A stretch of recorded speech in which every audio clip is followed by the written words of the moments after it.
Welcome to the T20 Cricket World Cup on the ABC Listener. And great to have your company on this Thursday morning as the T20 World Cup gets underway. For Australia, at least, it's been underway for a few days in the US and the Caribbean. But today in Barbados, our own Australians get their opportunity. First up against Oman, and this World Cup featuring 20 nations, which include associate nations like PNG, like Oman, of course, Uganda, who are making their debut. Also in action as we speak, Uganda and PNG. I'll update you on those teams very shortly. There's other debutants like the USA and Canada, who we have seen previously at the 50 over World Cup. But today, it's all about Australia and Oman. And I've just got some information coming through here around what has happened at the toss. Oman have won the toss and elected to put the Australians in. I'll give you the Australian team, which, of course, is led by Mitchell Marsh. And the Aussie 11, just getting bits and pieces of this. Nathan Ellis is in the starting 11 with Pat Cummins left out for now. So this is, of course, Australia's group stage opening fixture. Pat Cummins out, Nathan Ellis in, as part of a three-man pace attack to face Oman in Barbados. No Ashton Agar. So the team as it stands in likely batting order looks like this. David Warner, Travis Head, Mitch Marsh captain at 3, Glenn Maxwell, Marcus Stoinis, Tim David, Matthew Wade the keeper at number 7, and then the bowling attack, Mitchell Starc, Nathan Ellis, Adam Zampa and Josh Hazlewood. So Pat Cummins out after most recently coming off his IPL campaign, the captain of the Sunrisers Hyderabad. Of course, they're beaten by Mitchell Starc's Kolkata Knight Riders in that Indian Premier League final. And Mitchell Starc is a part of the Aussie team today, but no Pat Cummins, the Australian Test skipper, there. So we'll take you to full coverage from our friends at the BBC very, very shortly. As I say, it's great to bring it all to you on ABC Sport, this coverage of the T20 Cricket World Cup. In that match currently taking place in Guyana between Papua New Guinea and Uganda. As I mentioned, Uganda making their debut at a Cricket World Cup. Papua New Guinea 4 for 44 after being sent in by the Cricket Cranes of Uganda. Currently with Charles Amini on 5 and Hiri on 9. 4 for 44 as we approach the halfway mark of their innings. So that is going on as we speak. I'll give you for other things just going on as far as the Cricket World Cup is concerned. We have seen some weather affecting some games, and there is also, of course, the prospect of cricket in New York. One of the highlights of this Cricket World Cup is coming up, I think, early next week when India and Pakistan meet at Long Island. But we have seen so far in this tournament, the USA won the opening game of the World Cup in Dallas. That was by 7 wickets late last weekend. Other games on Monday, the West Indies beat Papua New Guinea by 5 wickets with just an over to spare.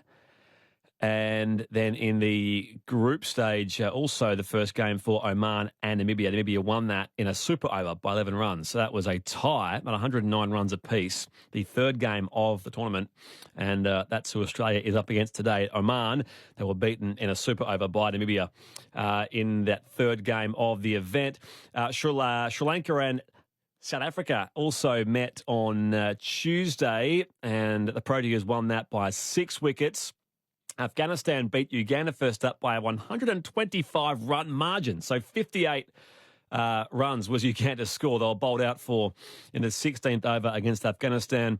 And that was Afghanistan's first win for the tournament. We saw a washout between Scotland and England in early yesterday.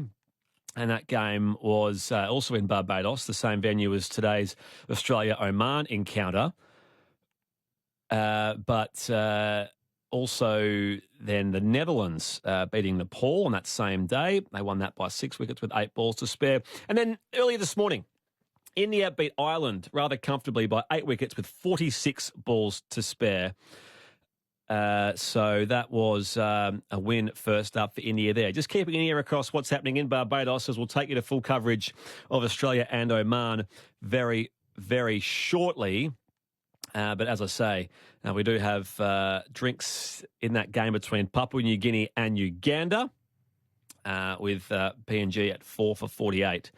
And Australia just about to get underway, batting first against Oman, with the Aussie openers David Warner and Travis Head to make their way to the crease very, very shortly.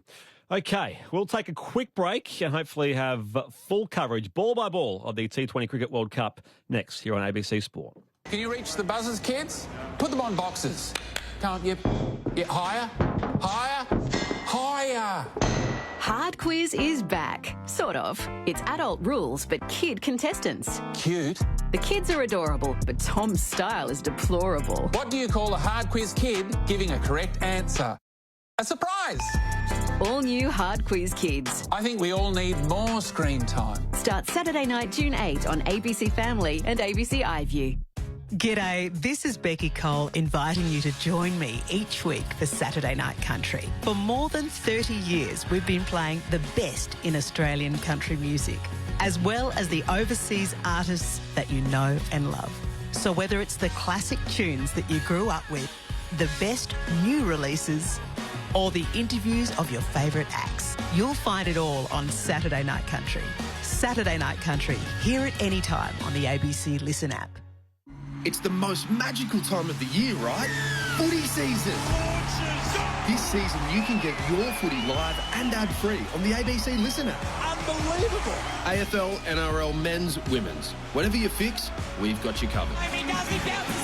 Every goal, try, mark and tackle, called by ABC Sport's expert commentary team. A wonderful goal! Game, set, bingo! 100% pure footy, live and ad-free on the ABC Listen app.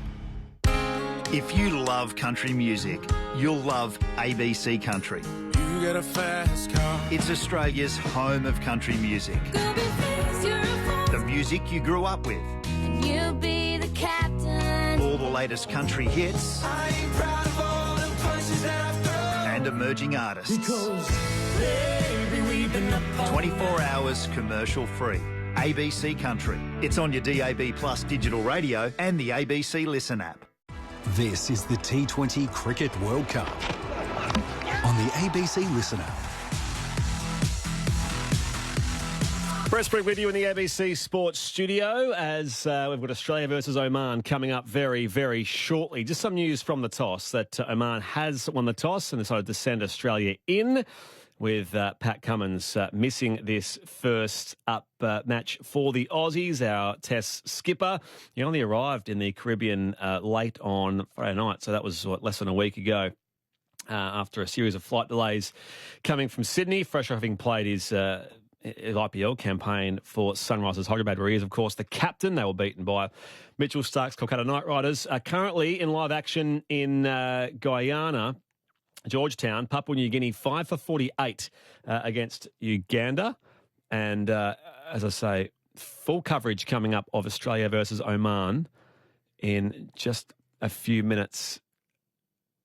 Just a few minutes from now. So just getting word from our broadcast team there, courtesy of BBC Test Match Special. A few things on that game at Barbados, Australia versus Oman. Mitchell Marsh saying at the toss a short time ago, they were also looking to bowl first, and he talked about what is a great experience for his team to get that experienced group of players back together, the fact that they have been sent in by Oman, electing to field first. It's going to be a bit of a test to see how Australia use their squad.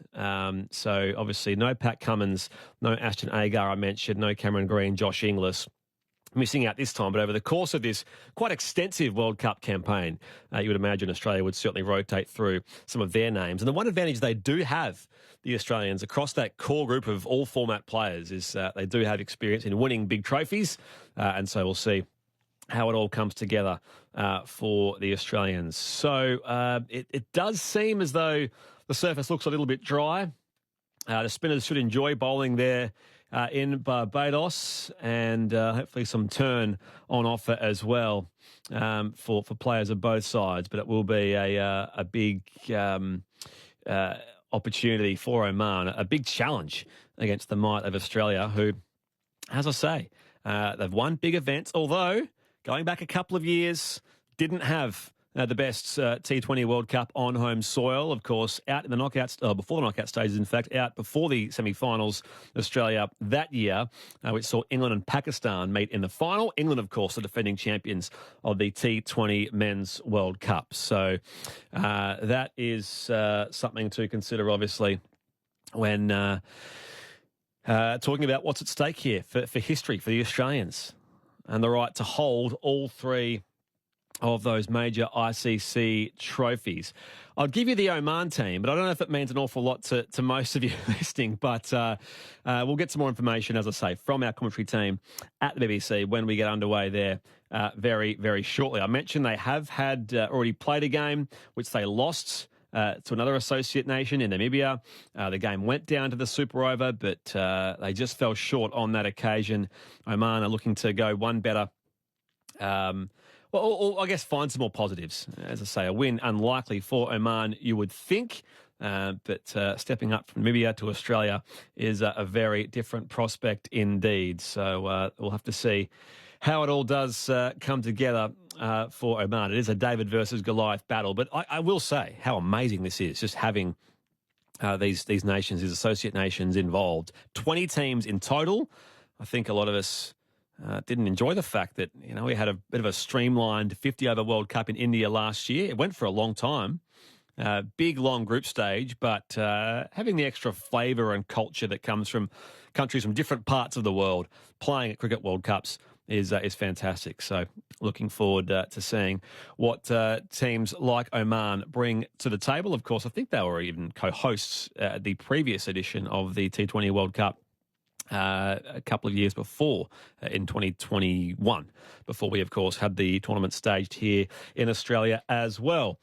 I'm gibbering away because we have full coverage starting in just a couple of minutes' time of Australia versus Oman here on the ABC Sport.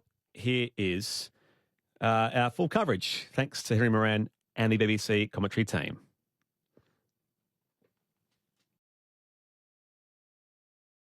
Thank you very much indeed, Nikesh. Welcome to listeners on 5 Sports Extra, where it is Australia against Oman. Oman winning the toss, electing to have a bowl first against a side looking to unify the trophies. 50-over world champions, World Test champions as well, and hoping to add the T20 World Cup that they won back in 2021 to their collection. They were very disappointing, Australia, back in 2022 on home soil, the tournament that England won, of course.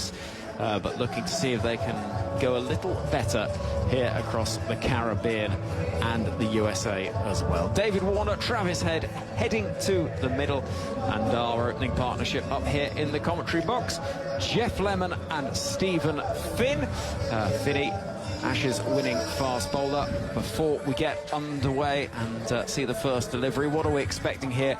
I guess Australia's openers will have the brief of just getting on with it, seeing what they can do, and seeing if they can have a little more fun on this surface than we saw from the two sides that played here, Oman and Namibia, a few nights ago. Yeah, the surface can be a great leveller, can't it? We saw that the other evening where it wasn't easy to just strike the ball. I don't think that that's going to mean that Travis Head goes back into his shell, especially after the IPL that he's just had. David Warner might be a bit more circumspect and a bit more watchful than Travis Head and try and complement each other, but certainly making the most of the power play when the ball is hard and new is something that Australia, as they advance through the tournament, will be looking to do with the power that they have in their batting lineup, especially later on. Well, interested to see how this opening partnership goes for Australia. Warner and Head there. There was so much talk about Jake Fraser-McGurk with his scything run through the IPL, the incredible scoring speed he was able to produce for the Delhi Capitals, and we've seen a bit of that in Australian domestic cricket too, with that 29-ball 100 he notched in a 50-over game for South Australia. He's one of the travelling reserves but didn't get a gig in the major squad. Travis Head had a prolific IPL as well until the end, when his last 4 innings he had 3 ducks in 4 balls, I think, and a 30-odd after making 500-plus runs through the series at nearly 2 runs per ball. He was incredibly quick with some of the scoring, made hundreds, turned heads through that IPL. Then you've got Warner, who's played more IPL cricket than just about anybody else. He's been around since the very beginning of that tournament. He's one of the T20 originals, one of the founding fathers, really, of that format of the sport. So here he is in his last outing for Australia, his last assignment anyway, the few games that he'll play over the next few weeks on this long farewell tour that started with his 50-over farewell in the World Cup last year, his test farewell over the Australian summer. It's been quite the operation. But this will be it, unless he makes good on his threat to bob up in the Champions Trophy next year, which he was talking about. So I'd put nothing past him, to be honest. You wouldn't. No. You wouldn't. Particularly if you're English, you'd never quite trust what had come out of the mouth of David Warner, I can imagine. So we're close to getting underway. Presumably it'll be Bilal Khan to open up. The premier operator with the ball. The man who did bowl that super over when things didn't go to plan, with David Visa able to get Namibia across the line in the closest finish we've had yet in this T20 World Cup. So you can hear the ground announcer limbering up, getting the vocal cords ready. And it will be Warner on strike, waiting for Bilal Khan, the left-armer, who's on the leg stump and turned away for a single. It's not a particularly dramatic start. David Warner not clearing the front leg and looking to flay one over the mid-wicket rope. Instead, he just taps one away and gets on the board. He's got one. Travis Head on strike. It's going to be interesting to see how this surface plays. We're 2 over towards the right from where we're looking at the media centre. That England played against Scotland and Oman played against Namibia the other day, though that did have undulations on it and variable bounce. Will this be the same? Bilal, the ball in hand. Slightly awkward run up, bowls full, thrashed through the covers by Travis Head. They've got a sweeper out at the deep cover boundary, but he won't be able to get around to stop that one as the ball crosses the rope at deep extra. First boundary for Australia. Travis Head, 4 off 1. That's the kind of scoring rate he's been going at through that last IPL season that went on for so long. And that's width, the one thing that Travis Head feeds on more than anything else, is width outside off stump. Yeah, and very full as well. Those you want to bang it into the surface a little bit more. That was floaty, full, and Travis Head took advantage. Bilal Khan has to get that length right. He does this time and beats the edge as Travis Head steps away towards the leg stump and just waves the bat outside off, and the ball goes past up high near the shoulder of the bat into the keeper's gloves. Better. They're both tapping it furiously. They've obviously watched and talked about the pitch the other evening and how on a certain length it was just exploding a little bit. Every single ball at the moment, Head and Warner bashing the pitch with the end of their bats, trying to flatten it out. Bilal Khan tucks his shirt in. Runs in now.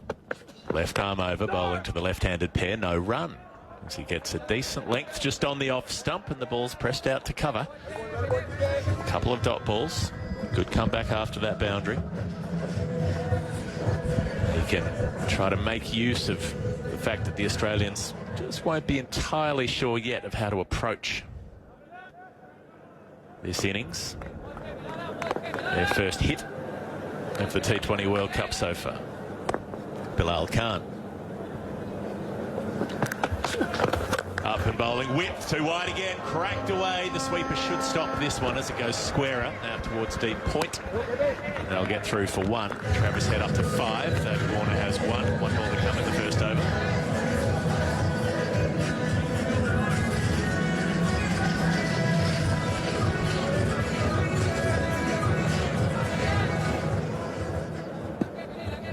Having a chat down there with Khalid Kale, who's fielding it mid-off. And now Bilal will come into bowl, and he gets the line right. A little bit of angle in, and I think that did a bit off the surface in towards the left-hander, and Warner just gets in behind it in the end.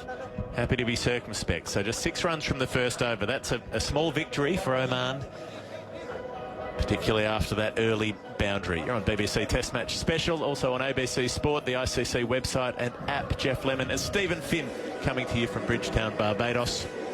And what do you think, Stephen, was the logic for Oman wanting to put Australia in, invite them to bat first? Well, the captain said to see what the wicket's doing, but in games here at the Kensington Oval, 8 out of the last 12 T20 internationals have been won by the team batting first. So it does seem slightly curious, but then you have to think about the damage that those Australian bowlers, especially when these guys struggled against Ruben Trumpelman bowling 84 miles an hour in-swingers, when you've got Mitchell Starc bowling 92 miles an hour in-swingers, it can be even more tricky proposition. So maybe that I think they saw their way as getting into the game, and their best chance of winning the game is taking a couple of Australian wickets early, hoping that this pitch is a little bit dodgy, because that does level the playing field, trying to wipe out this very potent top order.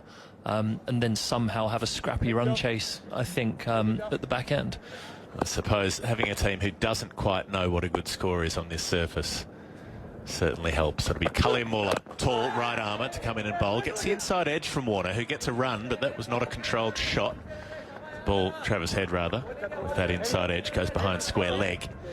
And that was bat well away from pad. He was reaching for that and could well have played it back onto his stumps. Instead it goes squarer in front of the pads. He's a big figure, isn't he? Reminds me a bit of Mohammed Irfan, just the way he's built. He's not quite as tall, but big broad shoulders, strong guy. It could be intimidating. I'm not sure my bat would be too close to my front pad facing him. Like a Shapur Zadran used to bowl for Afghanistan. That kind of tall, broad-shouldered. Yes, without the flowing locks. Here he comes, Khalil Muller, and he's slapped away by Warner out through the covers. It's rolling towards the rope. It chases on. It won't be successful. Warner picks up 4. It was more a cut shot than a drive, but he was still able to get it well in front of point and lay into it. That's the kind of stuff that Warner has been thriving on for his lengthy international career. Australia go up to 11 for none.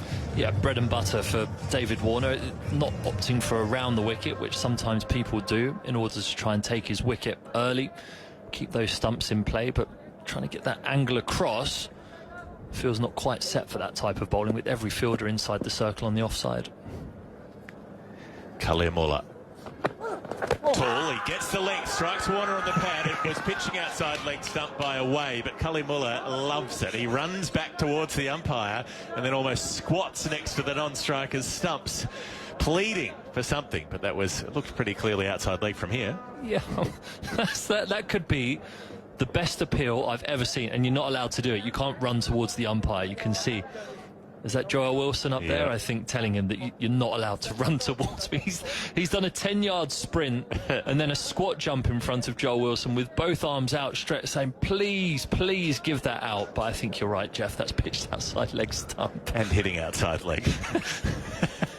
It's a fantastic picture. It really was. If that's not the headline tomorrow morning, I don't know what will be. But David Warner enjoyed it. He was chuckling away. Khalil Muller had both arms outspread, sort of at waist level. It was a very 80s sitcom kind of, what, me? Sort of pose. He comes in and bowls again and takes the pad again, and again he's appealing, but just to himself as he chases the ball out towards square leg to try to stop them getting a leg by, but he can't. So they'll take the extra, and Warner again just shakes his head a bit at the non-striker's end as he laughs, and he signals to Travis Head saying it's shooting through. I think he gives a signal as if to say it's zipping off the pitch faster than he's expecting. They're 12 without loss, 2 balls to come in the second over. Australia. Warner on 5, Head on 6. What's the celebration going to be like if he takes a wicket? I'm desperate for him to get one through the gate here. He'll pull the stump out and javelin it into the stands. It'll be incredible. He is hoping. Travis Head taps, waits, and can't get the ball back past the bowler. Looked to play it through mid-wicket, but in the end had to play it straighter on the bounce. So this has been a very good start from Oman so far. 1 ball to come in this over. 6 runs from it, including the leg by. Can he close it out in the way that Bilal Khan did? Get another tidy one. He's being warned for running on the wicket now. This could be the over that has everything. Joel Wilson's just told him, get off the cut strip once you've delivered the ball. No, Jeremy Gordon for Canada against the USA. That was the over that had everything. Went for 11 balls, 33 runs. Here he goes and almost takes the wicket. Inside edge for Cully Muller from Travis Head, who was flirting outside the off stump and chops it past his leg stump down to fine leg. So a couple of times good fortune with Australia. They weren't able to time their strokes against the tall Oman. Quick. Warner on 5, Head on 7. After 2 overs, Australia 13 for none. And you can see this as a mismatch, but Oman have been in terrific form leading up. They qualified for this T20 World Cup by winning the World Cup Asia qualifier final. They were up against Nepal in that final. It was a brilliant game, went to a super over. They won that super over. They played Papua New Guinea in a series after that and won that series 2-1. They played Namibia, a very strong side, and narrowly lost a 5-match series, 2-3. And then they made it to the final of the ACC Men's Premier Cup in Oman, in the UAE. Start of a new over, and Bilal Khan's bowling to Head, who's trying to slam him down the ground, and again gets a fat inside edge and a single along the ground to deep square. 14 for none. So they've been in good nick, is the point. They were playing against a few teams in that Premier Cup tournament against UAE, Kuwait, Cambodia, Bahrain, Hong Kong. They reached the final of that series against the UAE on the UAE's home turf, and in the end went down there, but they've had a good run of form behind them coming into this tournament. Bilal Khan running up to Warner, who cracks him out through the covers to the deep cover sweeper for 1. So again, just a single, 15 for none. And Bilal Khan is an excellent power play bowler. He gets a majority of his wickets swinging the ball in the power play. He's clearly their most experienced player. It's his 3rd international world T20 tournament that he's played in, so one of the most experienced players in this team, but probably shouldn't have bowled the super over the other evening, even though he is the most experienced. Bilal, left arm over, up now, tries a bouncer, and Head is equal to it, hooks it out to deep square leg. I thought that was going to be saved comfortably, but the sweeper out there wasn't able to make up ground. He was on the treadmill, and that was timed well enough by Head. It just curled away a little bit behind square leg, and he gets a boundary for it. 19 for none. Yeah, it's called pulling the ladder up. That frustrates you as a bowler when a fella looks like he's going to get there. He was moving really well across the outfield. Maybe it's a bit pluggy where you feel like your knee might get trapped, but it's almost run over his feet as he's run past it. Yeah, it just didn't have the timing of the footfall to be able to put a dive in. Sometimes you can be caught in between. It could have been ungainly. In between strides. Wasn't game to belly flop into the turf. Bilal Khan up to Head, who slams him to mid-off and he's caught. The catch is taken by Khalid Kyle, and Oman strike early. They've got one of Australia's most dangerous, and they've got him cheaply. 12 off 10. Warner 6 off 6. Australia 19 for 1. The first wicket goes down in the 3rd over. It's an excellent catch, running away to mid-off right. Kale just manages to grab hold of it, makes 2 fists and salutes the sky, and then punches the air. That was a brilliant catch, because that was travelling from Travis Head. There was width outside the off stump. He threw everything at it, as you expect him to do, outside off, but didn't manage to get the elevation. Maybe it's just hit the bottom half of the bat instead of the middle because of this slightly uneven surface. But it does mean that Oman have got their first wicket. They've bowled nicely. They've done nothing wrong so far. The rot has started. One bit of dodgy fielding, and it didn't come when the catch was on offer. That's the most important bit. What I like about this from Khalid Kyle, he's one of the youngest players in this team. They're mostly in their 30s. Bilal Khan's 37. Khalid Kyle's 27. So he's 10 years his bowler's junior. But he's been over to his bowler between almost every delivery, talking to him. He's not the captain of this side, Khalid, but he's been offering feedback, offering encouragement, getting involved. Played maturely the other night as well, actually, in the game. Their highest score. And then backs up his bowler with good fielding when it's required. So it's been really solid team play from Khalid, who's batting in the top order, but who's doing his bit while Oman are in the field as well. So Mitchell Marsh to the crease, captaining this side for Australia. Tall, imposing figure, the West Australian. Waits for Bilal and just plays defensively from the crease as the ball angles across him. just outside the line of off stump by the time it meets the blade of Marsh. 19 for 1. I think one thing we are realising in this World Cup as well is the fact that the scores are not going to be high. I mean, what we saw earlier between Ireland and India in New York, that looked like a bit of a dodgy track, which, to be honest, was my concern coming into the tournament. Dropping a new pitch into the middle of a park on the outskirts of New York, how well is that going to play when proper bowlers bowl on it? Not very well, according to today. No, this surface here. According to South Africa, Sri Lanka playing on one of the other strips in the first game there, which was a slow bowler-friendly one. Here goes Bilal, and Mitchell Marsh can't get off the mark. He's walking forward at the bowler and opening the face, looking to change the length and guide the ball away down to deep third. But he only finds the fielder in the circle. So 3 overs gone.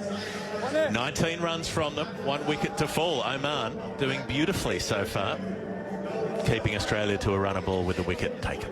Yeah, and I think that's going to be the order of the day, really, throughout this World Cup, especially here in Barbados. You have to try and keep it within the width of the stumps. I know Travis Head got out playing a big shot to a ball outside off stump, but if you hammer away a back of a length, you change your pace every now and again within the width of the stumps, you're going to be really, really hard to get away, and Oman are doing that, aside from the couple isolated incidents, very well. Just watching the replay of that catch, flat, and you're standing in mid-off, and he takes it about collarbone high. That's exactly what you don't want. Well, he's gone the Australian way as well. Fingers up. If you go fingers up and your face is behind it, if you don't catch it, it's rearranging your teeth. And you're off down to the dentist, like Chris Sykes was the other day. Have a bit of a problem, our producer, did he? No, that's out into the ether, sorry. All right, we're going to get a little bit of spin happening. We've got David Warner rocking back and pulling the ball out through mid-wicket for 4. Well, welcome to the bowling crease, Shakil Ahmed, who's dropped short and been absolutely pounded. Well, Shakil was bowling like Joel Garner the other evening. He was getting the ball to explode off a good length, bowling really quick. But given what we've seen, given there's a new batter at the crease, you'd probably think you'd go with Cali Muller again, especially for the theatrics as well. Well, yes, the way that he was going. They've gone to the left-arm spinner, who's operating around the wicket to the left-hand. Warner, and he's bowled him! He's cleaned him up! Now, what's happened here? David Warner's walked away. Does it come back off the keeper?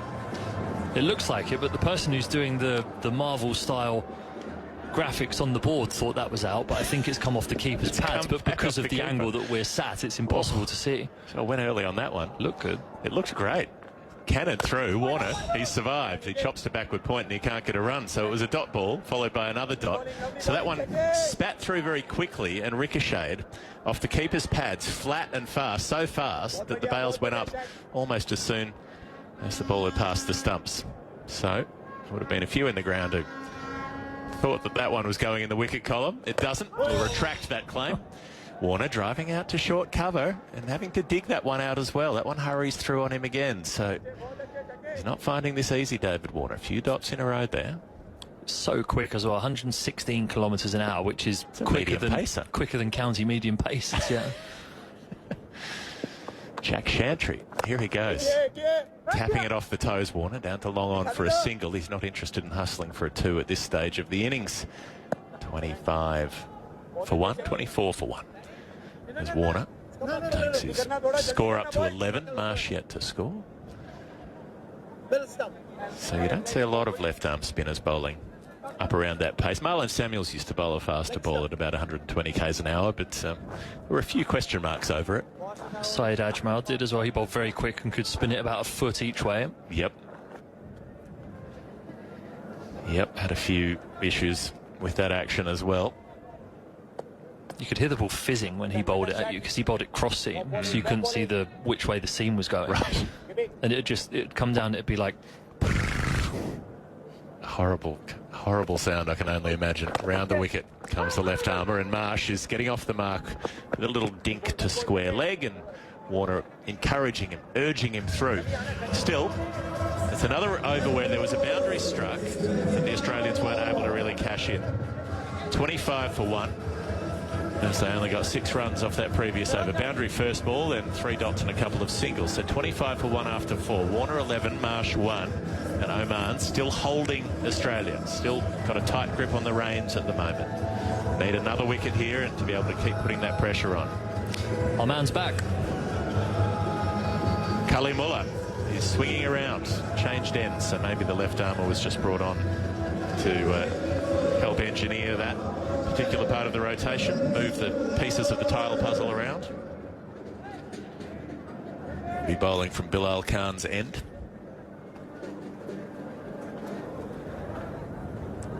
After Shakil Ahmed looked like he picked up a wicket in that last over. Kalimullah, the tall right arm seamer, will come up to bowl to Marsh, who's pushing from the crease out in front of point. Got on the front foot, was thinking about driving through the line of that, and eventually downgraded his ambitions. He's got a funny action, Kalimullah, actually, for a tall man. He bowls with a quite slingy arm. You'd think he'd be right over the top, but he cuts underneath the ball, which actually on a surface like this means the ball's never coming out of his hand exactly the same, or the seam is oscillating not exactly the same each time, which makes it skid or kick off the surface. It can be very tricky. Up to bowl to Marsh now, who's trying to drive hard down the ground, but the length wasn't quite there for it. The ball rising at him, and he can only drive it hard into the ground, and that's fielded at mid-off. So another couple of dot balls. This is very interesting now. It's kind of an ego battle for the Australians. Yeah. Can they maintain their patience? They would think that they should be dominating this side. But and that's the tricky thing about batting first on a surface like this. 140 could be an outstanding score, but you'll still feel subpar if you're batting first. Kalimullah to Marsh, who walks at him and again plays defensively once he gets down the track. So he's setting himself up to hit big and then deciding to reel it back in when the ball isn't there for it. And the ball has not been there for it yet in this over. Kalimullah doing a beautiful job for Oman here. They're into the 5th over. They've conceded just 25 runs. 27 legal balls bowled.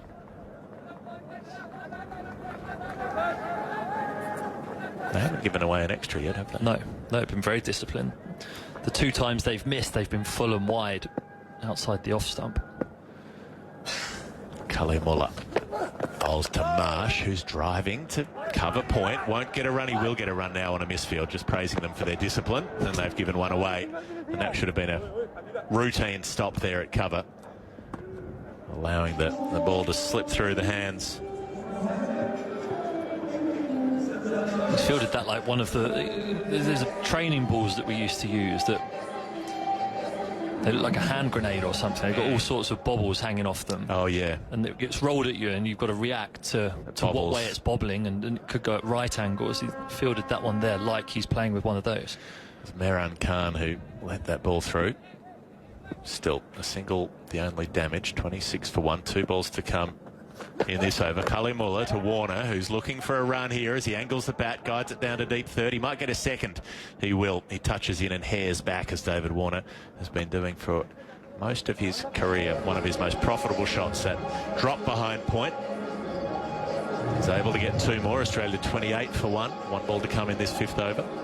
That's the way to accumulate runs on this surface, is find the gaps. If you try and overhit it, even Mitchell Marsh a couple of times has tried to play forceful punches off the front foot here, hasn't managed to find the middle of the bat. But if you find those gaps, a relatively big playing surface. Here goes Kalimullah to Warner, who gets down on one knee, lifts him over the leg side. It's not without risk of fielder back, but he manages to place the ball finer of the deep square leg, and he gets it away for 4. So David Warner manufacturing a route to the boundary by using the bowler's pace and lifting it away into an untenanted area of the ground. After 5 overs, it is 32 for 1. David Warner on 17, Mitchell Marsh on 2. I'll leave you in the company of Stephen Finn with Henry Moran coming in. It's been a good start for Oman. It's been very heartening to see when you have a defeat, as they did the other day in a super over against Namibia. It can really suck the wind out of your sails. A game that you feel as though you could and should have won.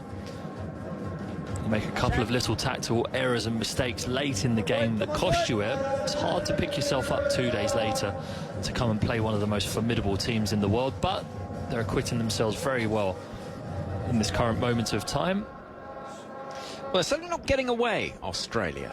As Shaquille from the far end of the ground. The Joel Garner end is going to continue bowling to the Australian captain Mitchell Marsh, with the floodlights beaming down. Just hum around the Kensington Oval. His left arm spin is quick, and there's the pill for LBW that is hyper optimistic. I mean, he's slinging that down at a rate of knots. It's quick. It's quick. He would, if you could bowl seam up, he'd do a good job in April on county wickets. At 100 kilometres an hour there. It's one of his slower balls. He's been up around 120 on a few of them, but slingy action, skidding through. It's very awkward to play off the back foot. It's not coming from a great height either. And he bowls, and he's pushed up towards mid-off, and again, there's no run. What have we learned from this surface in comparison to the one the other night? Similar? It seems like it's skidding and keeping low from a good length, which it did occasionally the other night, but the alarming thing... Comes Shaquille again, and Marsh will punch into the offside. That's nicely controlled. It's going to fly through extra cover for a boundary. Really gently pushed, really, from Mitchell Marsh, but he finds the gap and he finds 4 runs as well, and Australia moved to 36 for 1. But the alarming thing the other evening was how much erratic bounce up there was from the surface, from a full length. I mean, Shaquille was bowling balls that were disappearing past batters' shoulders. The medium pace from Oman was ballooning and almost hitting his wicketkeeper in the face. We haven't seen any of that yet. Shaquille again round the wicket to bottom Marsh, slapped through the offside and half stopped at cover. Reasonable job. Plenty of enthusiasm out there for the fielding effort. And the score 37 for 1 with 2 balls left to the power play. It was those ones from this end, that Malcolm Marshall end, that were leaping and doing all sorts. Yes, they were horrible. The surface, the playing surfaces that are in front of us, there are 6 of them. The ones on either end are bowl-through wickets that the bowlers use to practice before the game, so you can't anticipate they'll ever be used in this World Cup. Shaquille is in, and very nearly gets through. He was just expecting the bails to light up.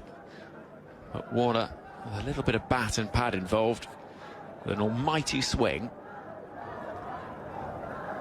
In fact, it missed everything. What it hit was the keeper's pad. It's not unlike the one that we thought of bowled it. No, it's keeping very low. Shaquille to conclude the power play then. Creeping in to bowl to Warner, punching back towards the bowler. And as has rather been the story of this innings so far, there's been a boundary, really per over, but there's never been a phase where you thought, well, OK, Australia are really dominating here, and just 5 from that over, and 37 for 1 after 6 in the power play. So you've got the 2 at either end, and then the 4 in the middle. The 4 in the middle, and the 4 in the middle will be the ones that are played on, because that means the boundaries are bigger. But that's a lot of games on not very many surfaces. You'd anticipate the one in between the 2 that have been played on in the last few days, which is right down the middle of it, is going to be the one that the final is used, and that looks dry as anything at the moment. It doesn't look even. So there are going to be unless someone bowls atrociously, I don't feel as though there are going to be any very high scores at this ground, which also from an England perspective yesterday maybe makes people feel as though they got away with one, because conceding 90 off 10 and then 109 would have been their total to chase in the second innings. You can feel as though there was a degree of trepidation around that. Well, it's certainly going to be a talking point, isn't it, as we go through this talk, given the amount of cricket that's due to be played. Yeah, and the wind and the sun. I know it's been raining a fair bit, but when the sun is shining, it's blooming hot, as I found out today. Yeah. Well, here comes Moran Khan, running in with his medium paces, outstanding the other night in that extraordinary game against Namibia. First ball is pushed into the offside by Mitchell Marsh, and there's no run. Keeper up to the stumps. He bowled a wicket maiden and then 1 from the final over he bowled, and then wasn't given the ball for the super over, and it cost them. Yeah, it was a big misstep, that, because they've gone for the experience, which is understandable. When you have a game plan before the match, it would have been, right, Bilal is our man. If there's a super over, you have to adapt to the conditions. Moran Khan over the wicket, bowls outside that off stump, and that is hit with violence by Mitchell Marsh. But what a stop, you have to say, from the captain Aki Bilias. That is supreme fielding. Cover diving to his left. Yeah, he's getting a couple of bum slaps off his mates as well there. He's come steaming in from deep extra cover to celebrate that one. That was a good piece of fielding. slapped into the hands. Here comes Moran again. Got a deep cover, long off, long on. Deep mid-wicket and deep backward square. As this is full, whipped away out towards that fielder. A deep backward square leg out in front of the beach. And the score advances forward, 38 for 1. I mean, in terms of bowlers for a super over, you'd either want Moran or you'd want this evening's record breaker, Finney. What's happened? Oh, what hasn't happened? What have I missed? Papua New Guinea against Uganda. Franco Nsubuga, 43 years young, has got the best figures in the history of the T20 World Cup. Oh, there's a no ball here from Moran, by the way. So it's going to be a free hit for Australia with the score at 39 for 1. Franco Nsubuga has bowled 4 overs, 2 maidens, 2 for 4. The most economical figures in the history of the T20 World Cup. That's staggering, really, isn't it? It's a good effort. 77 all out, Papua New Guinea, by the way. So, no ball, free hit for David Warner on 17. In comes Moran. Oh, it's a filthy ball. It's a low full toss, which is sliced away over backward point, and it will be 4 runs. It's not the maximum punishment, but it's a boundary nonetheless for Australia, who moved to 43 for 1. Those in the Hawaiian shirt sitting at the front of the beach enjoyed that as Warner fell onto one knee to carve it away. 43 for 1 midway through the 7th. Yeah, he's gone searching for a Yorker there, but when you've got a pitch that's not quite even, you want to use the facilities, as you'd say in club cricket. Use the facilities and just pitch it somewhere in the middle. The wicket will do the work for you. The game plan here is very simple and should be very simple. Moran round the wicket to bowl to David Warner with the keeper up. And push towards backward point. The ball will be fielded on the edge of the circle and there'll be no run. The score remains at 43 for 1. So you were out and about in the heat today? I went for a long coastal walk, yes, to meet some friends for coffee, and then I went and played paddle in the afternoon for 2 hours. So excuse me if I yawn at any stage. In comes Moran. This is driven into the offside again. Really good fielding. And it's the veteran Ishan Maqsood who's done a great job diving to his right leg cover. 43 for 1 still. That's an excellent piece of fielding, diving away towards his right. Yeah, it's been very elegant. That's actually been very noticeable from the associate teams. Their fielding has been excellent, which it has to be when you come to a World Cup, but they seem well drilled and well oiled. Here comes Moran to conclude the 7th over. And always an appeal for a stumping, and David Warner could be in trouble here. He's tucked his bat under his arm in a way familiar to so many dismissals in his career. Is he out on this occasion? 43 for 1, and he's making that sort of expression that suggests, well, I'm not quite sure here. The keeper was lightning quick. And we'll have a look upstairs. TV umpire to director. We have an umpire review for stumping. I've checked the feet and it's a fat delivery. Can you give me the best side-on angle, please? Is the microphone close enough to his mouth? Arsene Raza appears to have morphed into a Dalek for his TV umpire duties. As an England fan with fingers crossed in the stand, it doesn't matter if David Warner's playing England or not. It tends to be a fairly familiar theme. Right then, here we go. The ball slaps into the gloves. Warner. Now. Ooh, that foot is coming up. Foot is grounded. Just to confirm, can you give me the opposite side, director? We are going to have a look from the other side. But I'm pretty confident he's okay. Copy that. Yes. Yeah, give me the split screen also. Thank you. Here we go. Split screen. I think he's just about foot is grounded. okay. Still grounded. Still grounded. Still grounded. Thank you. Foot is grounded when the bails light up. Yeah, just freeze it there. Satisfied. Foot is grounded. I'm ready with my decision for the big screen. And that decision is going to be not out. And so David Warner, who wasn't sure, he survives on 21. End of the over. 7 gone, 43 for 1. Stephen Finn, you're going to have a break. I am, yes. You're going to have a little time off to reflect on your day of mass activity. Day of activity, it doesn't happen that frequently when you've retired, around 9 months ago, so yeah, I'll have a nap. Cheers. Thank you very much, Stephen Finn. And Matt Henry from the BBC Sport website, who has been writing all about Ugandan cricket. Matt, that is exciting figures, isn't it, from Franco? Very. Well, I spoke to, as you say, Henry, did a piece on Uganda before the tournament, spoke to their captain, Brian Masaba. Akib Ilyas then, from the far end of the ground, so spin to Mitchell Marsh, which drops into space on the offside for a single. Australia 44 for 1. And Brian Masaba said that Frank Nzabuga, who's taken the wickets today, just loves cricket, which I guess you probably got to expect when you're playing at 43 years old. That is, what, 8 years older than Finney, I think, and Finney hasn't played an international for 6 years or whatever it is. Rub it in. He calls from the back of the room. Happy. So yeah, you've got to be loving it if you're playing at 43, but round the wicket as Warner hits the ball out towards deep backward point. A run that may not seem significant, but has significance, because David Warner with that run moves to become Australia's leading T20 international run scorer. Passes Aaron Finch to move to 3,121, and peculiarly enough, they share exactly the same career strike rate.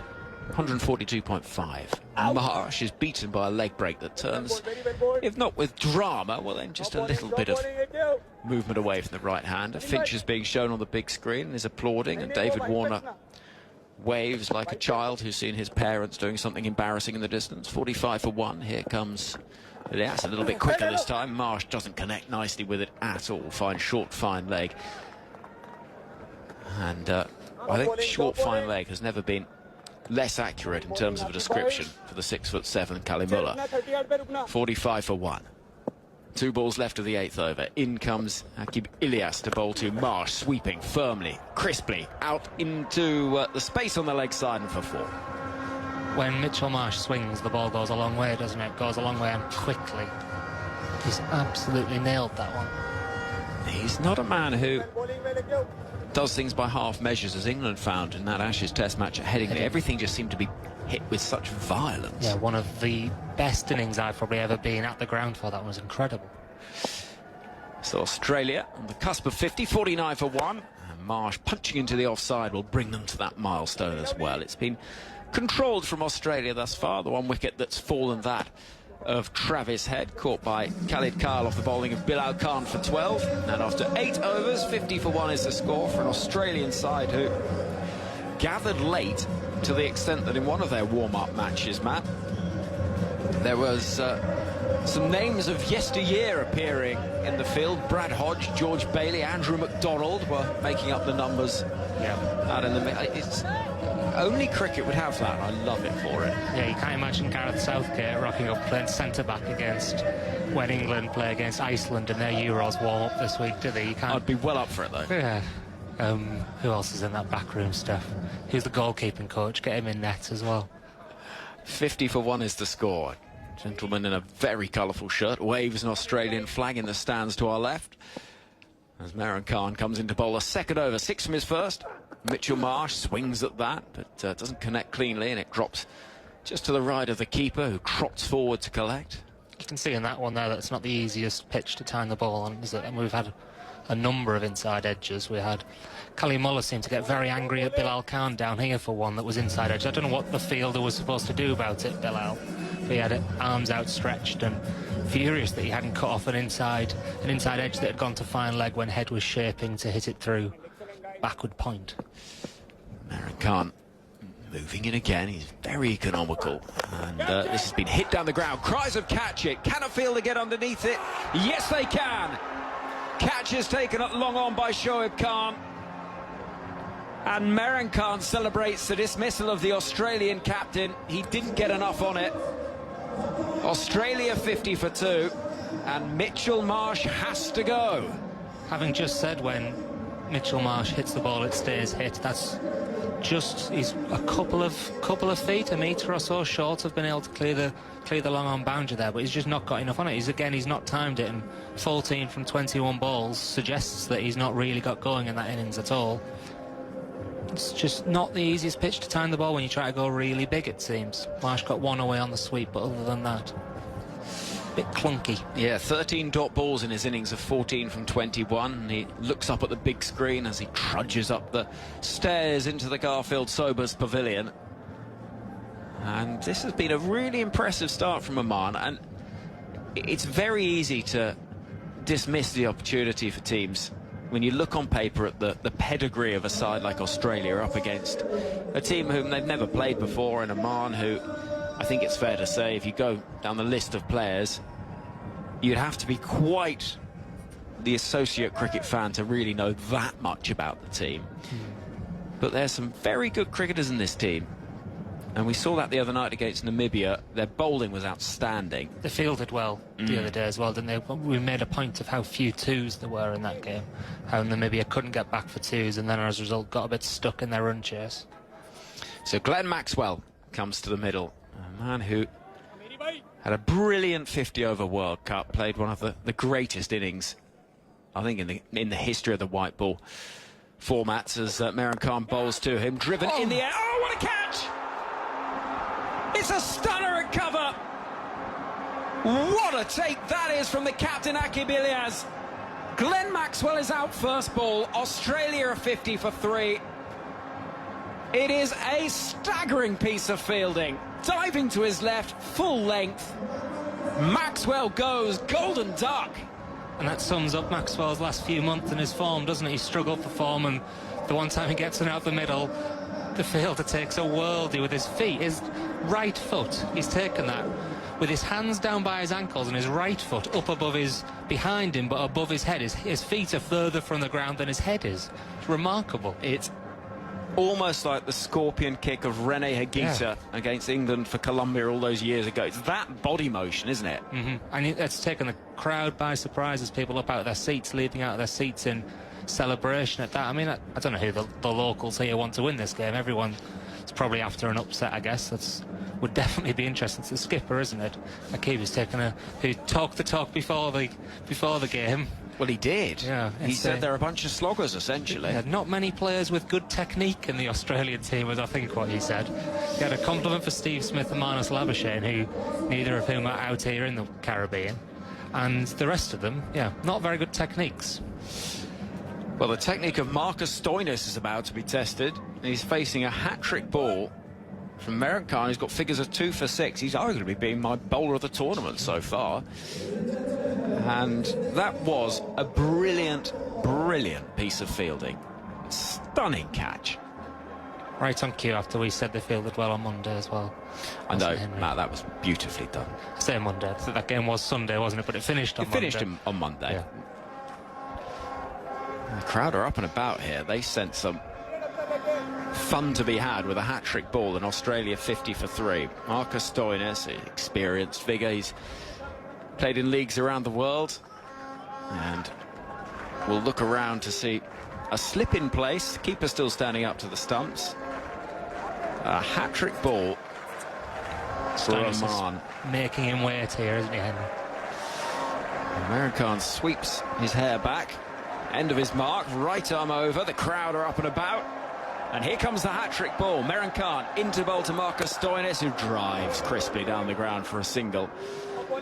And moves to 1 with Australia advancing forward to 51 for 3. That catch will be available to watch on the BBC Sport website and app. Watch it. Just check it out, because that is phenomenal. We won't see, I'm sure, we're not going to see one like that in this tournament again. Not fielding at short cover like that. It's strange in the way he's gone for it. His hands on, he takes it with his hands pointing downwards, but by his ankles. You'd think the conventional way would be to go to his left and with his fingers pointing up, or at least out towards the side. He's got reverse hands on it as well, and then clung on. Moran Khan then to bowl to David Warner. Oh, very nearly scuttles on through. Keeps low. And There's a lot happening out there. This is fun. They're animated as well, aren't they? All the Oman players. There's one down on his haunches there after the ball needle dribbles back onto the stumps. Moran can't be showing the catch again on the big screen. Tells you how good it was. It must be this 8-3 play, 9-3 play. He's another one. He's also wearing a very big blingy watch as he takes the catch, which glistens under the lights. In comes Moran to bowl to David Warner, who's startled by one that rises just a little bit more. And as we saw in the pitch, 2 over, single taken, 52 for 3 after 9. 2 wickets, 2 runs from that over, by the way. But it was that pitch 2 across, exactly the same. The medium pacers, when they bowled that fuller length, weird things were happening. Yeah, it's funny, isn't it, pitches? We come into ICC tournaments, I think the last 3 we've gone into, we've been expecting high scores, and whatnot, going back to 2019, when I think in England people were saying someone was going to score 500 in a 50-over game. And every time in these ICC tournaments, when the ICC has a bit of oversight on the pitches, the scores are much lower than what we expect. And to be fair, we probably expect, this is the tournament where we probably thought they might be a bit spin friendly and a bit slow, but I wasn't really expecting the up and down bounce that we're getting. It really is making for compelling cricket. Zakib Ilyas to start a new over. Reverse attempted, appeal for LBW. I think there's a toe end of the bat on that. And Joel Wilson shakes his head. It doesn't always mean that it's not out. They're debating a review, but I thought he hit that as well. But... Will they be tempted? Akib is in conversation with Khalid Kyle. And are they going to have a look at this? Let's have a look first. Viewing, front on. I think there's a back of this. We have a player review for LBW. Original decision is not out. I've checked the feed. It's a fair delivery. Can we start with front on spin vision, please? Well, they are going for it. And you can understand why, because David Warner at the top of the order has played pretty nicely and has got to grips with this surface.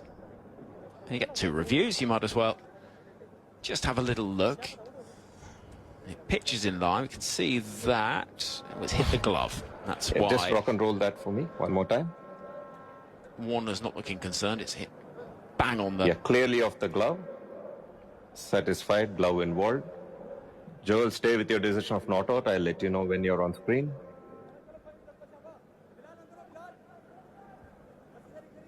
Joel Wilson confirms the original decision was a very good one. There's a lot happening there, and particularly when a fielder appeals like that. In comes Akib Ilyas, bowling to David Warner, slapping that ball towards backward point. There's no run. 52 for 3, another dot ball. Dot ball's getting cheered as well by the crowd. Warner undoes a glove, does it up again as he's done throughout his career. One of those little mannerisms. A little bit slower this time, dropped into the offside. The bowler will run through to collect. 53 for 3, Australia, asked to bat first by Oman.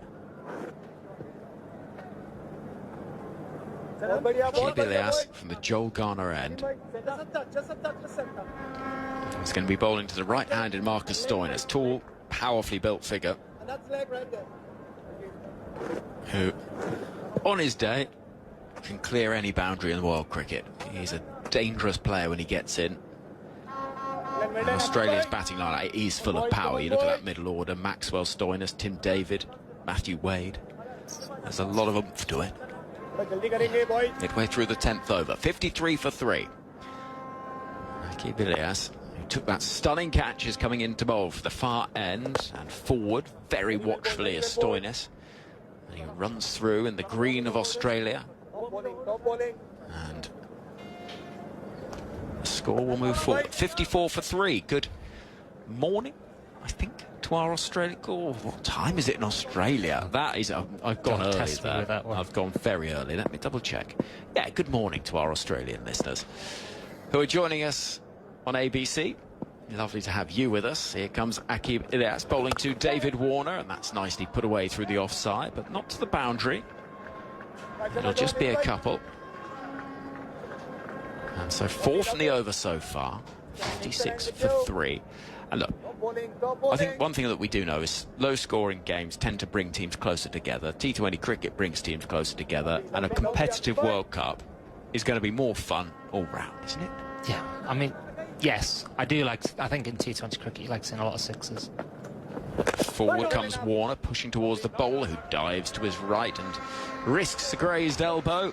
But that won't be any concern to Aqib Ilyas, who's taken one of the catches of the tournament already. 56 for 3 after 10 overs, Australia. And with Warner on 26 and Stoinis on 2, the game intriguingly poised, I think it's fair to say.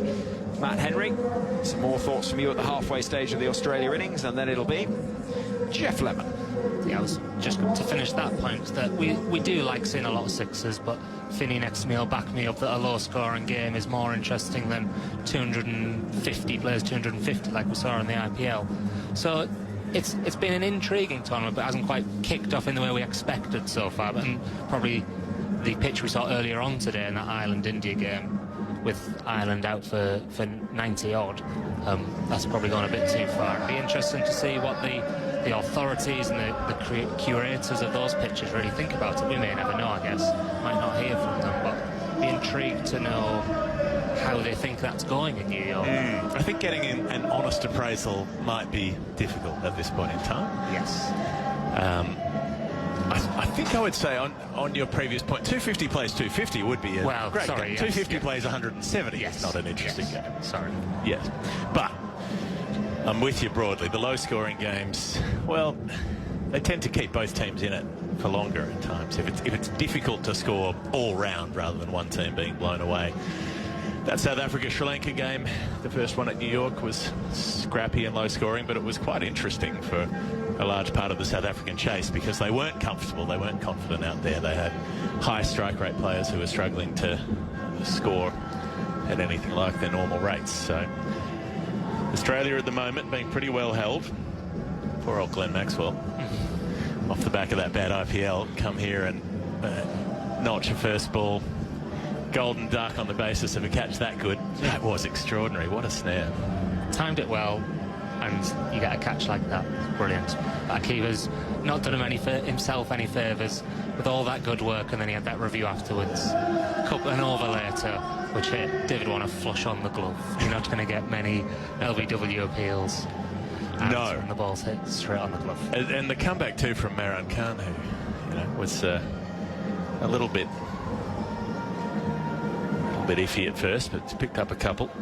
2 for 8. Very, very tidy figures.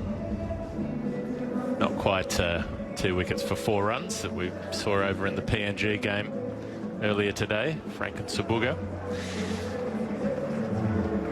Most economical in a World Cup. Not in all T20 cricket, but he's pretty close in all T20 cricket for the men. Saad bin Safar, who's playing for Canada in this World Cup, once had a spell of 4 overs that didn't concede a run. Picked up two wickets for none, but that was against Panama, who aren't a regional powerhouse. I'm hoping you've got better knowledge of the Panama cricket team than me, I'll be honest there, Geoff. Yalinde and Kanya playing for Sierra Leone took 2 for 5 against Cameroon. That's 5 wickets, 2 runs, I should specify. Stoinis gets on the front foot and drives down to mid-off as we get underway. Can't get a run there. Moran Khan, the bowler, dot ball. There's one other set of figures. George Sese, sorry, he was playing for Sierra Leone, and Kanya was playing for Tanzania against Cameroon. And Sese for Sierra Leone against Mali picked up 3 wickets for 2.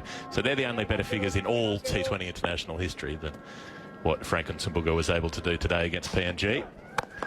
Moran bowls outside the off stump on a length and driven down to long off. They've got that fielder back now. Stoinis picks up an easy run. 57 for 3. The Aussies have had some difficulty getting here, and you've been on quite the journey as well, haven't you, Geoff? You've been to Dallas, going to New York. Yes, started in Dallas, watched Canada-USA in Dallas, which is, I mean, the Super Over game here had a good ending, but I think USA-Canada was the best match we've seen so far in terms of quality of play across the distance. And that amazing turnaround from the US. Moran around the wicket now to Warner, the right armour. And the left-hander drives him down to long on for a single. 58 on the board for 3. USA were nowhere in that game, chasing 195. They were 2 for 48 after 8 overs. And Aaron Jones with the innings of his life. hit 10 sixes that night. Made, what was it, 90, I'm going to say 94 off 40 balls. You can message in and tell me if I'm wrong. Moran runs up, back over the wicket, inside edge for Stoinis as he drives, looking to go through mid-off, but the ball ends up rolling out to mid-wicket. 59 for 3. And arrived late last night, didn't you? Yes, well, went to New York for the Sri Lanka-South Africa game, that opener there, and then got in here at about 1 a.m. last night. Nice to be back in Barbados. First time since 2016 when there was a try series out here. Australia played South Africa and West Indies in a 50-over try series that had a block of games here for about 2 weeks, which was a pretty good time. These games this time is good for Australian audiences, isn't it? At this time of night, yes. Reverse sweep from Stoinis, hit on the pad, doesn't go for a run. There's an appeal, it's not upheld. The nicest that are available in this tournament, at least, rather than the ones that are slap bang in the middle of the Australian night. Yeah, there are. Australia doesn't have many of those, so it is a little hard to get our heads around, but I think at the moment we're 14 hours behind East Coast Australian time, which means that it must be about 11 a.m, 11:30 a.m. So these games, the evening games here are late morning into the early afternoon in Australia. Moran Khan round the wicket to Warner, who's driving and getting another single down to long off. 11 overs gone. 60 for 3 is the score. Warner on 28, still there. He's faced 30 balls. On this kind of surface, Australia needs someone who can do this, bat through most of the overs and try to add a few at the end. Stoinis on 4 off 5. Yeah, the other games, there are a lot of morning matches here because that's what matches up for India's time zone back home. So India are playing the morning games, the 10:30 a.m. starts. That in Australia doesn't work out so well. It ends up being about a midnight start, 4 a.m. finish. But from memory, I think there was only one of those out of Australia's pool matches, and the rest are later in the day. It's a complicated business doing the scheduling. Yeah. It's easy to be critical of it, but they're doing the best they can. Here comes Akib to start an over of spin. It's driven into the covers, and a direct hit might have been interesting there with Stoinis not the swiftest between the wickets. Warner drove out to cover it. He does get the single in the end. Akib Ilyas, the captain. The bowler as well. 61 for 3. So they're still below a runner ball here. This is really interesting. The Australians will have expectations. They should be scoring more quickly. They'll be trying to be realistic. Akib bowls to Stoinis, who mistimes a drive. Had there been a mid-off there, might have been a catch on offer, but it rolls down to long off for a single. Be really interested if the England, with my England head on and foolishly looking ahead from this game, that the England-Australia game on Saturday, if it's played on this pitch after 40 overs on this pitch, could be very interesting. Yeah. Akib bowling outside the off stump. Warner cuts a single, so the one's coming relatively easily. I wonder about the long off for Stoinis. He's gone through there several times for singles. Maybe they're happy to give him that single. Still I was wondering about that last ball. It did look like an off break, the last ball, and they are picking that up on the replays that Akib bowls a mixture. Yeah, but in the same way that Liam Livingstone does for England, he bowls off breaks to the left-hander and leg breaks to the right-hander. Akib does bowl a leg break that turns past the outside edge. That is a well-executed example of the art. Turns past the right-hander's edge as it rolls nicely out of the wrist. Good bit of shape on the ball. Drift towards leg, dip and serious turn. Okay, so if you put work on the ball, you can get genuine purchase here. Adil Rashid might be interesting here on a day that's not damp. A little fuller this time from Akib, and another dot ball as Stoinis drives into the covers. We tried to work out what the Australian team would be this afternoon, didn't we, Geoff, when you arrived at the hotel? And I thought Ashton Agar would play as another spin option, having seen the other pitch we were playing on here 2 days ago. Akib looks to finish the over the wrong, and it comes in at the off stump, and Stoinis jams down. Akib strokes his beard in consternation. He thought he was through there, but Stoinis managed to get bat on it. Still 3 dot balls to end the over. That makes it a successful one for Oman. They're doing this job very well at the moment. They've taken 3 wickets. I'd love a couple more to try to keep that squeeze going, but 12 overs bowled, 63 they've conceded. Marcus, that wicket there, that delivery there reminds me of a few dismissals that Stoinis has had to Adil Rashid a few times in his career. He's not picked the leg spinner and it's come back, or not picked the leg spinner's googly, that's come back the other way and either hit him on the pad or bowled him. I think off the top of my head, Rashid got Stoinis like that in that game in the 2019 World Cup in the semi-final, if I remember rightly, and he did it in the 2021 T20 World Cup. I want to say, I think in the pool match. Yeah, the one when England won handsomely. Very handsomely, yeah. That game.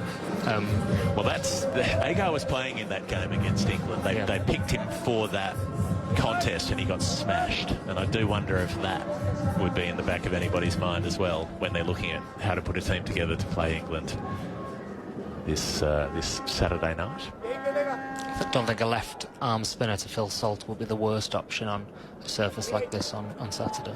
So Zishan Maqsood is going to have a bowl. He's bowling left arm, not turning a great deal on the leg stump of Warner, who wants a second as he turns it through square leg but won't get it. There were 3 Oman players converging on that ball, including the wicket keeper. In the end, the throw from Shakil Ahmed comes back in.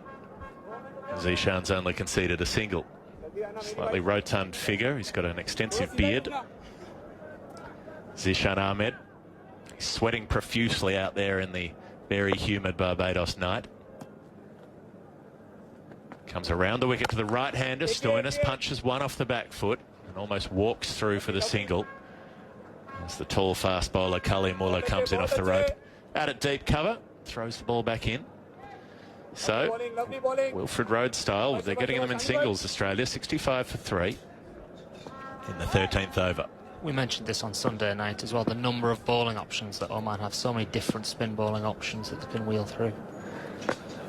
Left arm back over the wicket to Warner, who drops the point, has to hustle, and there might have been trouble had they gone to the other end with the throws. A backward point was coming into field. Stoinis responded quickly enough to get through at the striker's end. Wonder what might have happened because Warner did hesitate before going through all the way to the striker's end. The underarm throw there from Khalid Kyle didn't reach the wicketkeeper in time to threaten Stoinis getting through to the business end. You mentioned earlier that Stoinis is one of the, well, not the quickest through the wickets, but Warner would definitely be one of the quickest in this Australian team. Still is. Yeah, remarkably at 37 years of age. Stoinis whips across the line off his pads down to long on for 1. 68 for 3. Stoinis has had a lot of soft tissue injuries, hamstrings, calves, that sort of thing, and so the quick acceleration burst isn't really his go, but Warner still beetles up and down the wicket. And that can often lead to sort of mismatches like that, where one batter thinks he can definitely get through and make it, and the other's a bit more nervous. And Warner often looks frustrated, doesn't he, when when his batting partner turns down a 2. You can always sense the frustration in him. It was one of the things you could tell when he was batting with Johnny Bairstow at Sunrisers Hyderabad. He loved that. It's on the leg stump, flicked away, poor delivery, should pick up 4. It's placed just well enough by Warner. That's experience and that's class. As Warner picks it off through deep backward square leg. They've got a short fine inside the circle and a deep backward square, and he manages to place it square enough to beat the closer man and fine enough to beat the one in the deep. Yeah, I don't think the bowler's happy that there's no dive from Kali Mullah out from deep square leg, I guess it is, running around towards fine leg. Firstly, it's a long way for him to get down, and secondly, it wasn't the best delivery, so you've not got much to moan about. He took a straight angle across there as well when he might have gone around a bit more. Warner opens up the blade and drives it through the covers, back-to-back boundaries. We haven't seen that today. Warner's made it happen here from the last 2 balls of that over from Zishan Maqsood.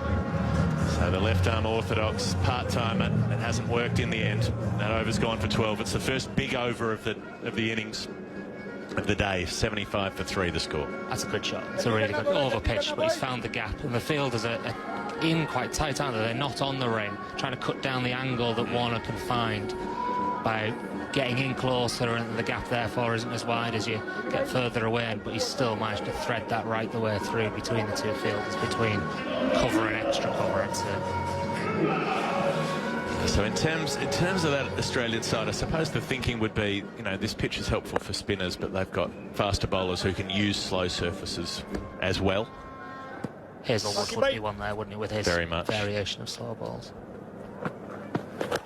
Comes into bowl, strikes Stoinis on the pad. There's a yelp. The ball runs away quite fine through what would have been about a second slip. Umpire Wilson signals a leg by. Stoinis gets off strike. Mitchell Starc, the pitch doesn't always matter that much, just with the airspeed he's got. Someone like Alice, with that range of deliveries he's able to produce. Stoinis as well, those little seamers and cutters and so on. So it's more a question of, as Warner comes down the pitch and tries to drive down to long on, he can't get a run there. As the ball goes square to cover, 76 for 3. And then when you have got Glenn Maxwell, someone in your top 6 who ball spin very well as well in these sort of matches, you can take the chance on the extra quick. That's it. That's really the point at this stage. Akib bowls very round arm as he comes in at Warner, who does get a run this time, driving it on the offside. 76 for 3. Maxwell bowled so well in the 50 over World Cup final, for instance, and through that whole campaign. Bowled well in the IPL even when he was batting poorly, so he's bowling something that they've been able to really rely on.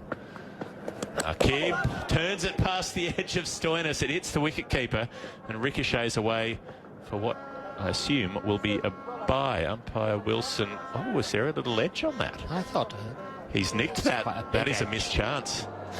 That is a missed chance by the wicketkeeper. I mean, it was a difficult one. It went wide of him. It hit him on the thumb, the outside of his right glove.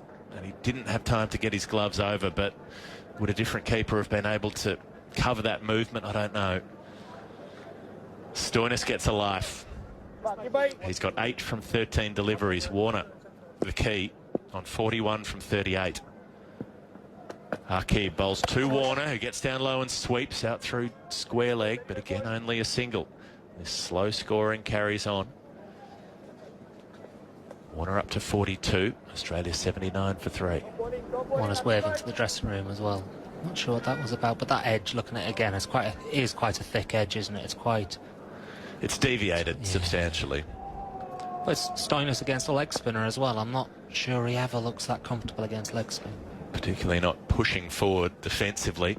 He waits for Akib and drives him down the ground hard, but they've got long off back, so just the one run. 80 comes up for Australia. 80 for 3 after 14 overs. Warner 42.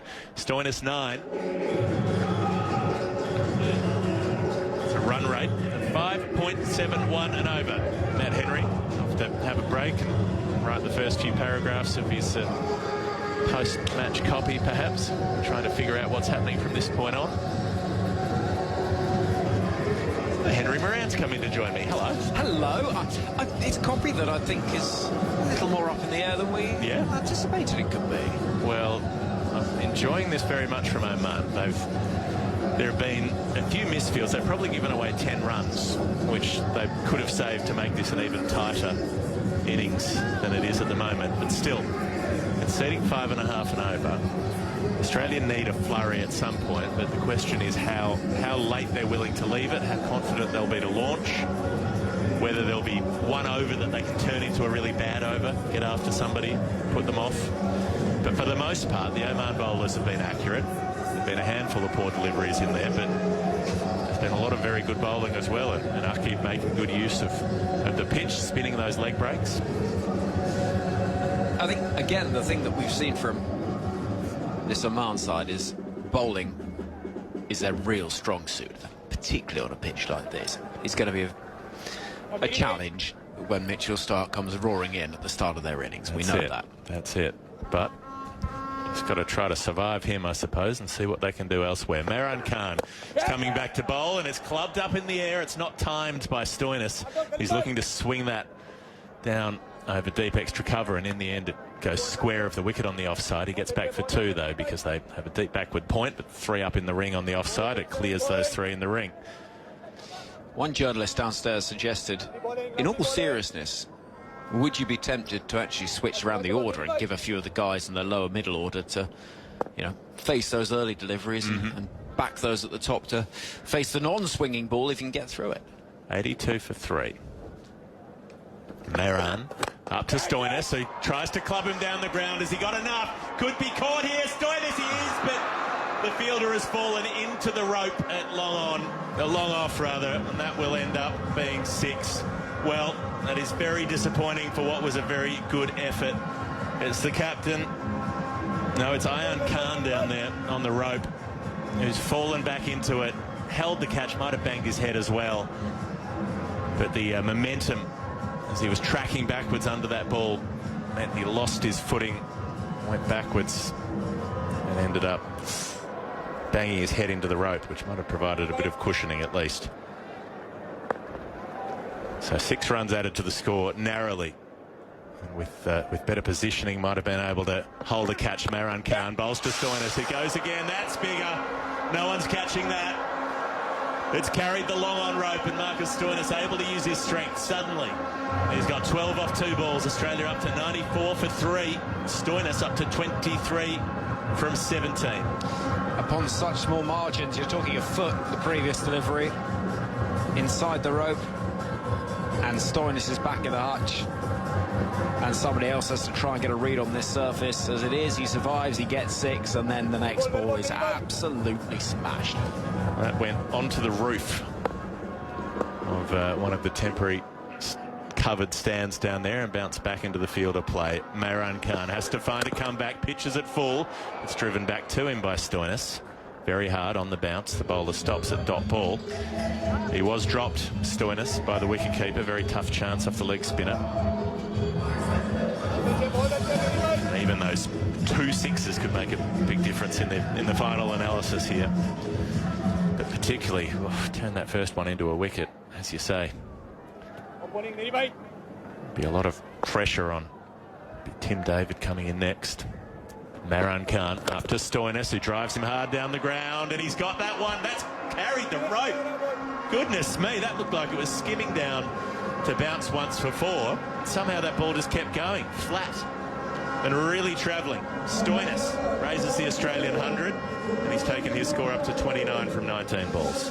And in that debate about whether Cameron Green or Marcus Stoinis fulfills this role in the Australian side, well, these are valuable runs for the case of the man that represents the Melbourne Stars back in the BBL. Just cleared the rope down there, that last one. Moran Khan feeling the pinch. Has to get out of this over. Here's the final delivery. Stoinis smacks him down the ground. Could be caught. No, he's carried. Oh, it's carried. Well, there was a leap down there from Shoaib Khan, and the ball travels just over his hands down at long on. And that is a 4th 6 for the over. We talked about the possibility of there being a huge over at some point, and there it is. It's cost 26 runs. Australia up to 106 for 3. Stoinis suddenly 35 off 20. And Australia will be feeling much more cheerful about what they can do through these last 5 overs. Henry Moran to take up commentary, and then Stephen Finn to join him. It's one of those overs that'll be just crushing to Oman, because it could have been so different. That first 6 that was fractional. He took the catch, he fell into the rope, and from there it got so ugly for them. Comfortably the biggest over in the innings, and the first 6s that we saw in the innings as well. Stephen Finn. Yes, thanks Henry, thanks Geoff. Yeah, it feels like that might be the over that turned the tide in Australia's favour, but still 5 overs left. And it's Shakil Ahmed back into the attack. Left arm spinner bowling round the wicket. Big slog across the line from Warner, inside edged onto his pad, collected by short third. The batter's come through for a single, in for some more medium pace now from what's described as a left arm spinner, but he's pushing it through at about 110 kilometres an hour. He's going to be doing it to Marcus Stoinis this time, wearing number 17, just pouring around the crease slightly, taking a moment to assess where the fielders are. Long off, long on, deep mid-wicket, deep backwards square leg, and a deep cover. Just a minor break in play here, and it's been signalled a no ball. So the left arm spinner's bowled a no ball. Yep, that foot is on the line. The line belongs to the umpire, so therefore a no ball. Joel Wilson signals a free hit, and the man that's just hit 4 6s from his previous 6 deliveries is going to be facing up. So Stoinis again just taking a moment, chewing gum furiously as well as he waits. taps the bat and is now ready. Shaquille around the wicket, full of length, and it's hacked out towards long on, just wide of him though. He's going to collect it on the one bounce. Safely fielded, thrown in on 3 bounces. Batter's come through for a single. I'd be slightly disappointed there, Stoinis, because it did have the length, but the way that Shaquille Ahmed bowls, it just skips through, hits the bottom toe of the bat, and Warner now tapping his bat as he waits. Bowler decides to come over the wicket. Joel Wilson signals. All happens very quickly in these overs, Henry, doesn't it? You don't get much time to pause. Yeah, it rushes on through, and he bowls so quickly as well. And he's in again, over the wicket this time. Warner faces up, cuts this one out towards deep point. Straight to the man, though. Warner walks a single this time. Hot, sweaty work out there. The score 110 for 3 because of the no ball. Only 2 balls gone in this 15th over. Wicketkeeper just patting his gloves together, encouraging his bowler, Shaquille Ahmed, wearing the number 50. He's bowling to Marcus Stoinis. Waits still, level eyes. Shaquille's in, round the wicket. Stoinis takes a step outside the leg stump, hits this one up to long on, single. 111 for 3. And what we saw with Stoinis at the start of that flurry of sixes, he was 11 from 15. And if this is one thing that we've learned from this surface, is if you do get a read of it, you've got to hope that your player makes the most of it. Yes. You have to pick your bowlers to target, and Stoinis clearly fancied that one. Shaquille, this one's dug out. Yorker length, dug out by Warner, up towards long on. The bowler's in pursuit himself, but no need to chase it so furiously, as Warner was only jogging through for a very easy single again. 78 looking further and further away. You could just see by the body language of the batters as well, the hesitation in trying to play some of those shots, and then when things get on top of them, they feel like they have to take a risk too many to deliveries which are not quite there to be hit. It's the way things went against Afghanistan, and it's going in a similar vein so far. Okay, all of it. The fielder slides, fumbles though, so the batter's come through for 2. Warner's quick, obviously, as he's always been. Stoinis not quite so much, but easily the 2. 114 for 3 now, and already we're getting up in the... It's the highest score scored on this ground so far in the tournament.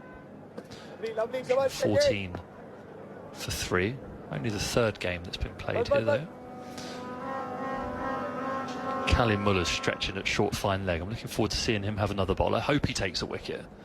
I hope so. So animated in that appeal. I hope that gets clipped up and played on the BBC Sport website, because that could be the most eccentric appeal I've ever seen in all the cricket I've ever watched. Just spider cam hovering around too low. The player's asking for it to go a bit higher. It's ominously low still at mid-wicket. Stoinis waits. Shaquille round the wicket. This one's driven down the ground. Excellent fielding by the bowler in his follow-through. Stops a single.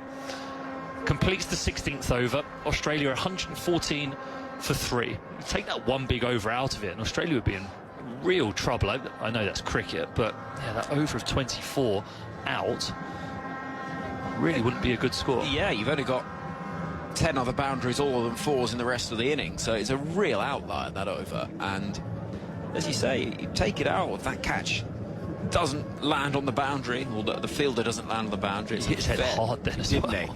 It's a very different game, this, and you've got to say, Oman have been outstanding. That catch from Aki Villiers to dismiss Glenn Maxwell, that was brilliant. Also, I think it's those little things where they can make such a difference to a side. Somebody fields well off their own bowling, or a good stop in the covers, just things that give you energy as a side. You'll have seen it throughout your career, but yeah, I'm always keen to mention your catch at mid-wicket at Old Trafford. Well, thank you. Well, it's funny that, because I am too. It was one of the great... Against Australia in an ODI, wasn't it? Yes, Steve Smith off Adil Rashid. Full stretch, horizontal to the ground. I think Gareth Copley or one of the photographers managed to get a photo of it as well, so I have to stick that one on the wall in a room that doesn't get used all that frequently, if I'm ever lucky enough to have a house big enough to do that. In a 2-bed flat, not quite so much space to put effigies of yourself on the wall. You've obviously not met Jeffrey Boycott. I've not been to his house. Have you not? No. Oh, I have. Maybe I'll get the invite one day. Well, Bilal Khan is back into the attack. The talismanic bowler, left arm, Yorker length to Warner, digs it out. Dribbles up to long on. Initially, Warner took the first 3 strides as if he was going to try and push for 2, but no chance of that. Collected by the fielder, 115 for 3. There is a marvellous collection of Geoffrey Boycott memorabilia around Geoffrey Boycott's house. Not all that surprising. A lot of versions of the famous picture of the drive down the ground through mid-on for his 100th 100 yes. at Headingley, including some sort of fan portrait. I mean, it's a marvellous collection. Well, I have to get... saying that, I didn't quite have as many good days as Geoffrey Boycott, so not able to fill a room like he might be able to. Now, Bilal Khan is going to be bowling to Marcus Stoinis. It's the small pause in between balls. Stoinis has his bat raised as if he's a baseball player. Bilal Khan around the wicket. This one's a Yorker. Stoinis walks right across his crease, whips it towards the deep square leg boundary 4. Nice shot by Stoinis. Guessing what the plan's going to be. A deep backward point, a deep cover, a long off. So the ball's clearly going to be outside off stump. Stoinis, sensing that, walks all the way over to the wide line and flicks it nonchalantly through the vacant square leg region and picks up 4 runs. He looks in good nick here, Stoinis. Looking very good. He is playing well. 43 off 25 is so comfortably ahead of what anyone else has achieved. 4 6s, 1 4 in his 25 balls, and Bilal persisting with the plan. Same field. This one's slow outside the offside, just dabbed to short third, who doesn't collect it cleanly, but the batter's come through for a single. 120 for 3. I thought you were searching on your laptop pictures of Geoffrey Boycott's living room for a second. No, I will... delving into the archive. No, that is a search I have to say I've yet to actually indulge in. I was looking for a picture of or footage of that catch, Vinny. YouTube? Must be on YouTube. Must or be, some of the video search engine that you can use. Bilal, he's over the wicket to the left-handed David Warner. Warner switches his hands around, misses the ball, goes straight through to the wicket keeper. You probably heard Warner's displeasure at that shot there. It's a dot. 4 balls gone in the 16th. 120 for 3. He wasn't terribly happy with that, David Warner. I think he might have said something unmentionable. Apologies if he did. Yes. And no, David Warner doesn't utter words like that. Well, I would hope not. I would hope not. You can't find it, can you? I can't find it, no. Maybe Steve Smith wiped it off there. We've got his agent too. Bilal Khan, white towel poking out the back of his trousers. Slower this time again down the leg side. Warner tries to sweep.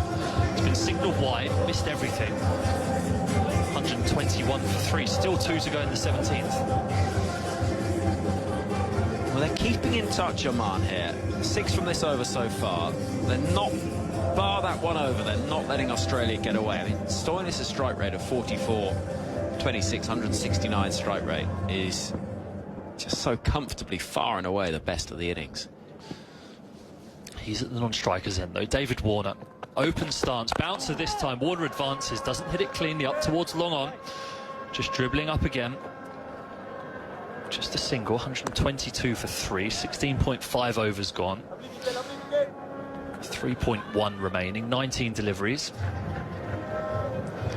Cali Muller's still going through some vigorous warm-ups there. He's not been asked to bowl for a few overs, but he's been stretching for about 4, as if to say, skipper, I want the ball. I want to celebrate in such elaborate fashion like I appealed earlier. I am going to... If he takes a wicket, I'm glad I'm commentating, because it's going to be entertaining. And Bilal to finish the 17th over. 122 for 3. Round the wicket, full toss. Stoinis whacks it 6. He's not going to miss out there. It's been signalled no ball by the square leg umpire, confirmed by the standing umpire at the bowler's end. He signals 6. Bilal wipes his sweaty hands with the white towel that pokes out the back of his trousers, but that was a pie, and the next ball will be a free hit. And 50 for Stoinis. From 27 deliveries, he really has provided the impetus that was lacking elsewhere, and he was gifted 6 runs to make his 50 there. 129 for 3.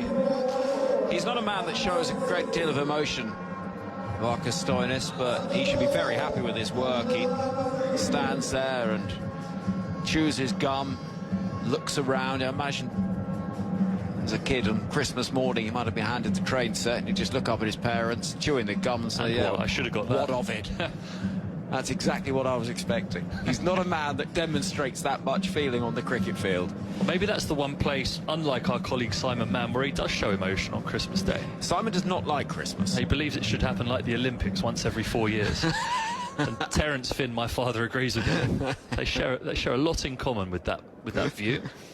Once every 4 years? Yeah, like the Olympics or the World Cup, he says. He's got a point. My sister's birthday's Christmas Day. She should be happy with that one, yeah. Like Alistair Cook. Yes, Alistair Cook. I always think that's a bit unfair. Well, we had to have birthday parties. There's a minor break in play because the ball, I think, ricocheted off the hospitality area down to our right and has got a big chunk in it. So the umpire's just swapping the ball. But yeah, we used to have a birthday party in the middle of June for my sister. Really? So that she could feel like she had a special day for herself. I mean, now she's 31, and she doesn't quite get that same treatment, but... Yeah, but that's quite a nice way of doing it, actually. I share a birthday with my sister. Really? 8 years unusual? apart. Yeah. So again, I think there was a slight sense that after 7 years of her being the important one, and then I arrived... It was your turn. Yeah. And in the subsequent, 23... We can only dream. Honestly, but mentioning young at heart and young in performance, we spoke about those figures earlier for the performance from Uganda, from Frank and Sabuga, and his figures are 4 overs, 2 for 4. Well, that game, by the way, will be joining it during the interval of this one. Uganda are 34 for 5, chasing 78. Ooh. See, low-scoring thrillers, they're far more exciting than a game where the ball gets whopped all over the place. Now, we're still waiting. The umpire just confirming with the captain, Akib Ilyas, what's happening here. I think Ilyas has sneakily tried to change the field, but because Stoinis is still on strike, he's not allowed to do that. Stoinis is now pointing towards the deep mid-wicket, saying, hold on, he wasn't there. He was 10 yards squarer, with which he's moved, as he's been told by the batter, which is unusual. Now, Bilal, with a floppy wrist, sets off, and this is a Yorker, and he tries to field it off his own bowling, punched back to him by Stoinis, but can't. Burst through his hands up to long on for a single. 130 for 3. 17 overs gone.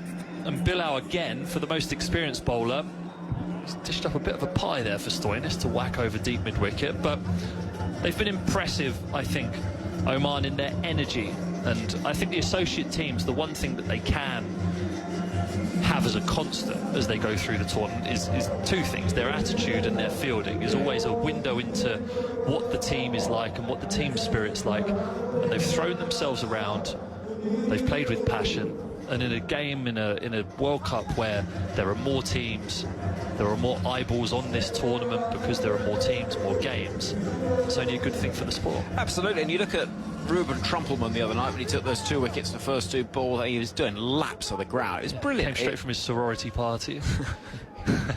What, with the hair swept back? Yeah, he's definitely a quarterback in another life. Ruben Trumpelman, Facebook founder, quarterback, stud. Shakib Khan is in now, hammered down the ground by Stoinis, but all along the floor, fielded with a long barrier at long on, just a single, 131 for 3. Between him and Spencer Johnson, both with the hair swept back, there is something of... Who'd play quarterback, though? Well, no, for me, there's something of the Clapham estate agents. You can imagine... Wear their Chelsea life jacket, the gilet. Yeah, and maybe the sort of the fist bump. I've got a great serve. Shakil now over the wicket to Warner, advances down the pitch, hits it out towards long on. Has he got all of it? Just 6. Warner didn't get that at all. Didn't sound good on the stump mic. Just a follow through from the bat that carries it over the rope. The fielder was interested, threw in half a dive. It's almost wiped out some of the carnival women dancing with angel wings on top of a little blue seating area that's populated with white plastic chairs, as if outside a clubhouse in the UK at a local cricket club. But David Warner manages to get that all the way for 6, 137 for 3. Not sure you normally get those sort of outfits outside a clubhouse in England. Well, Caribbean night or something. Not sure they'd move the same. Shakil now over the wicket. Switch hit from Warner, missed it. Dot ball outside the off stump. Tries to use the pace of Shaquille up over short third, but gets none of it. Again, adjusts his gloves, as David Warner does, takes a step away. Now taps the bat and settles again. Dot ball for Shaquille, minor win. A ball after being hit for 6, and this one again is Yorker length. Clipped down the ground this time by David Warner, who takes a very easy single. Sorry, I missed David Warner's 50 there. He now has 54 from 48. Not quite as explosive as Marcus Stoinis.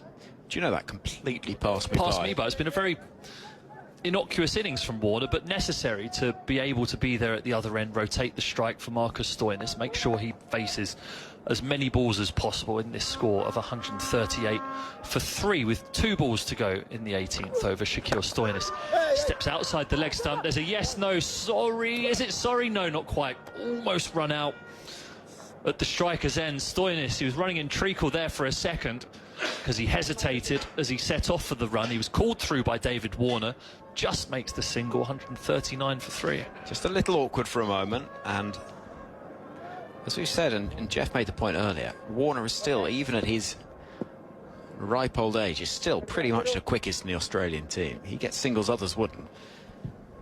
Shaquille now to complete his allocation. Big swing and a miss from Warner. Dot ball, and misses it. He's not connecting with too many of those today, David Warner. He's on his haunches, still in his crease. Bemused by his lack of luck, dragging his bat along the ground like a reluctant child dragging their toy out of the play area. But that's the end of the over. 18 overs gone, 139 for 3. Bear in mind, this partnership came together at 50 for 3. It has been really necessary for Australia. Stoinis at 53 from 30 has been absolutely outstanding, and the partnership worth 89. And you look at that, from an 18th over, 9 from it. If you're Oman, you think it's a job well done. It's just those expensive overs that have caused the problems. Right, there's only been a couple of them. The man who towers over everybody else. Apart from me, I've got an inch on him, actually. Have you? Yeah, I'm just not quite as broad as him. He's a big figure. Cali Muller wearing 22, wheels his arms around. This warm-up's been going on for around 6 overs now. He's done a pretend run-up as well, just to make sure that he's ready to go. He wants his wicket, that's for sure. Huge appeal earlier in the day, and he sets off now underneath us, running away. Stoinis hammers this. No, he does an outside edge over short third for 4. It looked as though he'd whacked that out towards extra cover to begin with because of the angle we're stood at, but he gets 4 more to add to his score, 143 for 3. Well, it's a sort of shot where fortune favours the aggression, and he's just swung everything at it. It was full outside the off stump, and with short third up inside the circle, he didn't need much on it for it to race away, and it's valuable runs again. 143 for 3. It sort of feels like it's drifting just away now from Oman. 120 was a score that could be chased down. Australia's bowling attack, it would still obviously be touch and go, but this now with 11 deliveries to go. Cali Muller, a little skip, gets into his run-up over the wicket. Slingy action, hammered down the ground by Stoinis. Has he got all of it? Yep, 6. Cannons off the scoreboard, or the sight screen rather. 2 Oman players below us searching for the ball in amongst the cameras, but Stoinis gets 6 more, 149 for 3.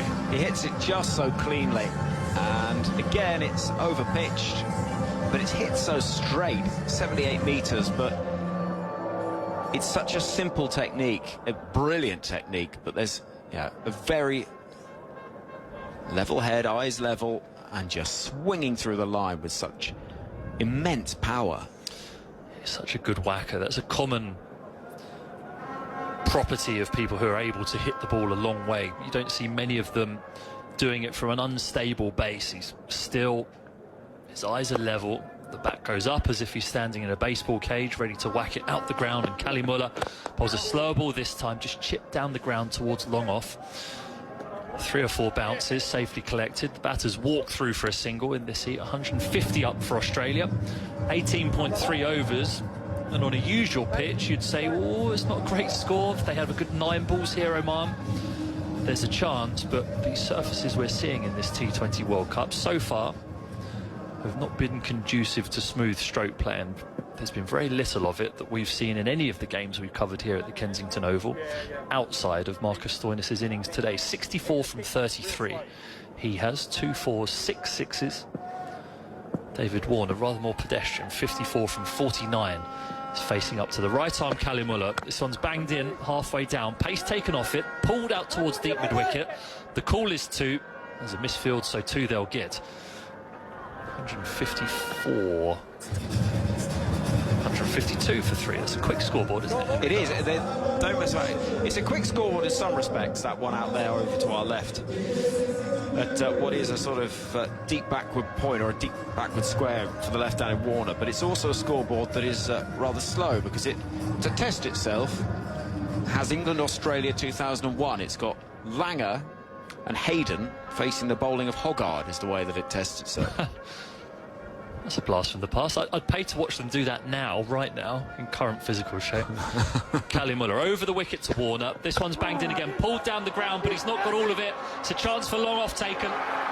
Safely taken. Callum Muller's got his wicket. He kicks the ground as if he's frustrated, punches the air, and gives a high 10 to his wicket-keeper there, and now all his teammates running towards him to say, congratulations, you've got your wicket.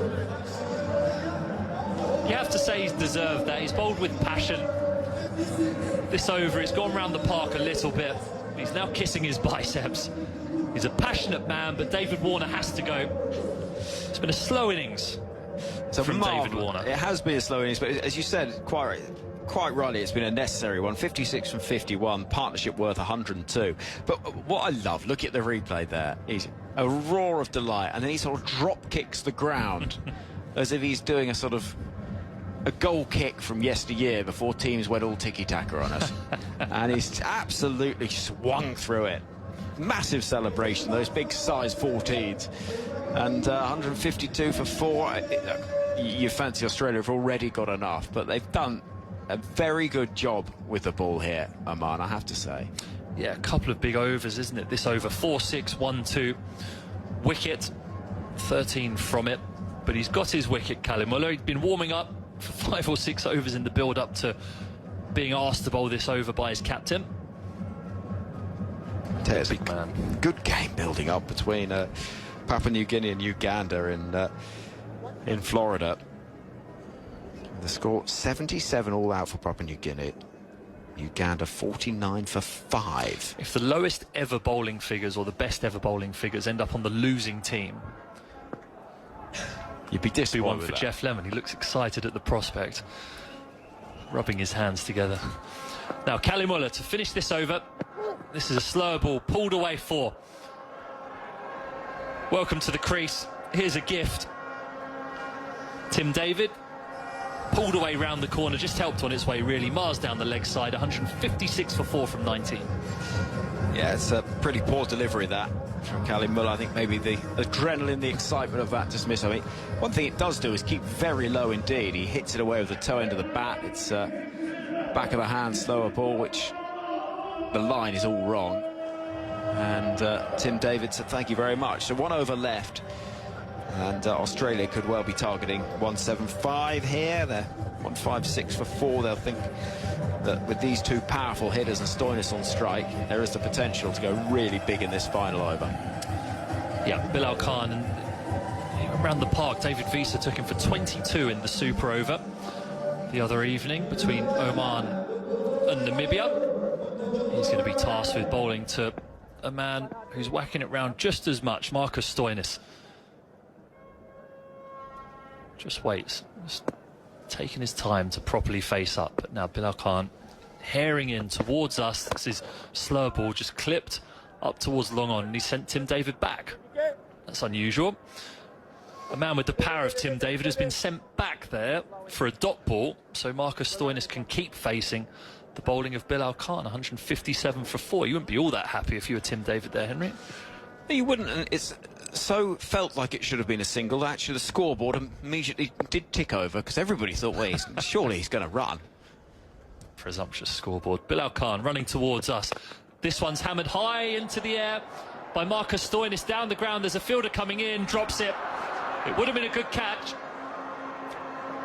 I think it's hit the heels of his hands and bounced back towards the bowler at long off. Marcus Stoinis survives. 2 to the scoreboard, 158 for 4. One question Geoff's just raised, did that flick the wire of Spider Cam? Well, there's a chance, because it's been hovering dangerously low all evening.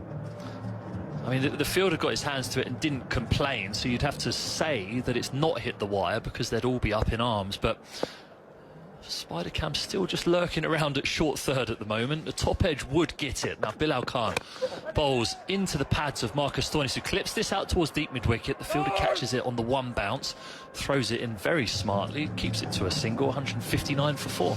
Well, Spider Cam has been very enthusiastic this evening. Almost as though he might have had rather a long lunch on the beach, but... Or they've given it to a trainee for the evening. He's seen how close he can get to the action, because it's just hovering around that 30-yard circle now, almost going to bash into the back of the wicket-keeper. It is very off-putting, because the shadow as well, the shadow below it, there's 4 shadows, clearly, because there are 4 floodlights. But it catches your eye. That's the excuse I'd be using if I was the long-off fielder. 159 for 4. Bilal Khan. Tim David advances down the pitch, swing and a miss. Dot ball, well bowled. Well, just 3 from the first 4 balls of this over, and they're finishing nicely. This is what they could have done with from Bilal the other night in that super over, but went for 21 and caused all sorts of problems. Bilal Khan just rubbing the ball on his leg. Not sure how much shine there is for him at this stage. Creatures of habit, though, cricketers. When you're walking back to your mark, he turns. Runs towards Tim David, who crouches in his stance, advances down the pitch again, is pulled out towards deep backward square leg for 4. Another easy shot for Tim David, just helping it on its way. Slower ball by Bilal Khan. Nicely struck again though by Tim David. 163 for 4 with 1 delivery to go in Australia's 20 overs. Well, there have not been many overs where you felt that things have got away from Oman. There have been occasional balls in the last 5 where it's just offered enough of a freebie to keep that scoreboard moving. Now, this will be the final delivery, or it should be the final delivery. Experienced Bilal Khan bowling over the wicket to big Tim David of Australia. He's in. This one's a full toss, but only toe-ended up towards long on. The fielder collects. Marcus Stoinis comes back for 2, but it's been thrown to Tim David's end, who's run out by half the pitch. So it's only a single. Marcus Stoinis apologises to Tim David. I sent you back off the second ball, and then I've just run you out. Sorry, buddy. How's your average after that? But after 20 overs, Australia, after looking in trouble at certain stages throughout, have been saved by a magnificent innings by Marcus Stoinis. He scored 66 from 35. Australia finish on 164 for 5. You feel like, Henry Moran, that might be a little too many for Oman with all the big quicks and the spin that Australia have at their disposal. Yeah, you would think so, and certainly, though we do have a fairly limited sample size in terms of what we've seen from the surfaces here in Barbados, it feels a lot of runs that on a low-scoring track, but they will they'll feel pretty pleased with themselves to have got to certainly a stage in this innings where Australia were rocking at 50 for 3 when Glenn Maxwell went first ball. Stunning catch from Aki Bilias. And as we see those figures in red from the Oman side heading off the field, they'll be thinking, well, Marcus Stoinis, if that catch had been taken for the first of 4 sixes in 1 over, it could be a very different game. He finished with 6 sixes, 66 not out from 35 balls, comfortably the top scorer. David Warner made 56. And in terms of bowling figures, 2 wickets for the outstanding Moran Khan and 1 apiece for Balil Khan and Kali Mullah. So 165 will be the Australia target. But we are going to take you during this interval towards the conclusion here on 5 Sports Extra of the game between Papua New Guinea and Uganda, with 24 needed from 48 balls, 5 down Uganda. We can join on commentary Matt Kabir-Floyd, who's alongside Abhishek Janjanwala. Right, so that brings Riyazit on strike. He's covered in sweat, just like all the players out there at the moment. Bit of turn for Curry Cohen. He does well. Angles the bat down to short third. They come through for another single. They're just ticking off these runs at the moment. Hello to our 5 Sports Extra listeners who are joining us for the duration of the interval. In Barbados, the match between Australia and Oman. Bit of turn from Karika, goes past the outside edge. We'll be back with Henry Moran and the team at the Kensington Oval shortly. But if you're just joining us, you are joining a very low-scoring, very exciting run chase. 56 for 5, PNG. Cut hard by Miyagi, but just for 1 out to the sweeper on the offside.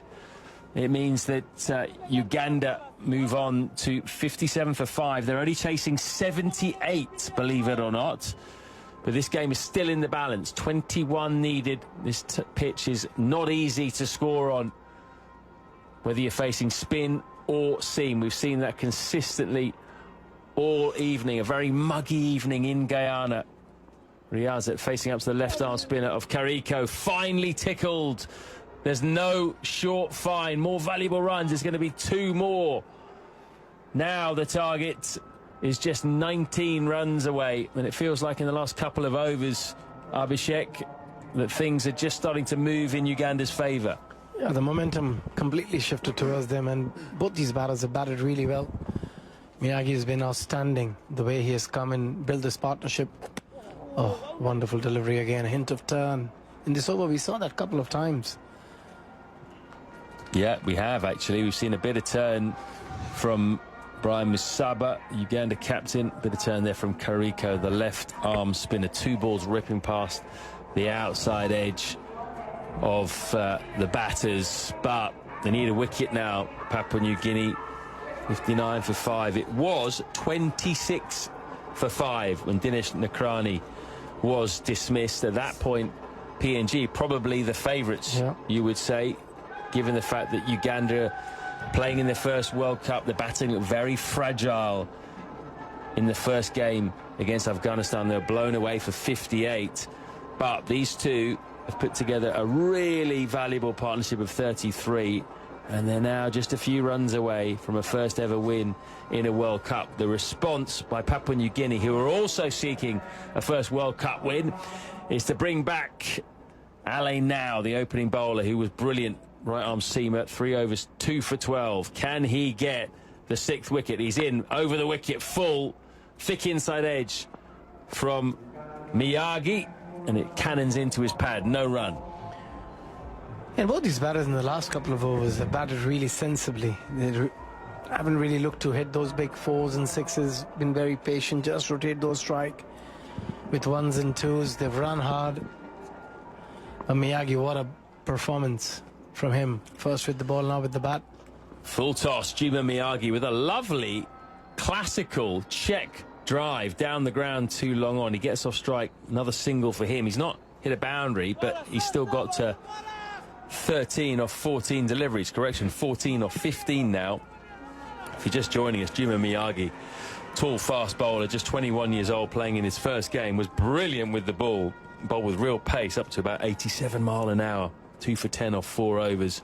Full delivery from Ale Now. Pushed to cover. Good bit of fielding. Prevents the single. 18 required from 39 balls. It's now or never for Papua New Guinea. You feel this could be a last throw of the dice by Asad Vala. Ale Now has got 3 deliveries left. They might need him to take a wicket with one of them. Juma Miyagi, probably the front contender for the Man of the Match award as well. Oh, bit of swing in towards the leg stump there, but it was watched nicely onto the bat by Riazat. They're coming back for 2. Hesitation, run out. Oh, dear. They have given Papua New Guinea a wicket out of nowhere. You just felt they're just a few runs away from winning this match. But they have given Papua New Guinea a 6th wicket. It was Riazat who wanted to come back for a second too long on. There was hesitation from both batters, I feel. Yep. After you, Claude. Both of them hesitated in the middle of the pitch. The throw was good. Straight over the stumps to the keeper's end, sorry, bowler's end rather. Now took it. And it's Miyagi who goes. He wasn't even in the frame. Yeah, that is very poor. Inexperience, and you can tell straight away there was a lot of panic, but Juma Miyagi, he'll be disappointed. batted beautifully. That partnership really nearly got them over the line. 61 for 6, Uganda after that wicket. But there was no need, absolutely no need. They could have done it with ones. They didn't need to run those risky twos. Very, very poor.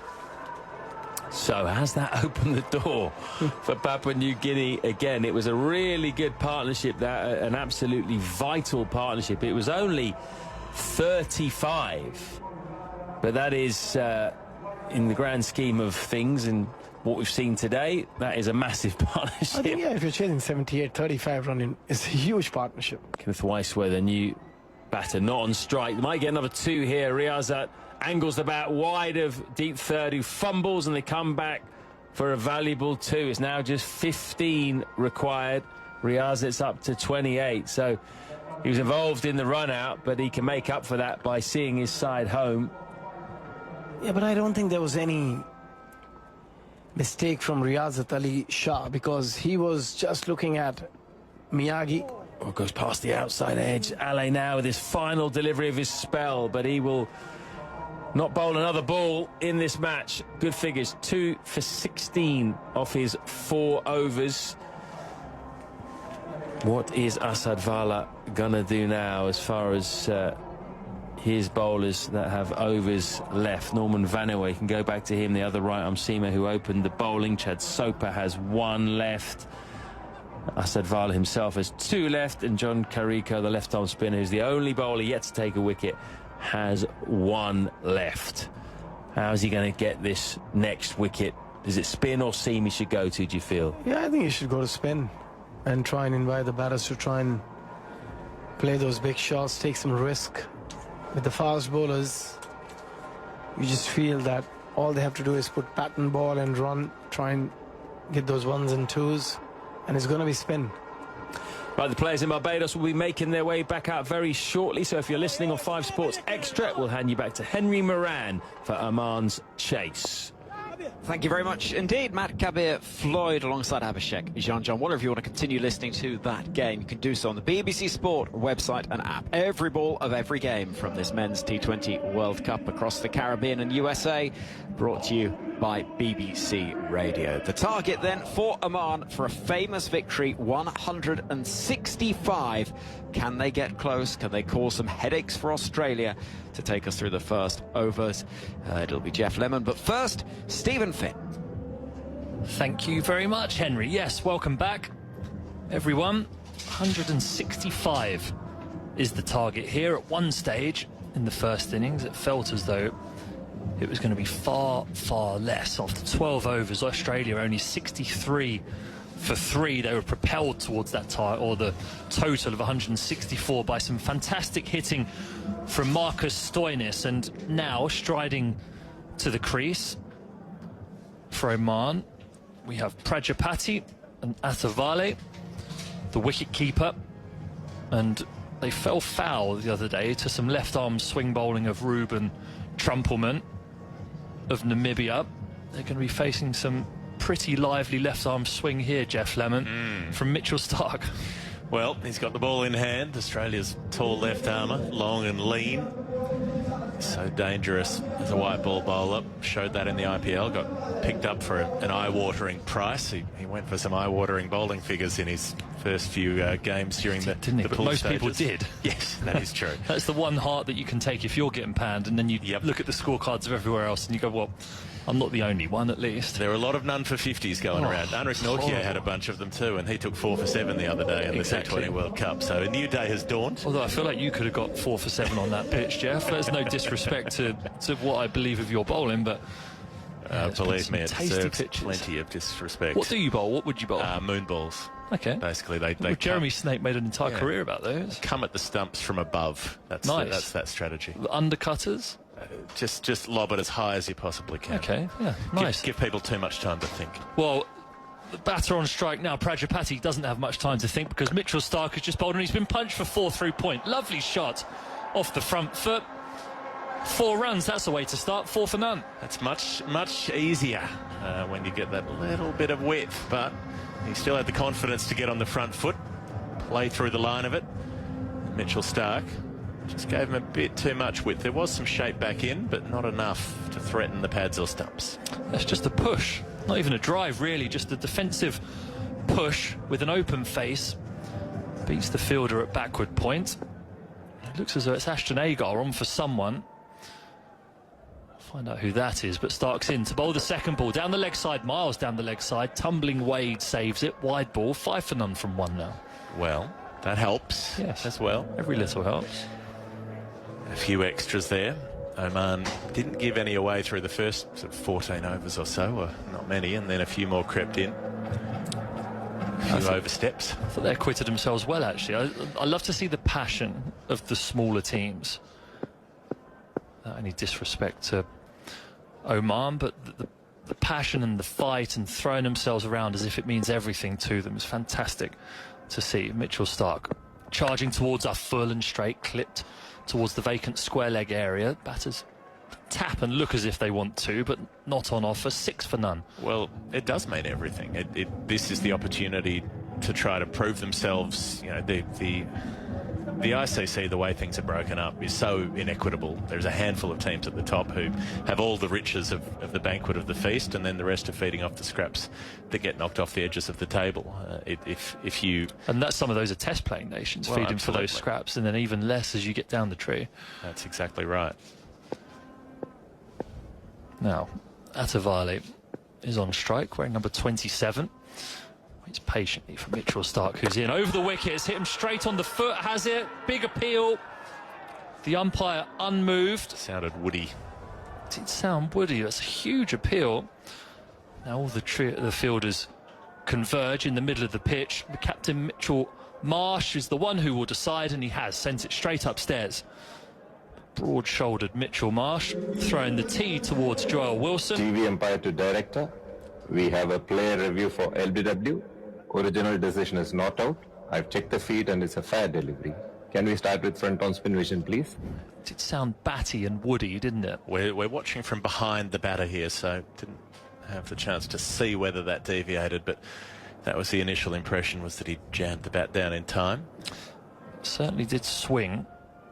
Mitchell Stark, we know how lethal that is. We're just going to check. I think that's hit pad first, I think. Appears to be pad first. Can we confirm with Ultra Edge, please? Yeah, it's come off the front of the pad into the face of the bat, so it's boof tick rather than tick boof. Yeah, just face it there. Jim Maxwell terminology. Satisfied it's pad first. Ball tracking, please. I think ball tracking is going to be rather ominous here. The batter's walking. Atavale already without even looking for this, and it's arcing back in towards the pad. It's going to bounce just before the in line, stumps. wickets hitting, original decision not out. Joel, recommend you to change your decision. I'll let you know when you're on screen. You're on screen. Umpire Wilson raises the finger. Well, in fairness to Joel Wilson, who does get a fair bit of stick for some of his decisions, you could see why he made that one the way he did. The bat face was closed, it was coming across the pad, and in real time there was an absolute fraction of a second between the contact with pad and then a very small deflection by the time, if you're looking from the umpire's perspective, it didn't have far to travel before it met the bat. So once you get the zoomed in ultra slow-mo, it looks obvious, but watching live it wouldn't have been too obvious at all. The sound was clear, the fact the bat was involved, and Australia had the option to challenge it, and they did. Yep, that's exactly what the decision review system is for. Used efficiently by the umpires. I think that's getting more streamlined, isn't it, at the moment? I don't like the faffing around with silly stuff on the DRS. It could be more. When the thing where they're checking for something that isn't the point of contention in the decision. And it's not been appealed for. I think that has to be stipulated by the captain what you're sending it upstairs for. Well, even when something is in doubt, you want to be checking the most relevant thing that's in doubt first. Yes. You don't want to be going for ultra edge when it's clearly pitched 3 miles outside leg stump. But that is what they do. They check ultra edge first, even when you can see that the first point of contention is whether it's pitched in line. Wasting everyone's time. Now, the captain, Akib Ilyas, is in, and Mitchell Stark's over the wicket. Full toss this time, sliced. A diving cover can't stop it. Ashton Agar from backward points, herring after it towards the boundary, and he can't cut it off 4. Sliced through point, 10 for 1 now. Exactly the same as the previous batter. Yeah. Get off the mark, through point for 4. And just hope that you don't follow his same fate and get out immediately afterwards. You can see exactly what Stark's doing. That was a full toss that the batter Ilias met the ball on. Stark clearly trying to give this ball every opportunity to swing, because in the previous game, after 2 balls, Oman were none for 2 because Ruben Trumpelman, the left-arm swinger from Namibia, had hammered 2 people on the pads and they were both departed. And Mitchell Stark again bowling full miles outside the off-stump, this time wayward wide. 11 for 1 from 0.4. It's a funny bowler, Stark, isn't he? Because you have the absolute unplayable Jaffa in there, and then you have balls like that. Well, he's gone 4 wide, single, wicket, 4 wide. I tell you what, it's not pleasant facing. I mean, not that Mitchell Stark would ever bowl a flat one, but I've faced a couple of guys in domestic first-class cricket in the UK where they've got a flat one in them, a beamer, and as soon as they get one on the money, it's, well, you can have my wicket because I've got no interest in facing that. And Stark's in. Not a beamer. This one's a big appeal again from Mitchell Stark. Umpire raises his finger out. Big swing from Stark again. When he gets it on the money, he's dangerous, and Aqib Ilyas is contemplating whether he's going to send it upstairs. His hand's an inch away from the bat, and finally they come together to tell Joel Wilson to please, let's go upstairs again. Well, we have a an player review eventful for over for Joel LBW. Wilson as Original well. decision is Everything's out. being I challenged. checked the feet and it's a fair talks about delivery. Trumpelman Can we taking start 2 with with left-arm front-on swing. condition, Stark please? might have done the same. It's been a curious over. 4 wide, 1 wicket, 4 wide. This one has been given out on field. The umpire up inside the box is going to be having a look at this one. I think that's missing leg, and it's Clearly pushed no outside. bat. Ball tracking when ready, please. Doesn't look like there's anything at all going for that. Well, I defended Joel Wilson before, but that's a shocker. Yeah, pitching outside leg. Pitching outside leg stump. Original decision out. Joel, recommend you to reverse your decision. I'll let you know when you're on screen. You're on screen. Please make the signal. That's hit the outside of his front pad while you can see all 3 stumps. Curious. There is a bit of a visual indicator as to the fact that that's not hitting in line, and it was definitely swinging away from the right-hander down the leg side. So Mitchell Stark has that wicket taken away. Joel Wilson giveth. Joel Wilson taketh away. Taketh away. Not going to help the decision percentage. The amount, the over rate. The over rate. No, Still in the first over of the game. Yeah, we might be here beyond midnight again. That was a long night the other night. Now, the batters had tried. Aqib Ilyas had tried to go to the non-strikers end there and claim a single, but because it was given out, the ball was dead. And Mitchell Stark should complete the first over, and this one's punched up towards wide mid-off. Mitchell Marsh does the fielding. It's a legal delivery. Mitchell Stark collects his cap, and it's an eventful first over, 12 for 1. Well, there is an example in play of what could become a very contentious enactment of the law at some point. If that's the last ball of a game and scores a level, and there's a run off the pad and you run through and you're given out and it's overturned on replay, you don't get the leg bye, which another team would normally have got. If there's an inside edge on it, are you given the run? Or do you call it a dead ball then? I think they still call it a dead ball. I think it would be a dead ball because the second the umpire raises his finger, the ball play has as ceased. an event has ceased. Yeah, but there's an argument, isn't there, for the way that VAR in football is enacted, is that play continues until the whole event is finished. That is the one way you could do it, is make umpires wait to make a decision until the batters have reached their grounds, and that. There'd be some very annoyed bowlers with veins popping out of their head if it's plumb and the bats decide to just keep running. Now, Josh Hazlewood, white towel taken out of his trousers, bowls a very full ball to Aqib Ilyas, the captain. It's a dot ball defended astutely down the pitch. Yeah, that is true. If it ricochets to an untenanted part of the field, comes back and there's an overthrow and they end up running 7 or something like that, and then after all that the umpire pops the finger up. Look, there's not a good solution to this. It would ruin the theatre in not having the umpire respond to the appeal immediately. That's true. Hazlewood, slightly angled run up, runs away from us over the wicket. This one's driven but outside edged. Down towards Adam Zampa at deep third, collects it safely, throws it in, single. But there will be at some point, there will be matches decided by an umpiring error where a team should have been able to score the winning runs in a game. I thought you had a little dig at England in the World Cup in 2019, though. No, not about that. That was as the playing conditions were written at the time. But then the umpire said they got it wrong. In terms of the overthrows, the one that should have been 5 instead of 6, sure, but then other things would have been different after that. That's true. 13-1 is the score. 2 balls gone in the second over. Hazelwood is left alone outside the off stump by Prajapati.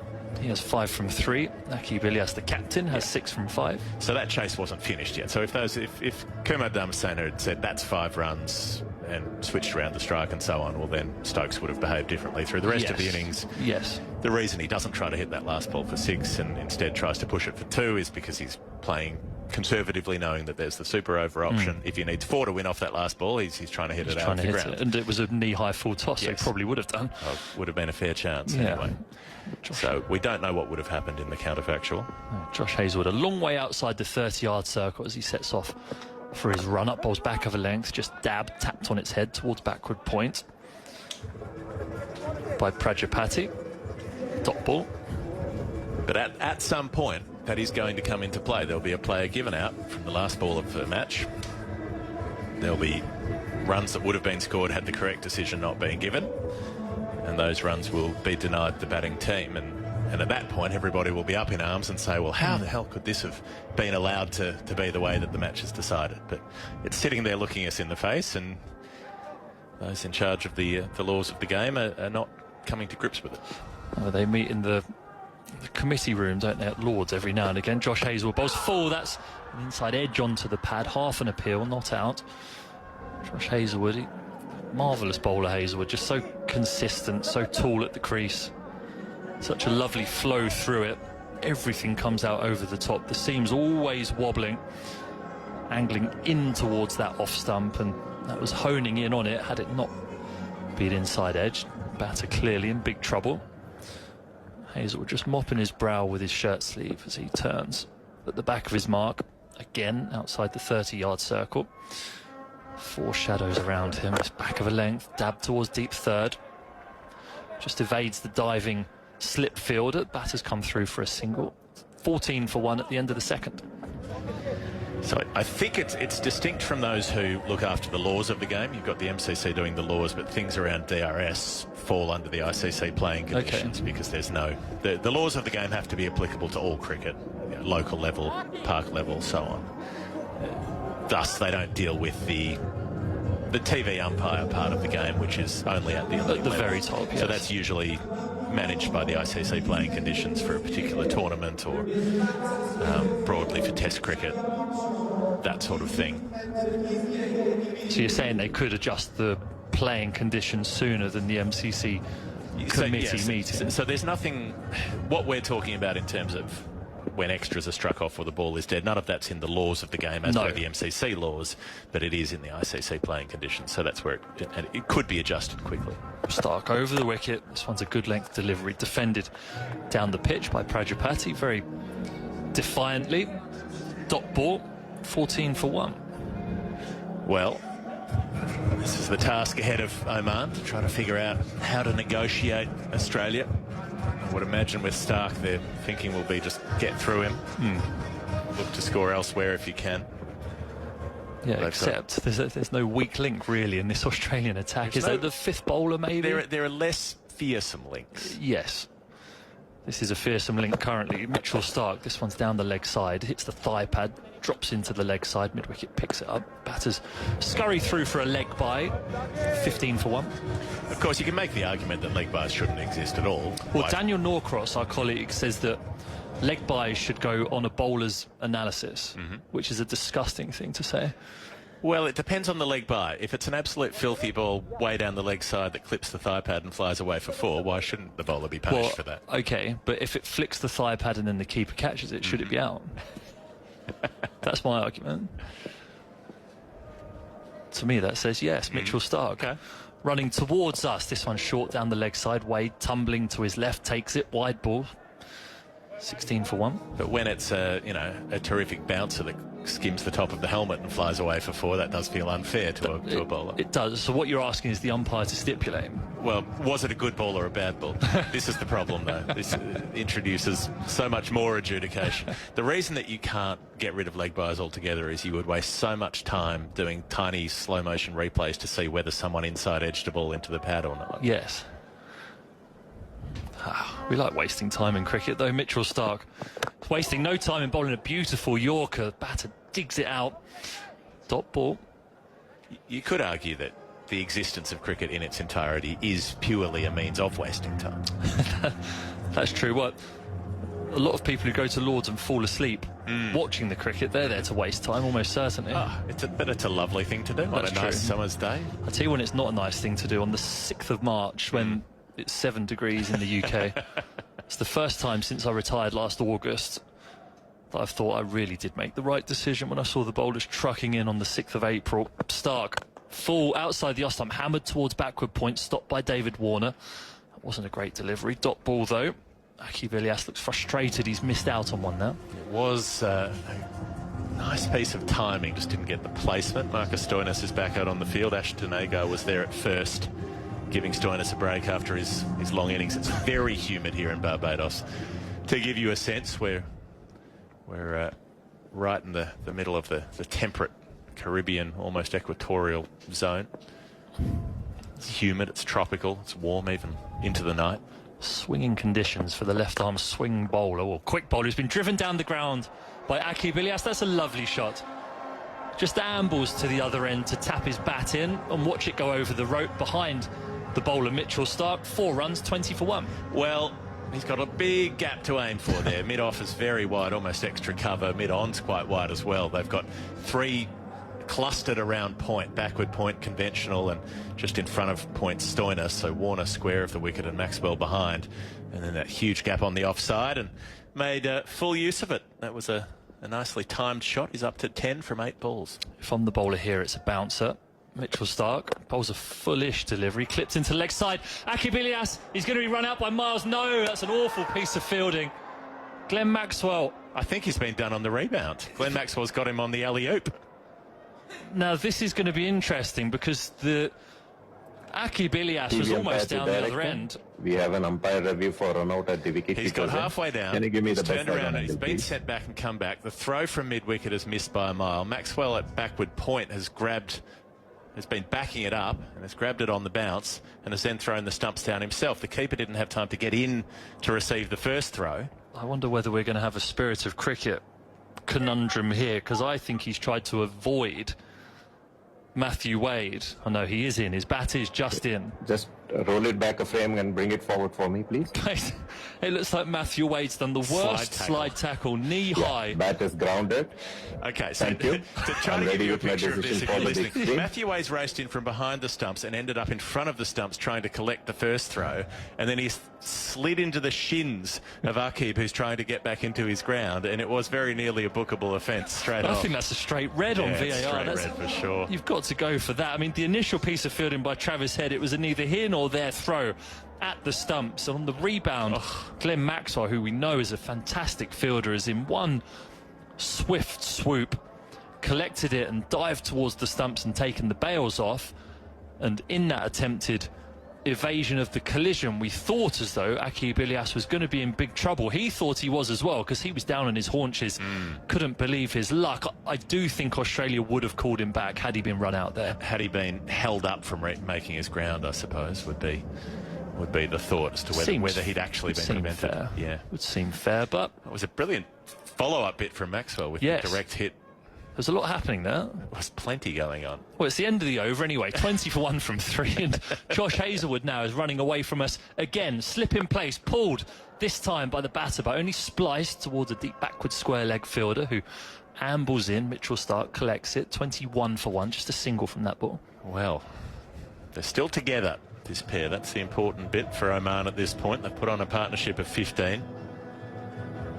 Play some nice shots. That drive down the ground, the ball before the chaos, was a wonderful cricket stroke. Just a simple push straight out the middle of the bat. No need to run for it, but but decided to just jog up past Mitchell Starc. Jogging away from us, Josh Hazlewood. This is attempted sweep. That's brave against Hazlewood. Yeah, Aki Bilias, he's trying to make the most of his life, but not too many times that Josh Hazlewood would have been swept off a length towards deep backwards square leg, but he's attempted it, Aki Bilias, which again, I like the gumption of this Oman team. They showed a lot of passion and fight with the ball, and in the field, a brilliant catch by Aki Bilias himself, stretched horizontal at extra cover to take the wicket of Glenn Maxwell. He's facing up now, bat just wiggling around behind him, attempted pull sweep kind of shot, again out towards deep backward square leg, but he doesn't get all of it. Mitchell Starc collects, just a single. 22 for 1. Very modern era sort of shot, that dip of the knees and then try to lift it over backward square leg. If you want the update from the Uganda PNG game, Uganda have notched their first World Cup win, but narrowly. 7 wickets down by the time they got to 78 to beat PNG. We were listening during the break when Juma Miyagi was run out. Riyazat Ali Shah, who ran him out, got most of the way through the innings and was dismissed before the end for 33. Hazlewood this time beats the outside edge defensive push from Prajapati, dot ball. So that was still 3 runs short of the win when the 7th wicket went down. So it would have been nervy times for Uganda with only their bottom 4 left to try to get those last few runs. That's what I think. Minefields are such better pitches to play. I mean, clearly you don't want absolute minefields.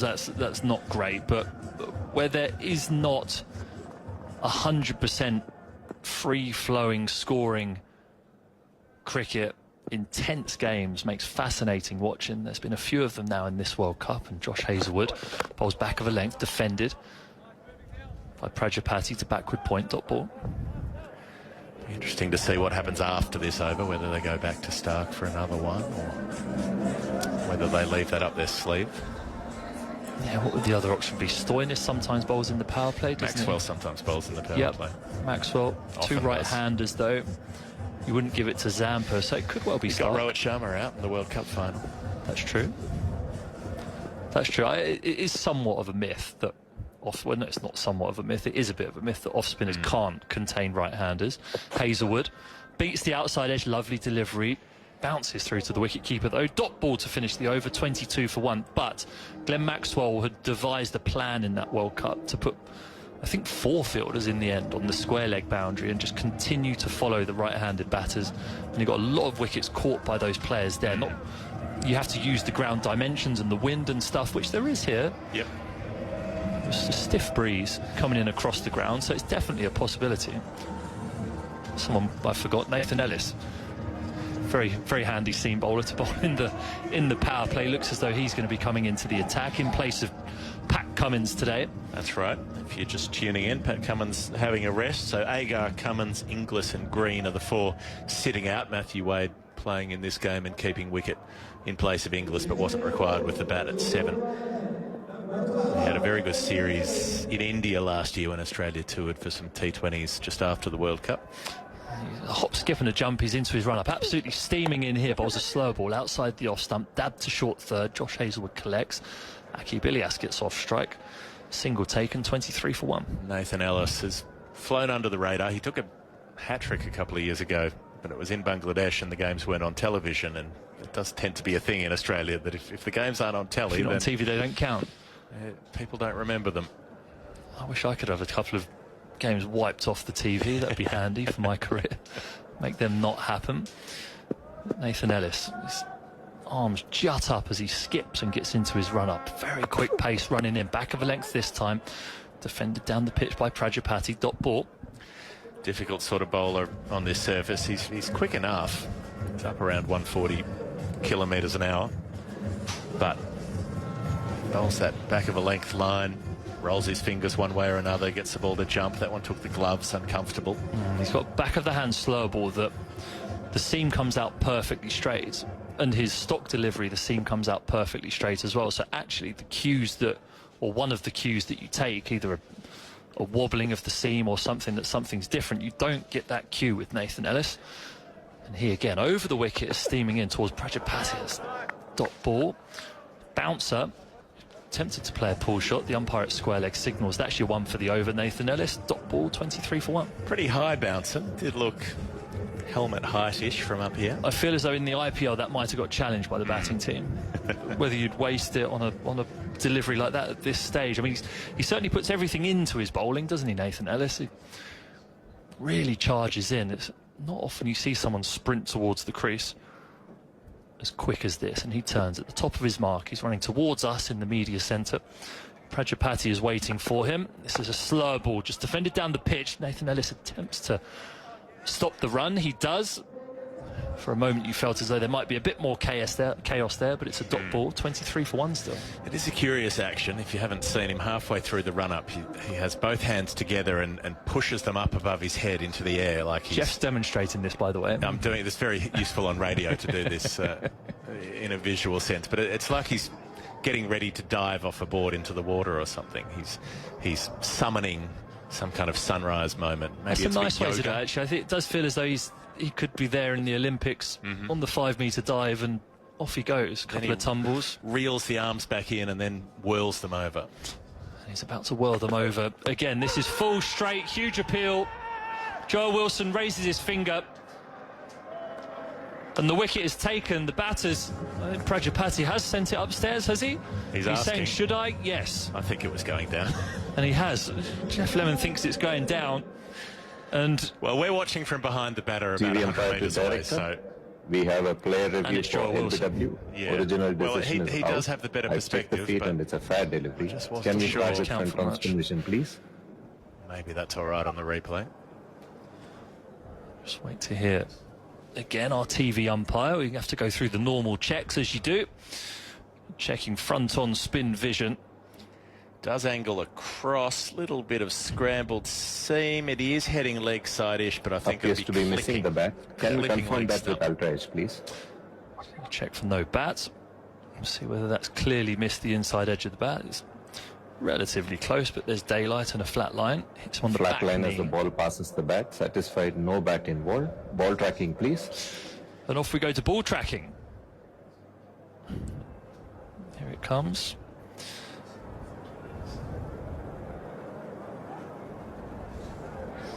It's not hitting much. In line, impact in line, wickets umpire's call, original decision out. Joel, stay with your decision of out. I'll let you know when you're on screen. You're on screen.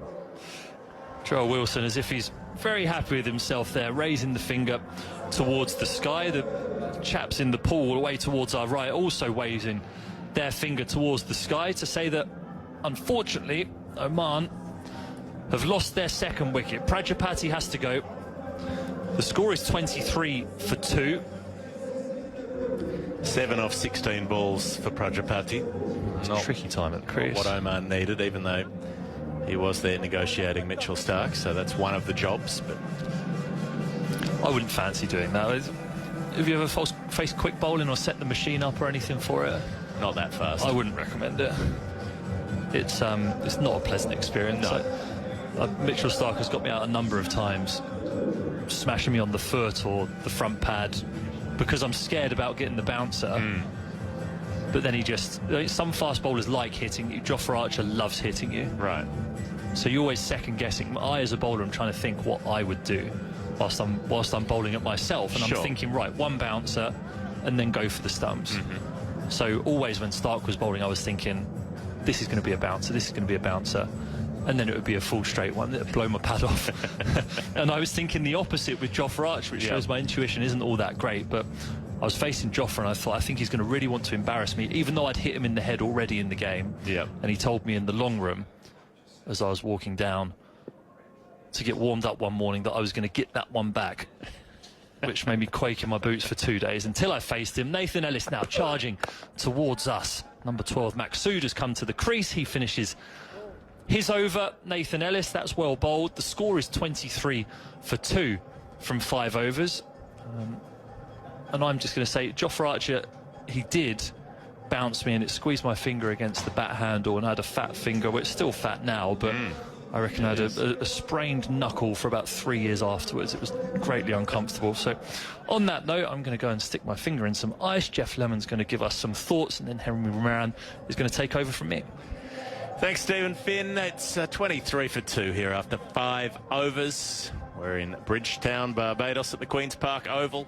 This T20 World Cup here on BBC Test Match Special, ABC Sport on the ABC Listen app, or you might be on the ICC website or app. This radio stream is now the world feed, as they call it, which means you can pick it up via the ICC anywhere in the world where there's not already another provider. Hello, Henry. Hello, which is a real thrill, actually, knowing that we might be going to all corners of the world. Here comes Marcus Stoinis then into the attack, full delivery right onto the pads, and Akib nudges towards mid-wicket.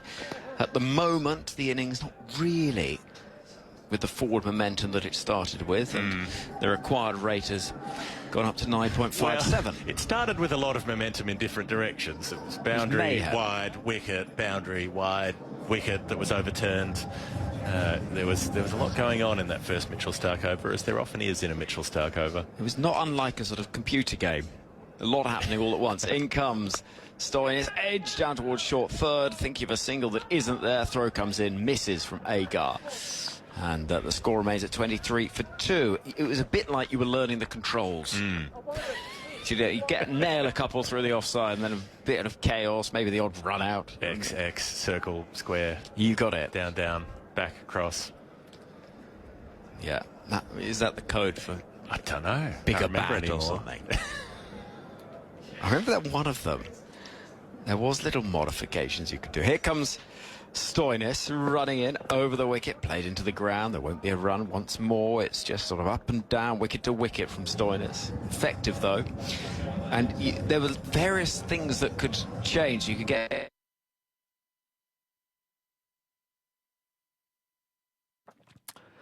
And just briefly, having lost our broadcast team in Bridgetown, where Australia is facing Oman in the T20 World Cup, our first game of the tournament.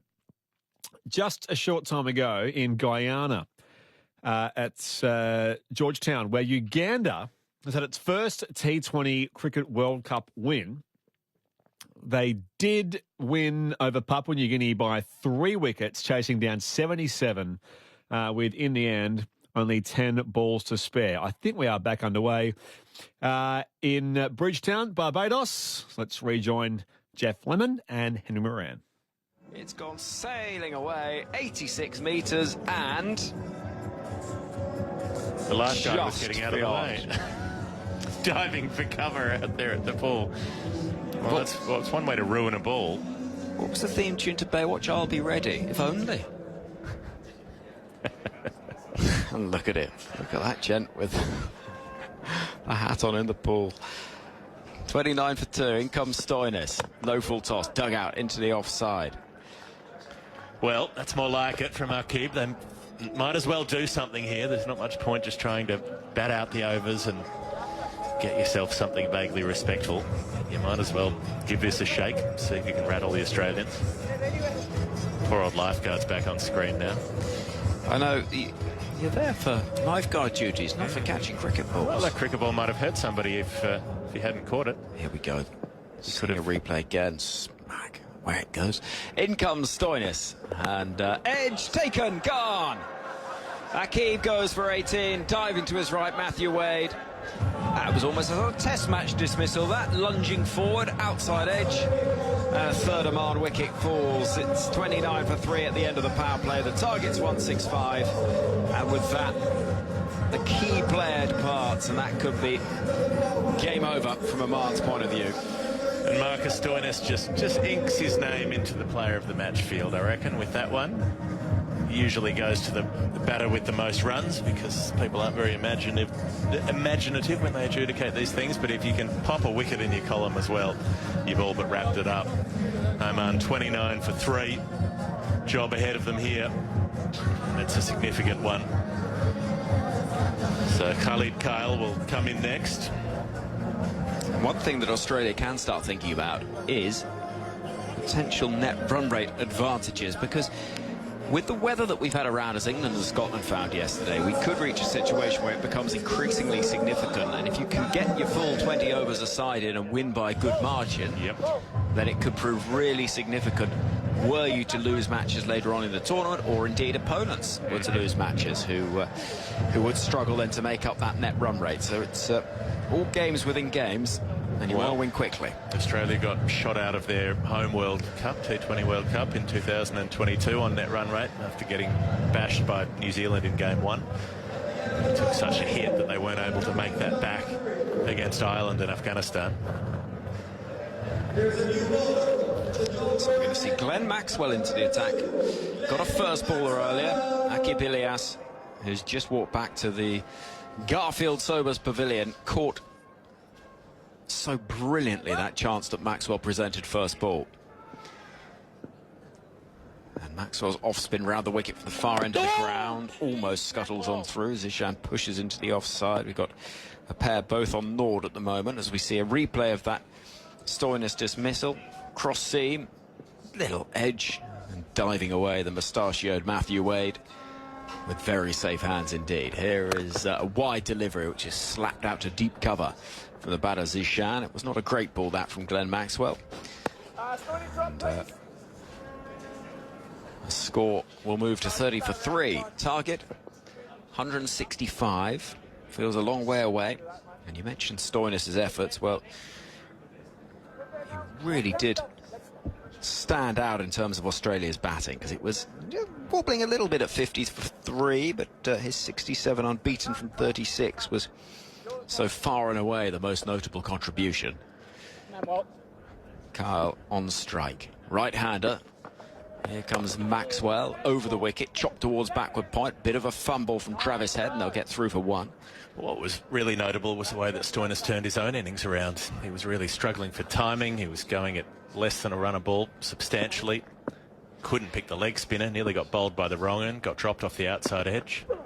Outside the off stump and worked away nicely. Oh, Josh Hazlewood can't quite get there, of running round from short third. Well, I say he can't quite get there. He could possibly have got there. He didn't put the dive in, and it runs away for 4 runs, 34 for 3. Yeah, it was a little bit, leaving a bit in the tank, perhaps, from Hazlewood. Maybe just didn't read the line of it.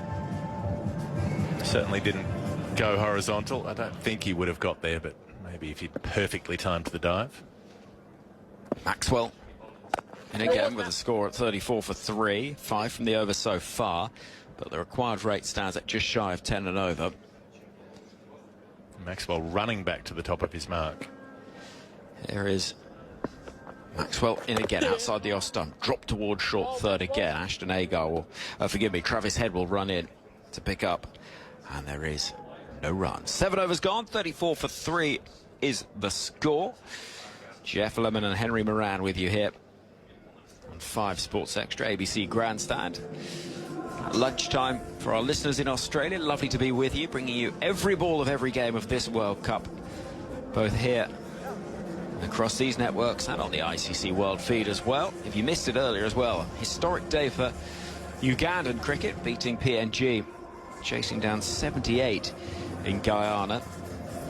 Admittedly, not terribly easily. They were 7 down. It was not exactly the run fest that we've been seeing in the Indian Premier League, but no less compelling for it. We're going to see Stoinis continuing from this end of the ground, the Malcolm Marshall end. He's going to bowl round the wicket to the left-hander Zishan, experienced figure who looks up in that red Oman helmet, and we'll see a ball which whizzes on through. And he's quite a deceptive bowler, Stoinis, 70 miles an hour only, but on this surface where we've seen medium pace be quite an effective weapon, it zips on through.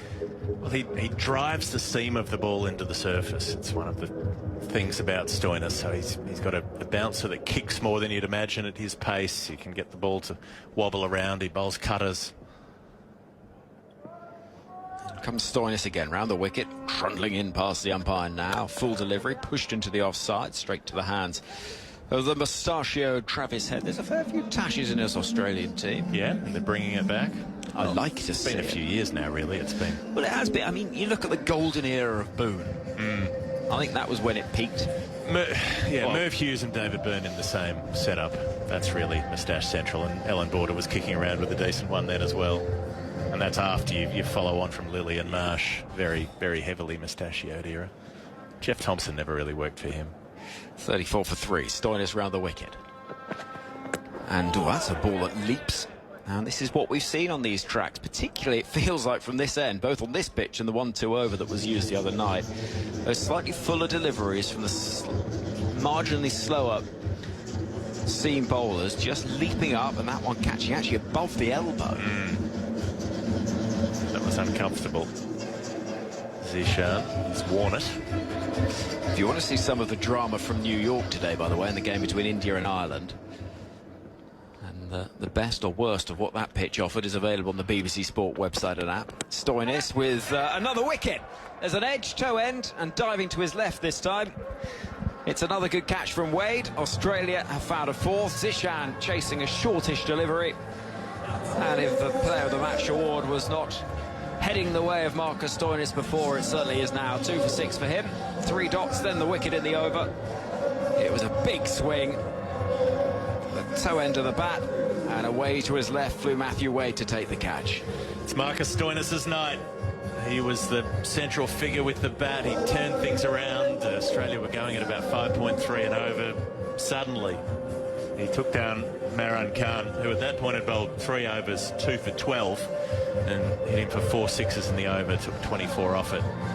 And now he's come out with the ball, removed a couple from Oman's middle order at 34 for 4. Can't really see a way back for the Oman side. Looks a long way back from here. Ayan Khan comes to the middle to join Kyle. He made 15 the other night against Namibia in a low-scoring game. Valuable runs, as that one went to a super over. And Kyle himself had a valuable contribution. So these two, in terms of what we've seen from Omani batting in this tournament, Kyle's 34 the other night really was standout. But they need to do something quite spectacular with the required rate at 10.62, 131 needed from 74. Stoinis has got 2 for. Geoff Lemon's having a little break, and Matt Henry from the BBC Sport website, not the New Zealand fast bowler. It's a middle name as well, you know. Do you? I've told you this a million times, don't you? I keep forgetting it. No, I keep forgetting it. 34 for 4. Stoinis trotting in once more, round the wicket. To the left-handed Ayan with a slip in place, and that again lifts rather startlingly. Oh, could be a run out. No, throw misses. There would have been, and they'll eventually get through for the run as the throw comes in from Tim David. It's chaos out in the middle, but they will scramble a single. 35 for 4. Ayan ran a good 25 yards there, didn't he, in running, taking 3, 4, 5 paces down the pitch, being sent back and then going back again for a single. Yeah, people way out. People will talk about David Warner being, guys, 37 years old, twilight of his career and whatever else, but he was so quick in the field there. As he is up and down the 22 yards, he is such an athlete, and he's kept so fit over the years that there's no question of hiding the veteran somewhere in the field. He's absolutely front and centre. Slip in place. Here comes Stoinis. And bowling a ball which is defended by Kyle into the ground, and the over comes to an end. 8 gone, 35 for 4. The target 165. This will give me an opportunity to let you know what's happening tomorrow at the T20 World Cup, because it continues apace with matches across the competition. We will have live cricket for you from here in Bridgetown, Barbados, as well, with Scotland against Namibia, which I think will be a really interesting game, actually, Matt. I think those two sides will look at that as an opportunity for victory, and they'll be rather inspired by what both teams have done so far in this tournament. It's not felt that there have been any gimmies, really. Definitely. Namibia both look, well, they look particularly good with the ball. They're very, very, well, not very, very good, but they look good with the ball, particularly up top. And then got a bit stuck in their chase, but ultimately when they needed to, David Visa got them through. So they will definitely look. And then Scotland batted, there was only 10 overs in that game, but they batted brilliantly to 2 openers, like Michael Jones and George Munsey. So definitely should be a good game, and quite evenly matched, and it will go a long way to shaping the rest of this group as well, because it'll be the team, you'd think, whoever wins that as the team with at least have points on the board, assuming Oman go on to lose this, that from where we are, that will be threatening the top two as well. Here comes the leg spin of Adam Zampa for the far end of the ground, where there's a slip waiting. This is driven into the turf, out towards cover, and there's no run. Zampa 1 away from 300 wickets in T20s and 8 away from becoming the first Australian male cricketer to reach 100 in T20 internationals. So the potential in this tournament for him to pass a couple of milestones. And he walks in towards us with a ball that gets so close to that off stump, and iron batting without a helmet or indeed a cap gets just a little fortunate. One for the photographers, isn't it? Batting without a helmet or a cap.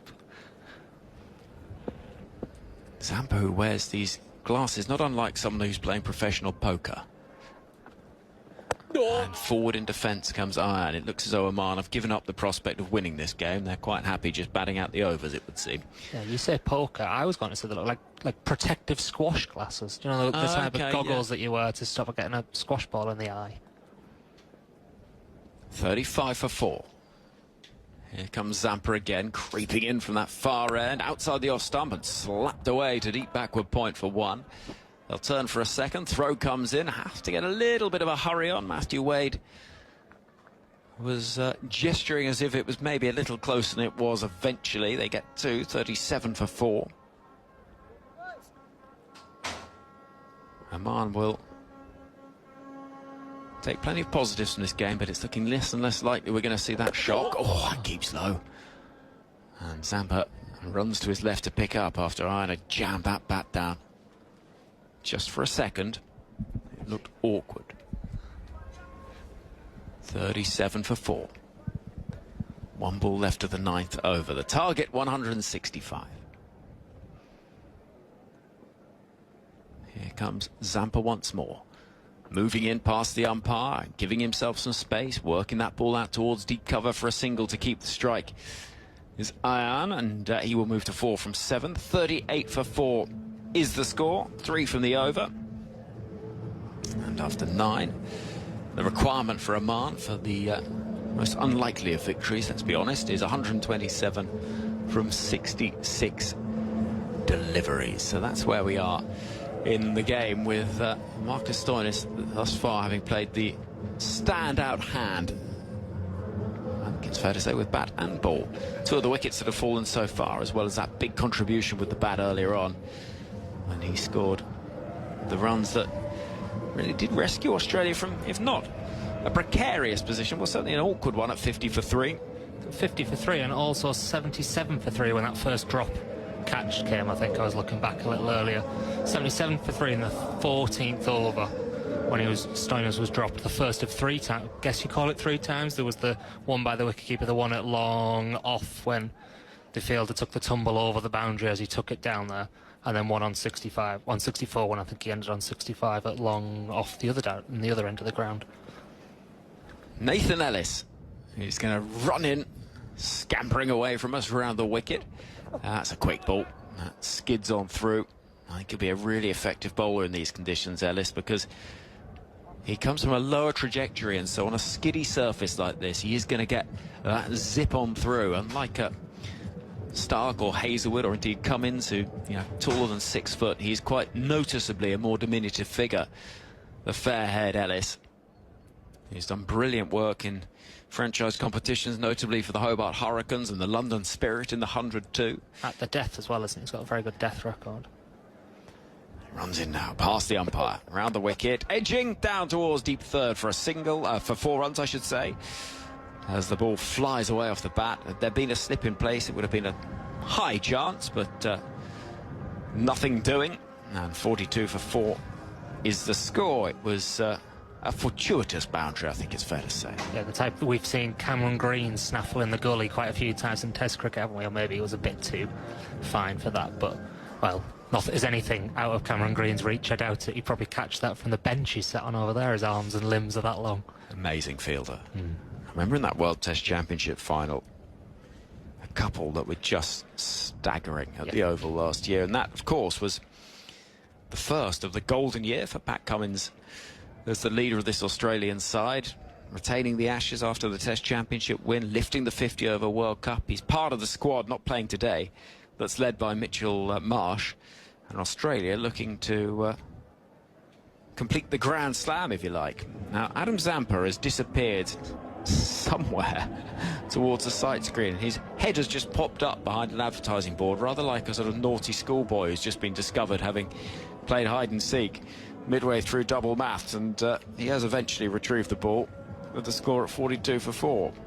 It's interesting you mentioned the fact that the captaincy conundrum, I guess. I was going to ask Geoff this later on about the difference between Marsh and Cummins as captain. Ellis holding that ball in front of him, that distinctive fashion, runs in round the wicket. This is angled behind square on the offside for 1. They'll turn for a second that I'm not sure is there, and indeed decide against it. 43 for 4. Marsh was, I think, first appointed captain for a series last year, and initially on a interim basis before formally getting the T20 job in May, and they've won 7 out of 8 of his T20s as captain when Marsh has been in charge of Australia, which is a remarkably good record in T20, which you think is a bit of a lottery. And he's played good teams in that time as well. He's played South Africa, he's played New Zealand, West Indies, I think, is the other one. Geoff's nodding at me. So yeah, it's an impressive start to the captaincy from Marsh. Ellis over the wicket to the right-handed Khalid Kyle, who swings at that violently behind square on the offside. Moving to his left is Maxwell to pick up. They'll get just the 1 run. Maxwell lightning in the field. At this point, by the way, Australia are only 10 runs ahead of where Oman are at this stage, but the issue is Australia had the acceleration provided by Stoinis. They were only 3 down rather than 4, and of course do have that at pedigree, I think it's fair to say. Required rate just under 12 and over for Oman. 121 needed from 62. Ellis sprinting in once again. Mid-off and mid-on are up. It's dropped in short, ballooning wide. Is that too wide? Well, if it is, it hasn't been given as such. You can't review it, unlike the IPL. I love how he bowls, Nathan Ellis, because holds the ball in front of him as if it's some sort of very dangerous petri dish of something in the lab that he's sort of dashing away with. And there's something of the equestrian horse in the way that he kicks up his knees very high. A very long run-up for quite a small man as well. I don't know. That feels like he's running in forever. It's outside the 30-yard circle. That's Josh Hazel, but there's something about a taller fast bowler, a big fast bowler, you think instinctively would have quite a long run-up to get up to speed, whereas Ellis just charges from miles away. 6 from the over so far. That's nicely driven. Goodness, what a shot. 4 runs thrashed away through extra cover, and that's as handsome as anything we've seen today. A brilliant shot to finish the 10th over. 48 for 4, and it's a glorious drive through the offside. On the up. Thank you very much indeed. Whatever happens, he's always going to have the replay of that shot to show the grandkids, isn't he? Against Australia in a T20 World Cup at Bridgetown at the Kensington Oval, he will always have that shot. A little shake of the head from Ellis as drinks begin to be taken. And just on Ellis, I also love the way at every ball that he bowls, it's as if it's been told you're only ever allowed to bowl 1 more ball, and he sprints in as if his life depends on it. Yeah. One of those the typically cliched wholehearted cricketers, he looks like, doesn't he? That he's always running in hard. I'd be interested to see if he's the same as that in Test cricket after bowling his 25th over of the innings or something, but it's easier to do that in a 2020, isn't it? But yeah, he's an impressive character. Tomorrow, by the way, offerings on 5 Sports Extra, and check your local timings if you're listening in Australia or indeed around the world on the ICC website and app. The games for you: Canada against Ireland, which I think will be an interesting game. That Ireland getting a real lesson from India in an awkward game, and then early hours we're going to be focusing on New Zealand against Afghanistan. Big game. Then it is a big game, that. I think it could be quite a close game as well. And then we've got Namibia against Scotland even later. So set your alarms, do whatever you need to do, have a little nap in the day, or catch up on the BBC Sounds app. So lots of ways to follow the action. And on BBC Sounds, the Test Match Special podcast throughout the tournament, not only reviewing the best of the action, but also ahead of every England match, previewing the next fixture. And the next fixture is a big one, because Australia, England, here at Bridgetown on Saturday. These sides met in the 2010 T20 World Cup final when England came out on top. Who knows who will be lifting that trophy on June 29th. Those two sides will be amongst the favourites, no question. Yeah, it was here, wasn't it, that final? Yeah. 48 for 4 is the score. As the 10th over having come to an end. And Matt Henry is going to stay here, but some more from you. And then Geoff Lemon will take us through the next phase of the innings. Yeah, 2010, that final, T20, 14 years ago, and I did a piece with Phil Salt in the run-up to this tournament, and obviously now playing for England, but spent a lot of his childhood in Barbados, and he was over in the Hall and Griffith stand over there to our left, watching England, and Paul Collingwood walked up. He told the story of how Paul Collingwood walked up the stairs there to where the press conference room is. As he was sat there in the crowd and leaned over and let him have a touch of the World Cup trophy, thinking that would be the only time he ever got to touch it. And of course, Salt and Collingwood was in the backroom staff, but Salt was playing when England won the World Cup 12 years later in Melbourne. Zampa start a new over, bowling in full at the stumps and sweeping it away. They'll get a single out behind square leg. 48 for 4, ticks over to 49. Khalid Kale moves on by 1. Can I ask you now, Geoff, about how you think, before I disappear, Marsh and Cummins, what do you think's behind that decision? Is it just giving Pat Cummins a bit of a break from one of the 3 formats? Literally that, I think. I mean, I imagine he'll move on from the 50-over captaincy in short order as well. Zampa in and bowling at the stumps. The left-hander comes across and digs him down to long on for another single. The 50 comes up for Oman. Not really a cause for celebration when you're 4 wickets down and it's the 11th over, but there it is. And do you think Marsh would be the main contender for the 50-over captaincy as well? Keep the white ball and the red ball separately. It seems silly to have 2 different white ball captains. I think at this stage that's the logical thing to do. Zampa coming up to bowl, and there's another sweep from Khalid Kale, who gets down very low and deflects it to fine leg for 1. 52 for 4, 51 for 4. Yeah, I think that's the way they'll go. Mitchell Marsh has missed so much cricket over the years that he might be a bit younger than his age suggests in terms of the longevity ahead of him. His body's largely cooperating these days. Zampa, very tight on the stumps again. And Ayan, the left-hander, coming forward to press it into the covers for 1. Because the only other way to look at it, I guess, and by no means am I writing off Pat Cummins as a captain as brilliantly as he started in the test format in particular, but obviously also winning that 50-over World Cup, is would you want to give someone a go who could take the test captaincy off Cummins whenever that time comes? Zampa up and bowling to Khalid Kale, who taps the ball behind point, and they get through for a single. That was smart running in the end from Ayan Khan at the non-striker's end, who recognised that he had to motor immediately and does so. Single from each ball of the over so far, 1 to come. I suppose that is the way they've used white ball captaincy at times, as a proving ground or a stepping up. Zampa up and a low full toss in the end. By the time it's swept by Ayan out to deep backward square leg. 6 runs from the over, 11 of them gone, 54 for 4.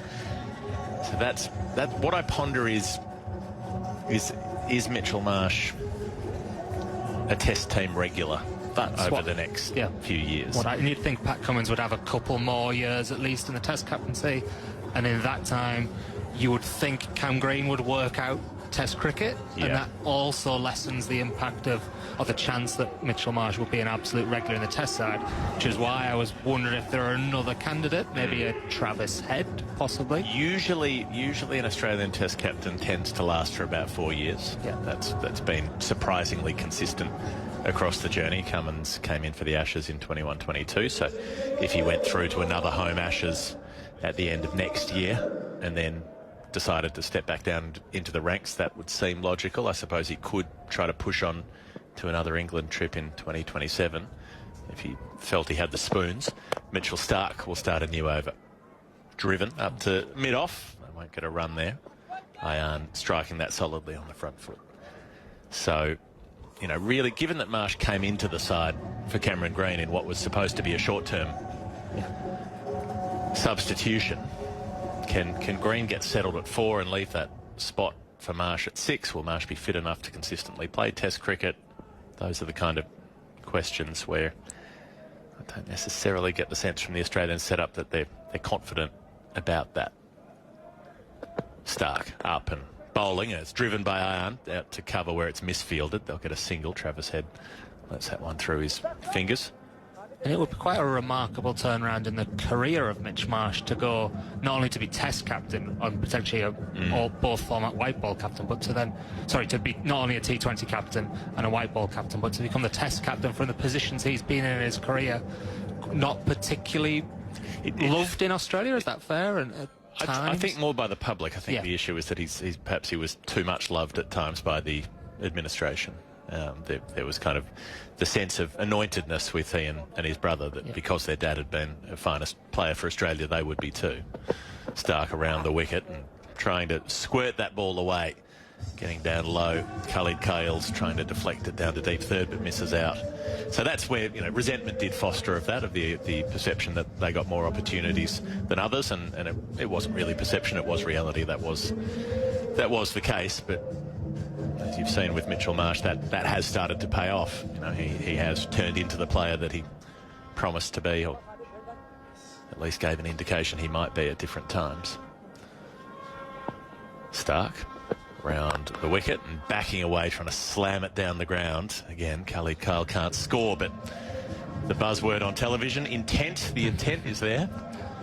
He had the right idea, just didn't strike it cleanly and dragged it off the bottom edge back to the bowler. And Marsh is a very engaging person when you meet him and speak to him. I hadn't had much to do with him until that 100 at Headingley last year and the Ashes. I'm not sure I'd ever been in a press conference with him until that point, having not done the previous away Ashes. Well, that's the thing. He wins people over in person because he's such an open, charismatic, humorous, self-deprecating person. There's no arrogance there. There's a humility. Stark bowls a beamer almost. It's just low enough to get away with. High full toss outside the off stump.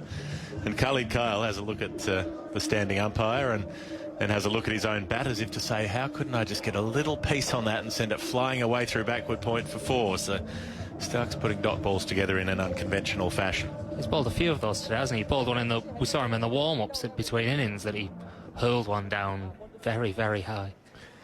56 for 4.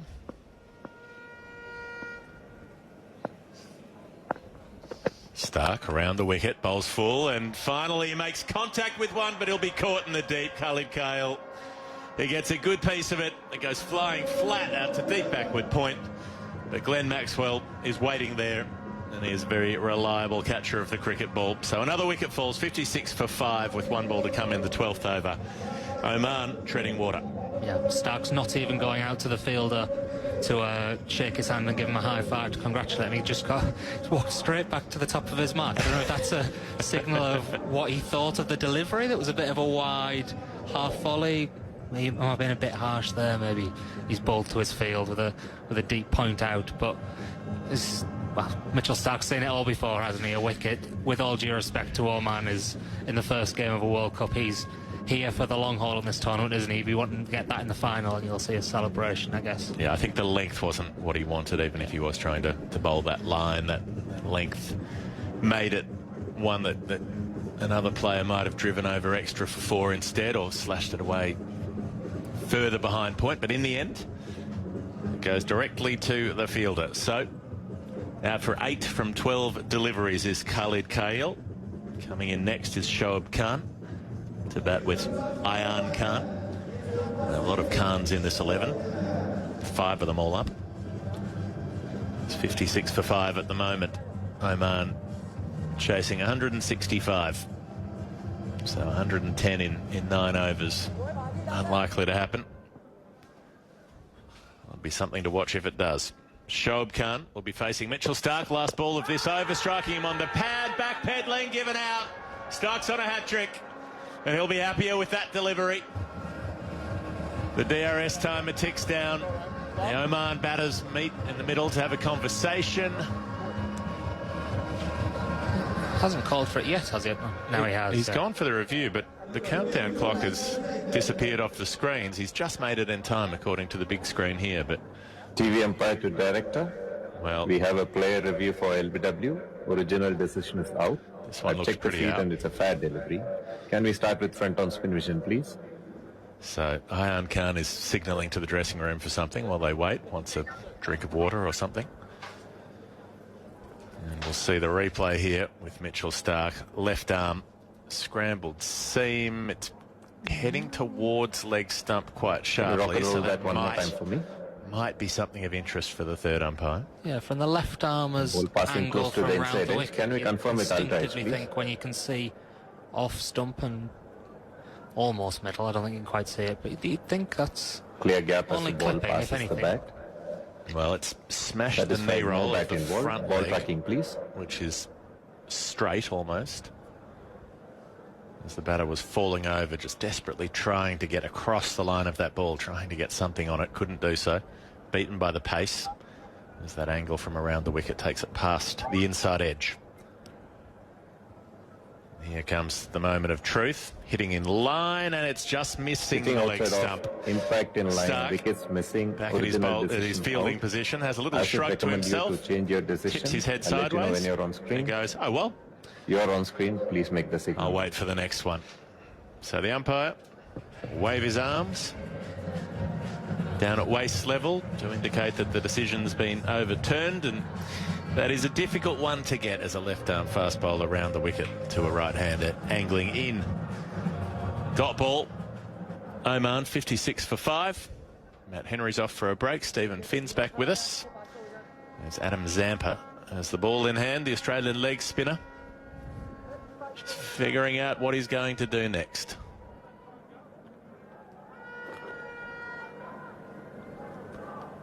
He's got Ayaan Khan on strike. The scoreboard hasn't quite caught up with who's actually out there batting at the moment. Zampa draws a forward defensive shot here from Ayaan Khan.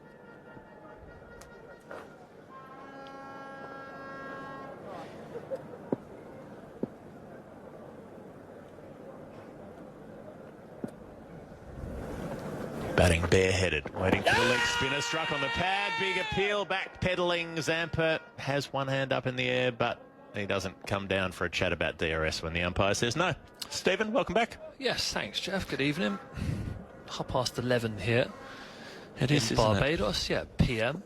We should add it. Spun quite big. No, it didn't. It's just not as big as it seemed. From this angle again, it looked like it spun square, but just a hint of spin.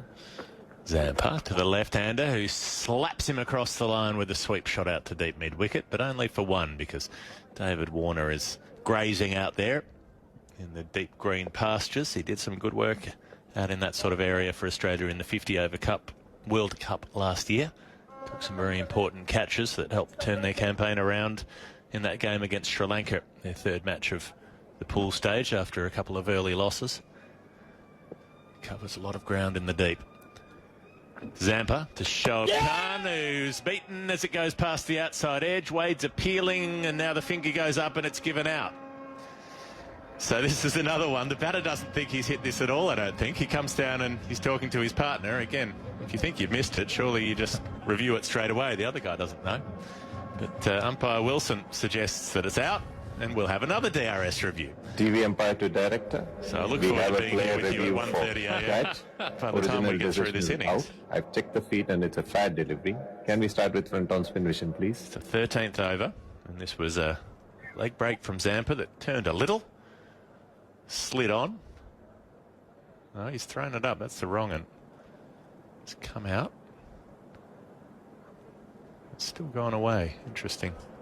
Ball is passing close to the outside edge. Well, this will all be on ultra edge. I think the bat's just flicked. Can you have brushed ultra the edge to pad confirm, there, please? and there might have been a noise from that. Looking at Saying edge. DRS now. There's no movement whatsoever on the Flat sound line wave. of the ball passes the bat. Satisfied, no bat involved. And in this instance, for the batter, a flat line means you're still Recommend alive. you to change your decision. That was You're a on very screen. flat line, Please wasn't it? make That the was signal. Just looked like it wasn't working. There was no Not there's even- normally a little background disturbance. There was nothing whatsoever. Hmm. I mean, it looked like it. To me, it looked like it moved a bit off the edge. I mean, Matthew Wade looked convinced, didn't he? But technology says no. Joel Wilson got it wrong and we move on. Another one overturned for Joel. Zampa flights the ball low, full toss as it's turned to mid-wicket. Stoinis fields, no run.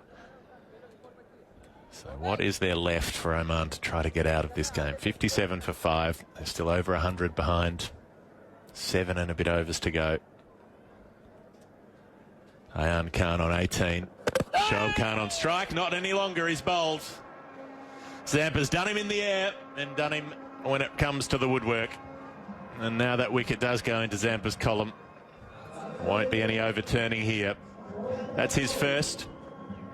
The ball went straight through the attempted shot to the leg side and ends up knocking the bails off as Zampa gave that one flight again. He's been game to do that and yorked the batter really in the end, thinking he was going to charge and then deciding that he was going to belt that full toss instead was Shoaib Khan, and in the end he was caught in two minds, hovered around the crease. That's T20 wicket number 300 for Adam Zampa. 57 for 6 Oman after 13 overs. Yep, it felt inevitable, didn't it, that Adam Zampa was going to get in on the act in terms of wicket taking.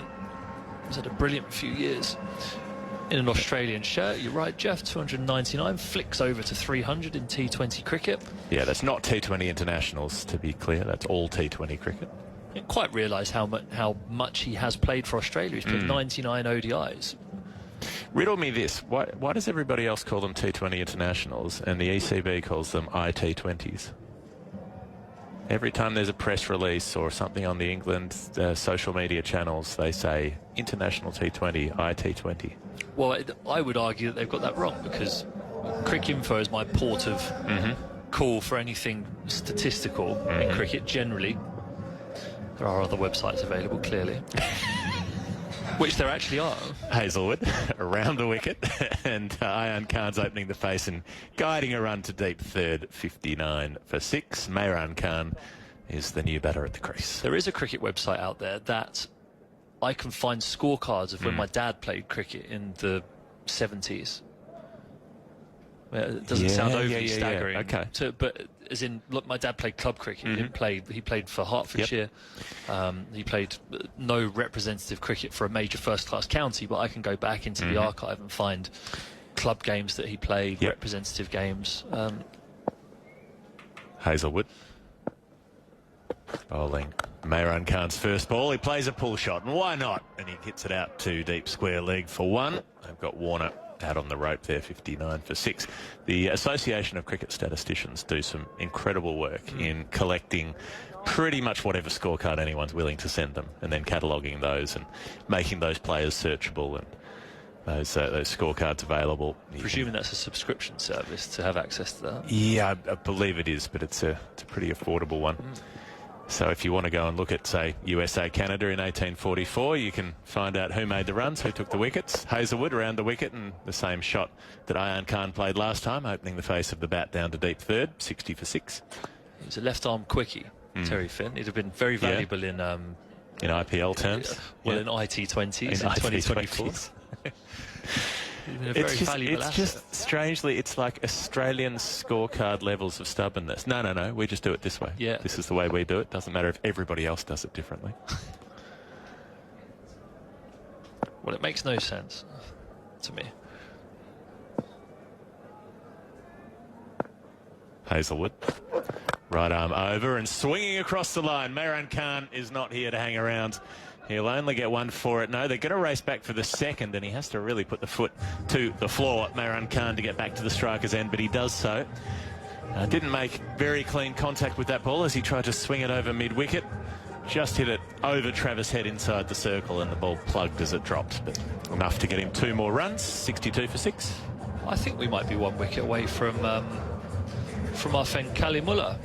If there's one more wicket, he's the big fella, 6 for 7. He's carded to come in at number 9. I'd like to see what he can do with the bat. Hazelwood strikes on the pad of Moran Khan, a ball decking back into him, and it ends up squeezing through to the wicketkeeper in the end. I've got him carded as 10 from what flashed up on the screens at the start of the day, but he might be at 9 on the live scorecards. I got promoted.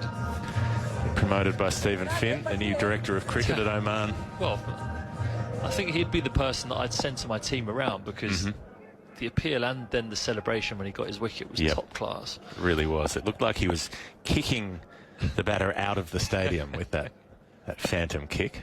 Hazelwood up to the right-hander, who smacks him down the ground, and that's gone for 6. Well, there's something to cheer up Oman a little bit. Moran has said, I'm sick of this. I've been sitting on the bench watching you guys nudge it and nurdle it around. The only way we're going to get anywhere is by taking these guys on. I'm going to smack Josh Hazelwood for 6. And so he has done to end the 14th over, 68 for 6. Moran up to 9 from 4 balls. That's the kind of attitude we want to see around this place. Strike rate of 225. Well, if you can keep that going for another 6 overs. They might get close. Well, they will get... No, they wouldn't even get close, actually, would they? Well, it's what's the strike rate of 225 do for us? It gets us... 13 only gets us about 70... Get you about 80 something runs. Off 36 balls. Up towards the 15. Yeah, that's okay. But it's a blooming good shot. That was... Josh Hazelwood hasn't been dismissively thwacked over his head like that too many times in his career. He's just had it done to him by Moran Khan. Well, why not? So the strike has shifted, start of a new over. Ayan Khan on strike. It's down the leg side to start that over. Interesting. Oh, there might be a bit of an injury problem here for Mitchell Starc. I saw him doing this in the warm-up, and I wondered. He bowled his first ball in the warm-up. He was really late warming up, actually. First thing, not this morning, because it's clearly almost midnight. I think he's okay, just quickly. He's hopped back up, but he was doing a hamstring stretch there. No, calf stretch. That's a calf stretch. You can tell I've never stretched. I don't stretch all that often anymore, but he certainly... I mean, there's a chance it could be cramped, because it is hot, sweaty conditions out there. It's humid.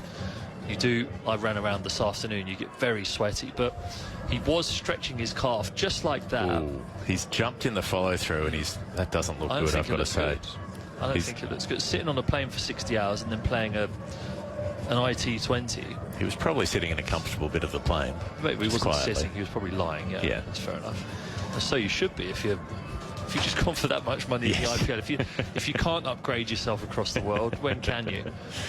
But I'm concerned for Mitchell Starc here, especially after seeing him stretch like that in the warm-up. Well, he's drinking the pickle juice at the moment. Oh, it's awful. It's ghastly. Horrible. I don't understand why everyone carries on about it so much. You have a Bloody Mary, that's what it tastes like. It's the salty, sweet.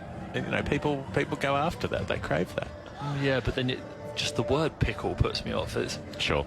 And it's vinegar. My girlfriend eats gherkins, but like out the jar. Yeah, it's great. awful. She sits there eating and then licks her fingers off. Yeah. I think and then once you've cleared out the jar, you've got the jar of juice there, and then you can just start sipping on it. Geoff, that repulses me. Absolutely.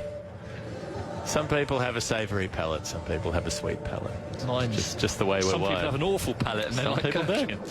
Sometimes it's just culturally different. Sometimes you think, I don't think I'd like to eat fermented shark, and then you go to a country where that's a thing that happens. Yep. So Mitchell Starc, in the meantime, is still stretching out his calf. There's a knot of 4 different players gathered around with a physio and one of the umpires, and now a drinks runner has come out, and now a second drinks runner is coming out. So we've got 1, 2, 3, 4, 5, 6, 7, 8 people all standing in a circle down at the top of the bowler's run-up. Cut your losses and get them off the field. Well, you would have thought so. 69 for 6, 96 needed from 36 balls. If it's touch and go that your premier fast bowler's not going to be able to continue on the field, I'd say whip him off, get him on the physio bed, get someone else to send down a few. Yeah, get a sub-fielder out there. And, if Tim David has to bowl some filthy offies to finish off an over, well, so be it. So be it. The groundsy's come in now with a wheelbarrow. Just looking at the upcoming fixtures, USA, Pakistan. That's one I'm finding that one tasty. That could be very interesting. Isn't you think an upset potentially? Or could be. The USA are red hot at the moment. Are, yeah. And they're playing in Texas where the pitch is good, where there's a bit of bounce and carry in game 1. Just quietly mark that one in your calendars. So, what are they going to do finally? Where is Mitchell Starc heading? Well, He's headed up the correct He's steps, going off. unlike the incorrect steps that David Warner walked up earlier. He walked into the Oman dressing room. They were like, no, pal, wrong dressing room. Well, Mitchell Marsh was wearing the Uganda shirt a couple of days ago, so maybe they've just forgotten who they're playing for. So Glenn Maxwell will finish Mitchell Stark's over after one delivery, which was a wide. So that's interesting. The over hasn't technically started. You would have thought this might just count as an entirely new bowler, but no. It'll be an over from Maxwell in which a wide has been bowled, but he didn't bowl it. He's bowled one over so far that went for 5 runs. Cameron Green's out sub-fielding now instead of Agar. He's out on the fence. Out at deep cover point, is it? No, that's Ellis out there.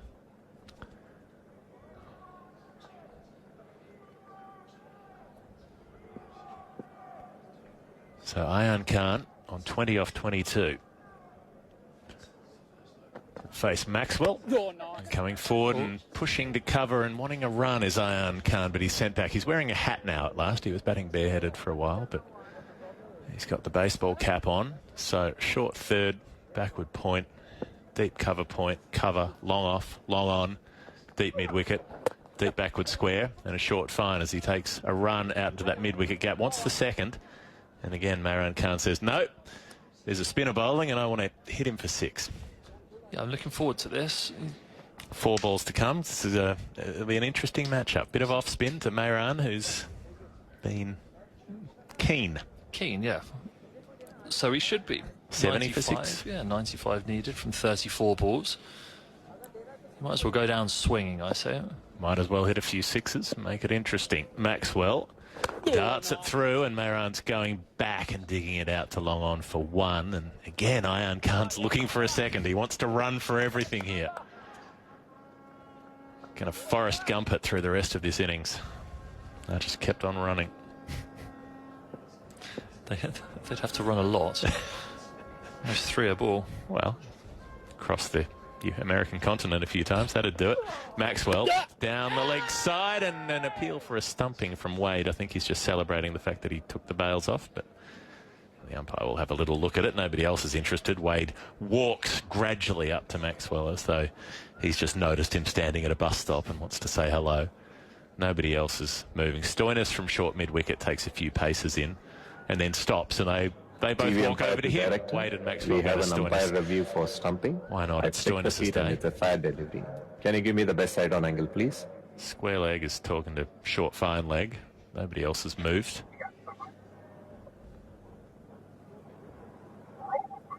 I think if the players are this unexcited about an appeal, surely it should override it being sent upstairs. Pretty close, although the back foot does lift, but he gets it down in time. And roll it forward for me one more time.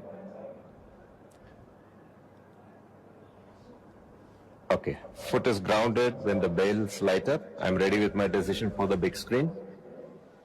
Not out is the word. How accurate are those bails, do we think? To hear the umpire say, when the bails light up, that's not the law, is it? It's when the bail is dislodged. Well, 72 for 6 is the score, by the way. Yeah, this is an interesting point, Stephen. So we'll come to that in a sec. Maxwell round the wicket to Ayan, who takes a run to short third. 72 for 6. There's a little metal contact point that registers when it's separated from a similar contact point in the top of the stump. It's more accurate, but it fundamentally changes the way the law is interpreted, because the way the law used to be interpreted, the gap had to be visible, which meant that it had to be, what, a centimetre out of... Yeah. The spigots had to be a centimetre or so out of the groove. Moran Khan punches the ball out to deep cover point for 1, 74 for 6. So they had to lift probably a centimetre before an umpire would give that out. Yeah, now they lift run-outs, the way that you had to... Yes, you wouldn't see it clearly separate from the stump. And so the umpire would then say, well, that's still in the groove, therefore it's not out. Now if it's separated by a millimetre, that the bail's lit up. The bails light up, and so you get given out on a finer margin. Maxwell to Ayan. He punches it away towards mid-on, and Maxwell hairs across the field off his own bowling. And again, there'll only be a run. So, from that over, There was a couple of wides, a handful of singles, 75 for 6, 5 overs to go. Oman need 165, so they're 90 runs away from 30 balls. Need to hit a lot of sixes from here. Ayan Khan on 23, Moran Khan on 11. Or run 33s. Or run 33s, correct. Or any other denomination. I would love to see that. 33s. All right, I'm going to leave you to see how many threes they can get. Henry Moran's coming in. Well, they're going to have to negotiate. Adam Zampa here. He's taken his 300th T20 wicket. That's across any form of T20, not just internationals. We're in number 88. The ground announcer said it was in internationals. Oh. Which was, I think, surprised Adam Zampa probably. And he bowls a ball that keeps low, but Ayan's got a big chunk of it into the leg side for 6. Not far from the reach of the fielder out there in the distance. But it does sail away for 6 runs out towards a Bristol City flag.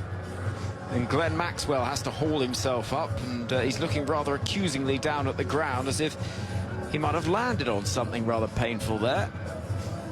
But that was a meaty old blow for 74 metres. He hit that nicely, isn't it? It was very flat. Then Maxwell a long way off the rope there to try and stop the 2s. Goes for 6. Zampa moving in. This is tucked away towards short fine leg. Crouching down is Hazelwood. And a single is taken.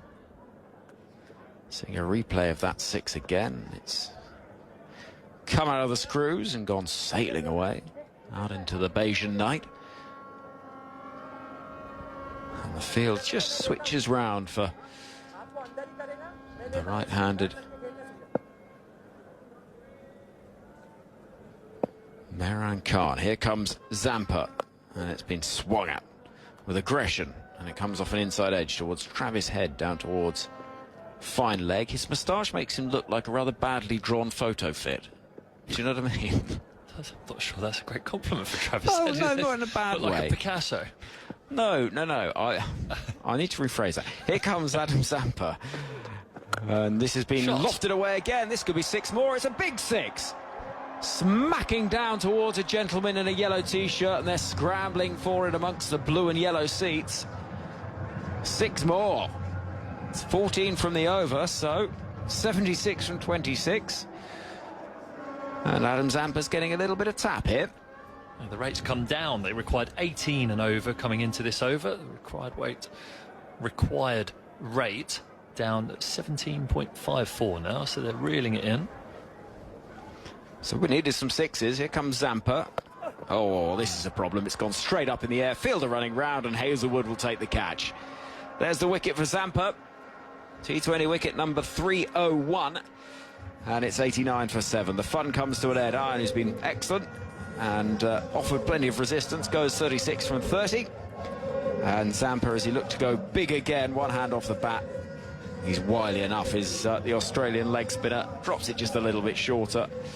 And the catch is easy for Josh Hazelwood. Yeah, Zampa showing his experience there. Googly drifted across the left-handed batter. He hit some lusty blows there, a couple of big 6s. That most recent one, 10 rows back up over long on, was a good shot. So he's going home saying he's hit Adam Zampa, one of the best T20 leg spinners in the world, for a couple of 6s. Does mean the required rate has gone up again to 18.24. I assume the Love Cafe is in full operation on this tour.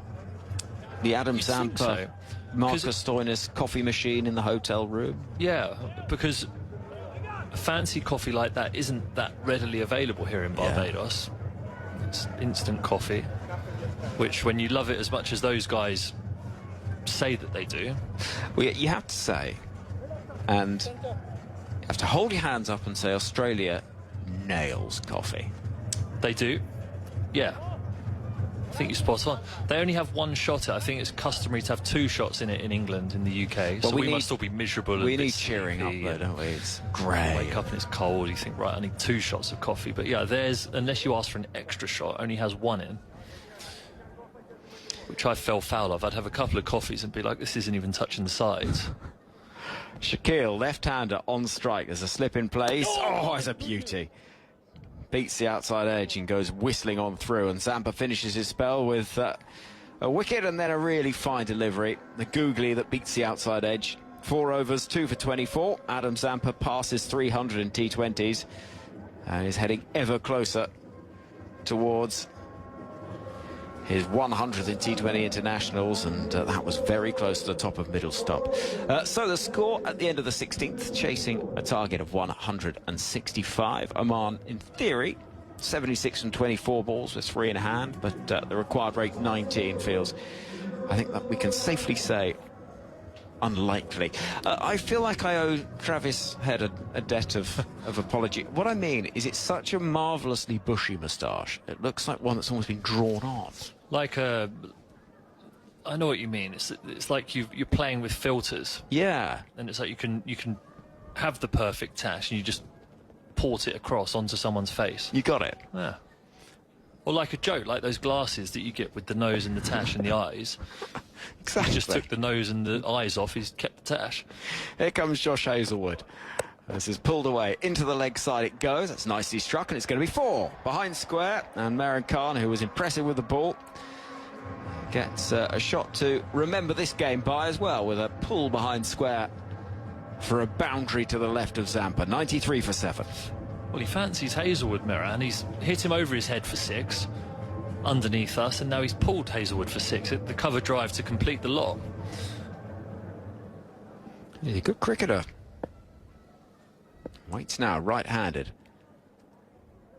In comes Hazlewood, again looking for that leg side, gets in a bit of a tangle on this occasion. And trotting through for a leg by, I think, indeed, that is the signal from the umpire, 94 for 7. The target 165. We're going to be playing beyond midnight again. Without a super over, though, this time? Well, no, we're not. We're not going to have a super over. 71 needed from 22. Australia getting into their work. Good afternoon to our listeners in Australia. Lovely to have you with us across ABC Grandstand, the ABC Listen app. Here comes Hazlewood round the wicket to the left-handed Shaquille. Field closing in, and that one rather startles him as it lifts off a length. 94 for 7. Well, what have we made of this pitch? There's been a few that have misbehaved. It's just been stodgy, I'd say. It's been more even in terms of less erratic bounce. There's definitely not been the ones that have leapt up off a foolish length from the slower bowlers on this surface, but it's been a very stodgy pitch. I mean, Marcus Stoinis is the only person really who's batted with any fluency, and he batted beautifully. Outside of that, it's been tough going for everyone else. Hazlewood charging in once more. Forward comes a batter. Where's that gone? Skewing away into the offside. It sounded good off the bat, but in the end, actually, wasn't quite the sum of its parts as it dropped towards deep backward point and Nathan Ellis. 95 for 7. Actually, one of the things that I like talking about, or talking on Australian radio, is the journeys that people do. Yeah. So I've got you on in the car. I'm doing a 19-hour drive from one state to another, just trucking along, listening to the cricket. It sounds like a very peaceful existence. Well, I agree, in those amazing long straight roads through the outback. Here comes Hazlewood over the wicket. This has come off a top edge, and Matthew Wade takes 3 steps to his right and takes a very easy catch indeed. Moran goes. Does he? No, it's come off the helmet. That's why there's not so much excitement. And they will have to do the concussion check, as is customary. And it was one of those where you're never quite sure of the lack of reactions because it's done exactly that, or because the match is at such a non-threatening position that actually the fielders don't really need to celebrate. But yeah, it comes pretty much off the badge, actually. Old school, off the badge, yeah. It's gone high, hasn't it? It's almost hit the spider cam on its way up. Imagine that's a changed helmet. You would have thought so. Do you know the amazing Elise Perry fact that she hasn't, or she has used the same helmet her entire career? Yeah. That must stink. It must do. It can't, I mean, I'm sure she's a very hygienic lady, but unfortunately, when you bat as long as she has in that green helmet, it's going to smell. It's no longer green, it's a sort of grey. Yeah, a bit musty. She's taken the baggy green to the new level. Well, yeah, and so it must mean that not only has she managed to look after it, not lose it, and it's not gone missing on any long flights or anything else, but also she's never been struck on the helmet, because when you do get hit in the helmet... Well, she didn't play the short ball that well in the Ashes, did she? No. Lauren Filer rattled her a bit, didn't she, in the Test match in the women's Ashes, and then cleaned her up a couple of balls later, I think, off the inside edge, was it? In that same over, it was like a attempted back foot defence under edge onto the stumps, if I remember correctly. Here comes Hazelwood. We're ready to go again.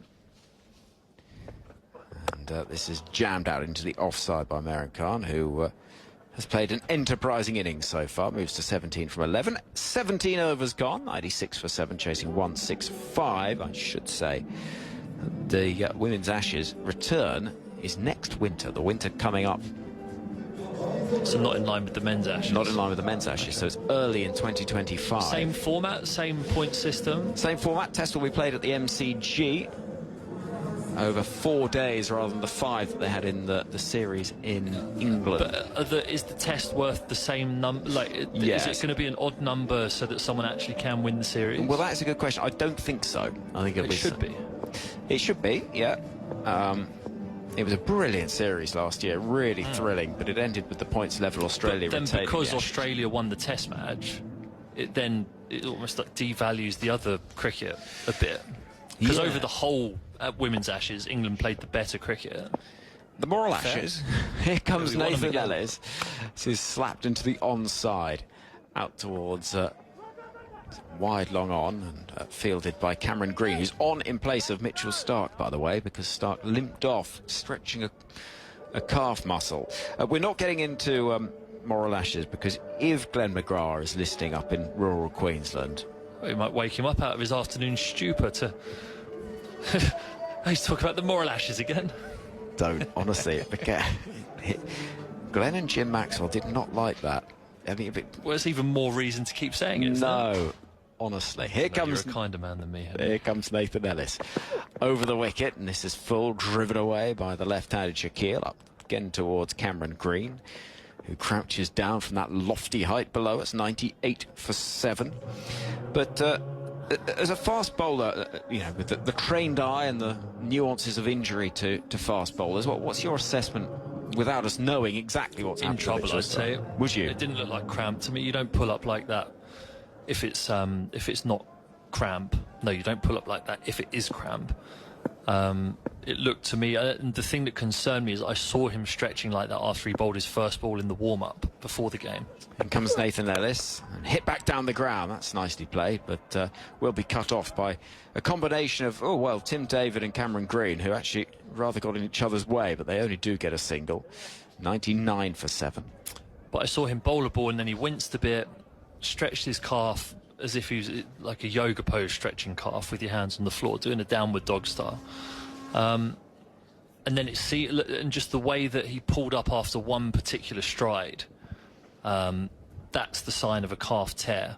Right. And it wouldn't be all that surprising given he's played in the IPL. There's a lot of internal travel there. He's done the 60-hour flight or whatever it is from Australia to here. Here's Ellis. This is a pace-off delivery outside the off stump, and again drilled out towards Green. And with that, the 100 comes up. 100 for 7 for Oman, who needs 65 from 14 balls, which isn't going to happen, but they have passed 3 figures on a day where... And it's very easy in such situations to sound quite patronising towards the associate nations, but of course Australia are a team that would expect to beat Oman 10 times out of 10, and Oman have really offered a good fight in this match with bat and ball, I think, at times. 100 for 7. Here comes Nathan Ellis. Outside the off stump and walloped away, possibly for 6. It is for 6. And it goes towards the leg side, and Moran Khan is having some fun out there. It's sat up invitingly and was spanked away towards that old scoreboard to our right. 106 for 7. That's a lovely shot. He's hit some really clean strikes. So he got struck cleanly on the helmet last over by Josh Hazelwood, but he's hit Hazelwood up over his head for 6, and now he's pulled Nathan Ellis for 6 over deep mid-wicket. So regardless of what happens in the rest of the game, as a lower order player, he'll be going home very happy. According to our fruit machine scoreboard in front of us, he's batted for 1,369 minutes. Feels a long time, that. Here comes Ellis outside the off stump. Might be signalled wide, and it is. So that's another onto the total. So 1,369 minutes. Well, that would be round about 23 hours.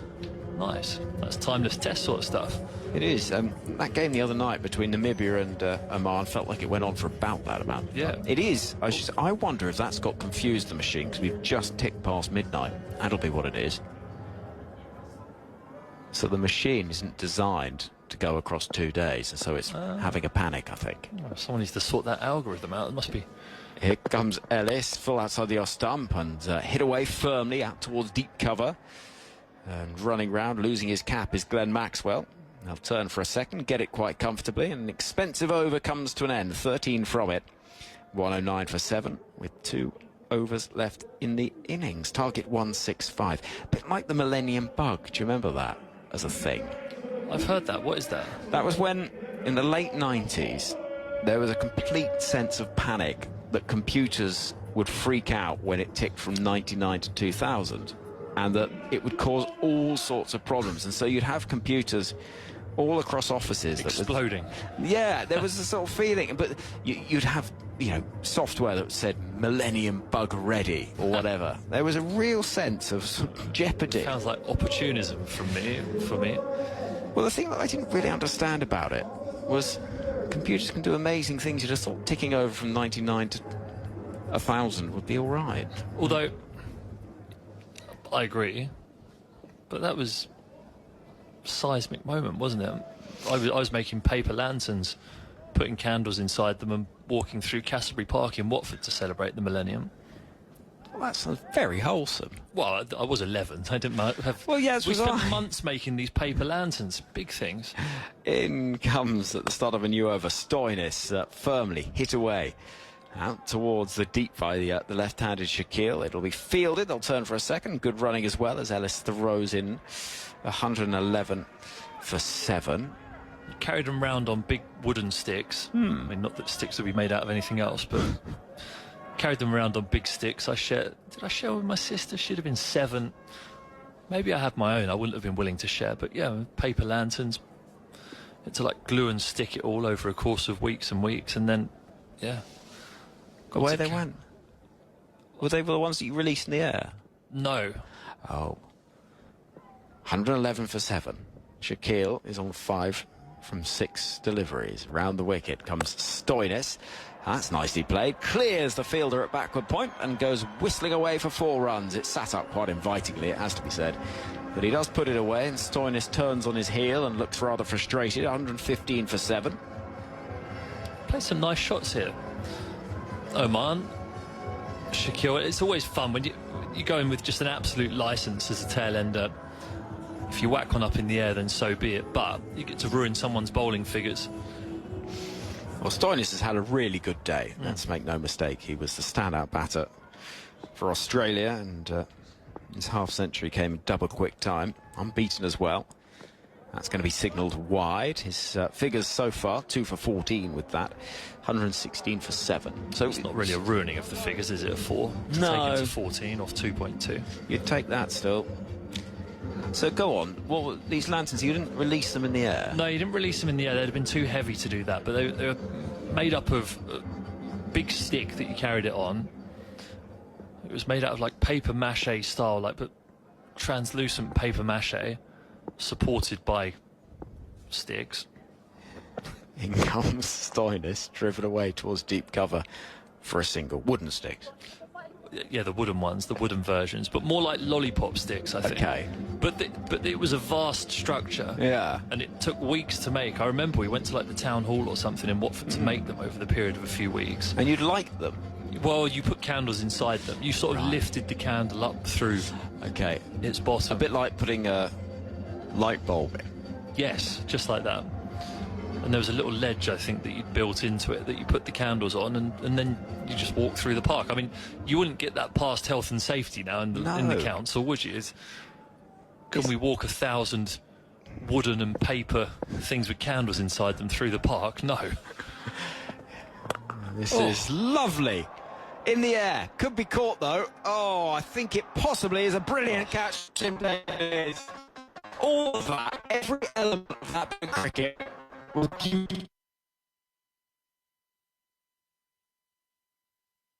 to his right, tossing that ball in the air when his foot was beyond the boundary rope, but I think he's released it in time, and I think that is really fine work in the deed. TV umpire to the... I'm going to check it. An umpire I'm pretty sure I've done that well. Can you give me the best angle of the catch, please? It's not doing it, but I think it's a fantastic piece of fielding by Tim Davies. So casual the way he caught the ball and tossed it up as he was going over the boundary rope. Here we go. First contact with the field of play. Yep, nailed it. Push the ball out. Okay, it's back onto the field. Takes a fair catch. Satisfied, ready with my decision for the green. And it's going to be out, that decision, because Moran can't. Well, he played it so well. It was a lovely looking shot. Wonderful shot. If Verinder Sehwag had played that shot, would have been saying that's an absolutely stunning best shot of the day. He's played some love. It's a nice innings, actually. Probably looked about as assured as any of the Oman batters that we've seen today, hitting Hazelwood over his head, pulling Nathan Ellis, and then also almost popping Marcus Stoinis back over his head over wide long on for 6. Probably the biggest boundary on the ground. I think anywhere else on the ground that is comfortably 6 runs. So a touch unlucky, and I think that's mostly the reason why he was very reluctant to walk off, because it's almost like I've hit a beautiful shot out of the middle of the bat and I've been caught on the boundary. I don't feel like I deserve that. But my favourite cricketer of the tournament so far has just walked to the crease, so I'm happy. The 6'7" Kalimullah, who got a wicket earlier on. He averages 8.91. Not bad. What'd you take when you were number 10? And Stoinis has got 3 for. But he owes a glass of something to Tim David for that one, because that was a brilliant piece of work in the deep. 117 for 8. In comes Stoinis. Kalimullah has got underneath it, lofted it away into the leg side. It'll plug. David will run round to pick up, and does so cleanly. A couple of runs taken. Low full toss, which was hit away with a nice sound off the bat. Do you know, we've made a very exciting discovery. Okay. Because at our hotel, score 119 for 8, by the way. 1 ball left to the 19th over. There has been a group from Haiti. Yes. I was, yeah. Have we talked about this? No, but I'm really interested in what they do. Wow. But there are 2 teams that look like sports teams that wear the same kit all the time in our hotel, aren't there? In comes Stoinis. It is skewed away in the air. It'll clear the infield. Will it just? The skipper, Mitch Marsh. Oh, the throw comes in. Could be trouble. No. They get back for a second with bits of cricket kit all over the place. Matthew Wade having tossed one of his wicket-keeping gloves away. End of the over, 121 for 8 after 19. The target a notional 165. So Stoinis finishes with figures of 3 overs, 3 for 19. We've been wondering this since we got here, and they're very evidently very athletic. Are the 2 teams linked? Yeah, I think they are. It's one big squad, I think. Okay, and can I also thought I saw a table of what looked like referees. There were 3 people sat at breakfast who... Okay, having some issues with our broadcast line there in Barbados.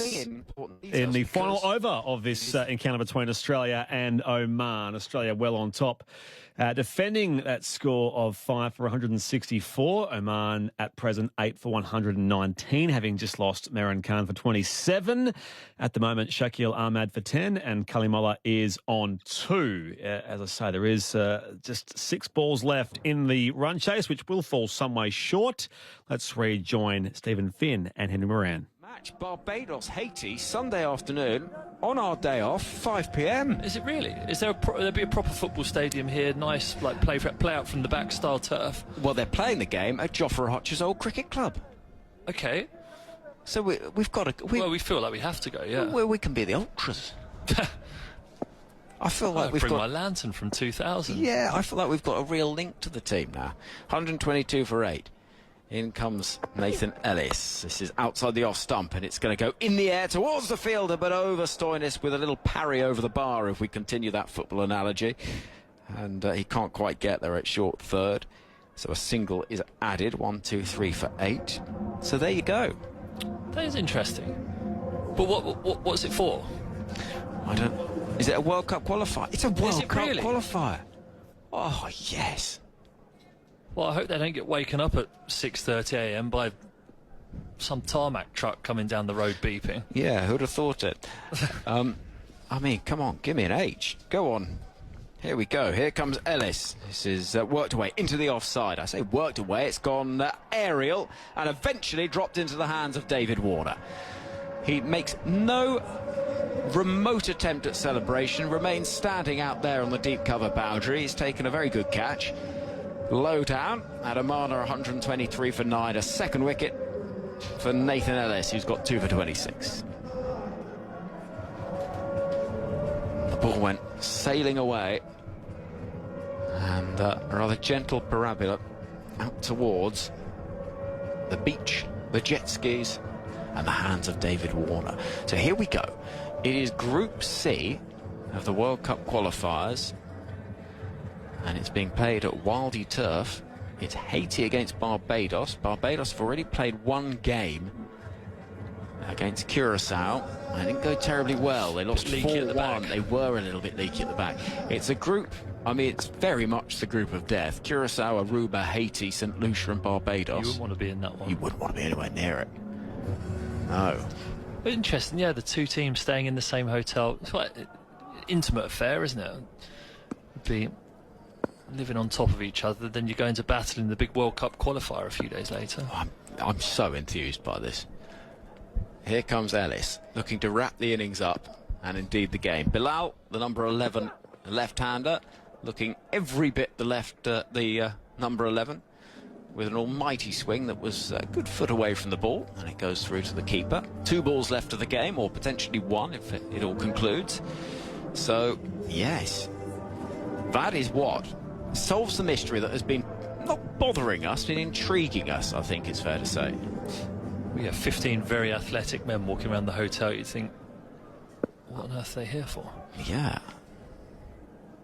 Because I expected 2 or 3 very athletic men to be walking around the hotel when I saw who was on our team. Here comes not me.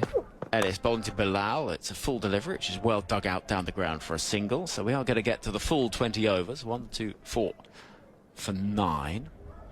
Come on, Kalimullah, give us a 6 to finish. He's had a good day out. Well, yeah, there's I think it's fair to say, quite a sense of anticipation with Kalimullah looking around the ground and thinking, you can have your fielders on the boundary, I'm not going to bother with that. Here comes Nathan Ellis. Final ball of the game. Oman 124 for 9. Ellis is in. Oh, it goes off a leading edge out towards the offside. And out towards deep backward point. Maxwell will field, and Australia will get the victory. They win quite comfortably in the end. Margin of victory is not a vast one, but still heavy enough at 39 runs. And no doubt about it, player of the match for Australia, Marcus Stoinis, who was outstanding with the bat with his unbeaten 67 from 36. I don't think you can quite call it the match defining or the innings that was the difference between the sides, but certainly he was the standout performer. And Oman finished on 125 for 9 at a midnight here on Thursday morning in Barbados. Australia up and running, Stephen Finn.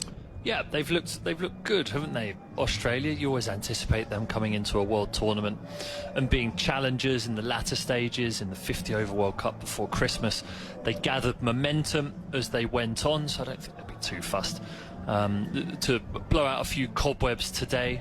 They were slow off the mark with the bat, but the surface was tricky, and they'll feel vindicated that they picked Marcus Stoinis ahead of Cameron Green if that was a selection dilemma that they were having. But the one huge disappointment for them is that Mitchell Starc limped off with what looked to me and my untrained physiotherapist eye, it looked to me as if he had a calf strain that might be a problem for Australia as the tournament goes on. So we'll have to keep an eye on that and see how that goes. But a professional performance from Australia, and they'll be happy that they got themselves to the score of 164 for 5 off their 20 overs after being 63 for 3 from 12. Yeah, well, Mitchell Starc is out there shaking hands with his opposition and also his teammates, and it's very hard to gauge from this position. All you can do is base sort of your expertise, Finney, from the strains and stresses of fast bowling, and also I think the fact that he did head off having pulled up quite as dramatically as that.